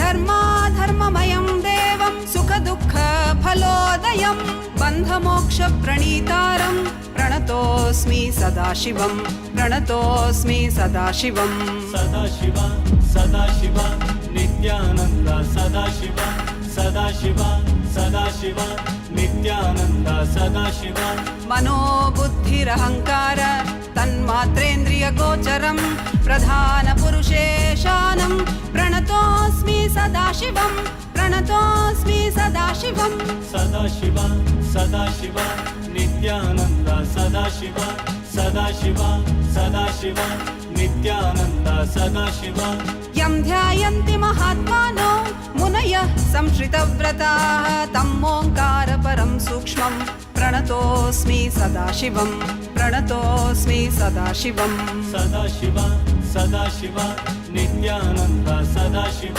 सदाशिव सदाशिव नित्यानन्द सदाशिव सूक्ष्मं सर्वगतं नित्यं सर्वविद्येश्वरेश्वरं सर्वतत्त्वाश्रयं देवं प्रणतोऽस्मि सदाशिवं प्रणतोऽस्मि सदाशिवं सदाशिव सदाशिव नित्यानन्द सदाशिव सदाशिव सदाशिव नित्यानन्द सदाशिव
ताण्डव शैलगिरिश नित्यपुरि नित्या नटन शङ्कर ज्योति विश्व नित्यपुरि नित्या दामोदर प्रभु नित्यपुरिषा ஓங்கார பிரபுவே தாமோதர பிரபு நித்ய புரிஷா ஓங்கார பிரபுவே சிவ சங்கர கங்காதர ஹர ஹர ஹர நித்யேஸ்வரா சிவ சங்கர கங்காதர ஹர ஹர ஹர நித்யேஸ்வரா ராஜராஜ தியான பீட நித்யபுரி பகவான் ராஜராஜ தியான பீட நித்யபுரி பகவான் நீலகண்டா பிரணவ மர்ம பரமஹம்ச நித்யா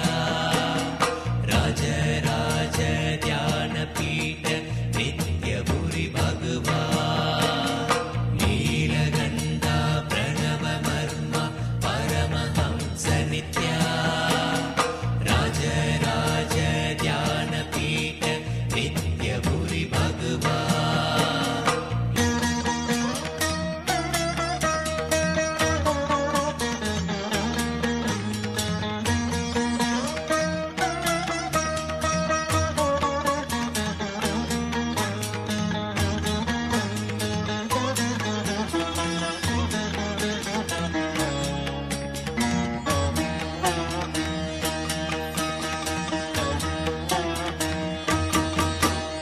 அம்பா பரமேஸ்வரி அகிலாண்டேஸ்வரி நித்ய பராசக்தி சாம்பவி சங்கரி நித்ய சர்வேஸ்வரி சாந்த ஸ்வரூபிணி दया करो माँ कृपा करो माँ माता नित्येश्वरी दया करो माँ कृपा करो माँ माता नित्येश्वरी नित्य शंकरी कृपा करो माँ अभय प्रदायिनी नित्य शंकरी कृपा करो माँ अभय प्रदायिनी जगतोदारिणी माता दुर्गा नित्यपुरी नित्येश्वरी जगतोदारिणी माता दुर्गा नित्यपुरी नित्येश्वरी नीलगंधा प्रणव मर्म परमहंस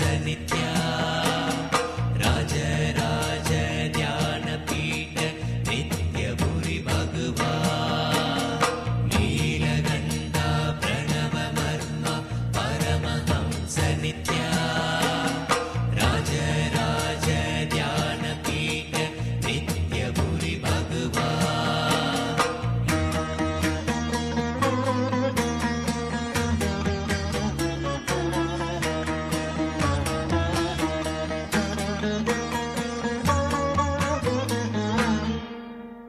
श्री गुरुनाथ नित्य गुरुनाथ सद्गुरु नित्या जय गुरुदेवा सद्गुरु देवा नित्य गुरुदेवा माता नित्येश्वरी पिता नित्येश्वरा नित्यपुरी नित्या माता नित्येश्वरी पिता नित्येश्वरा नित्यपुरी नित्या जय गुरुनाथ सद्गुरुनाथ हर हर नित्य गुरुदेवा जय गुरुनाथ सद्गुरुनाथ हर हर नित्य गुरुदेवा शरणं शरणं नित्य सद्गुरु शरणं शरणं शरणं नित्य सद्गुरु शरणं नीलगंधा प्रणव मर्म Paramhans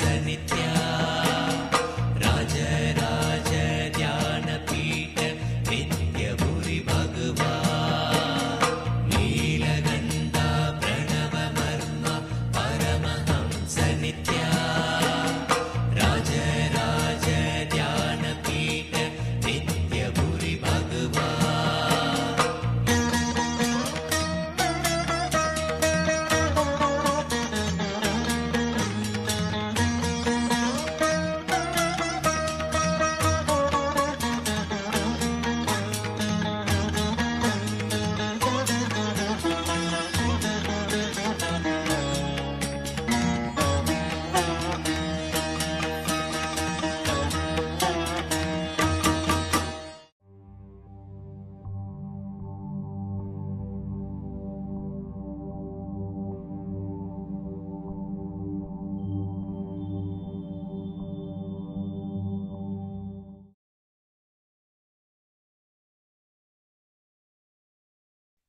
Today, all of us are receiving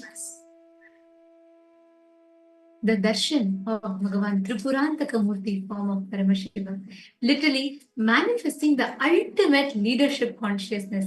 This is the space of Bhagavan Tripurantaka.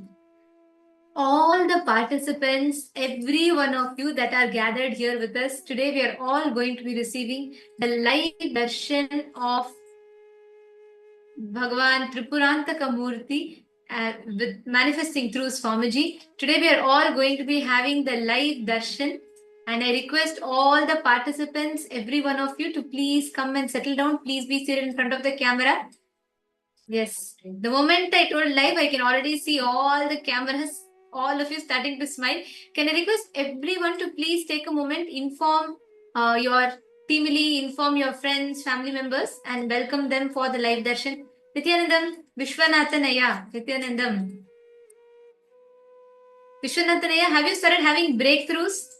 How are things manifesting for you?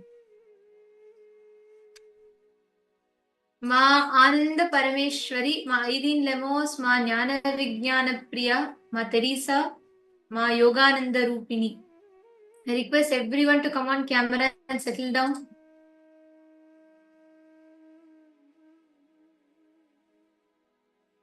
Today, all the participants, we learned about what exactly is leadership consciousness, right? The experiencing Ishwaratva in our life.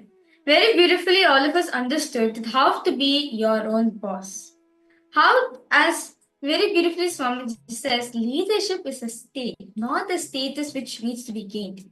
So I request all participants to post what all the understandings you got so far. As today, all this is going to be your reality. Swamiji is going to be manifesting that as a reality for each and every one of them.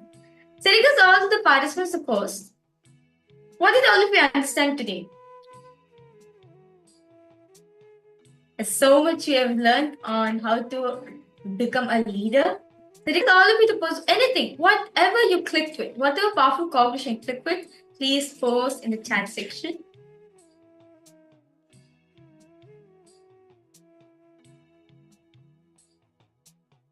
We see so many participants, because all of you to please come on cameras as we are just a few minutes away to receive the darshan of Swamiji. And today's darshan is way too special because all of us in the last few days, we've all been listening to some of the most important revelations. Let me start with a quiz.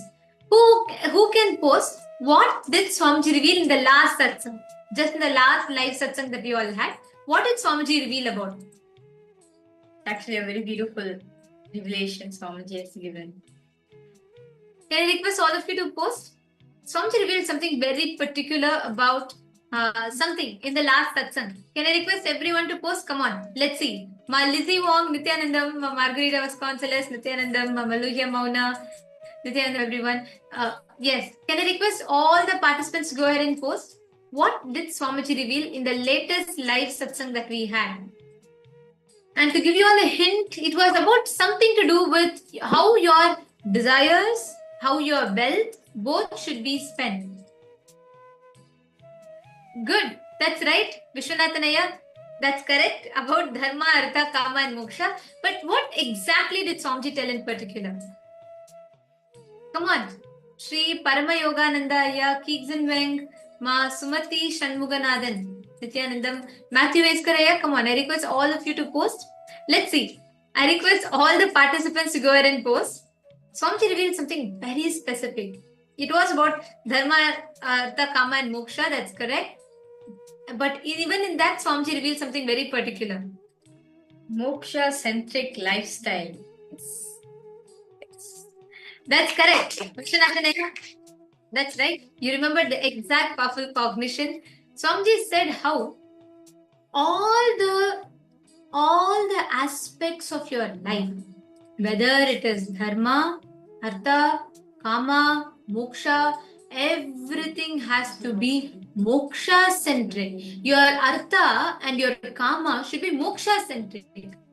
Now I'll come to the next question, okay, from the satsang. Swamiji revealed that there are 3 types of human beings in the planet Earth. Who can tell? What are the 3 types? Swamiji revealed there are 3 types, based on this Dharma, Artha, Kama and Moksha. Swamiji revealed that there are three types of people that exist in planet Earth. And Swamiji also revealed specific details about each category of human beings, how we live, how we exist. Yes, my Isak is also posted Moksha centric, that's correct. Another Parameshwari, that's correct.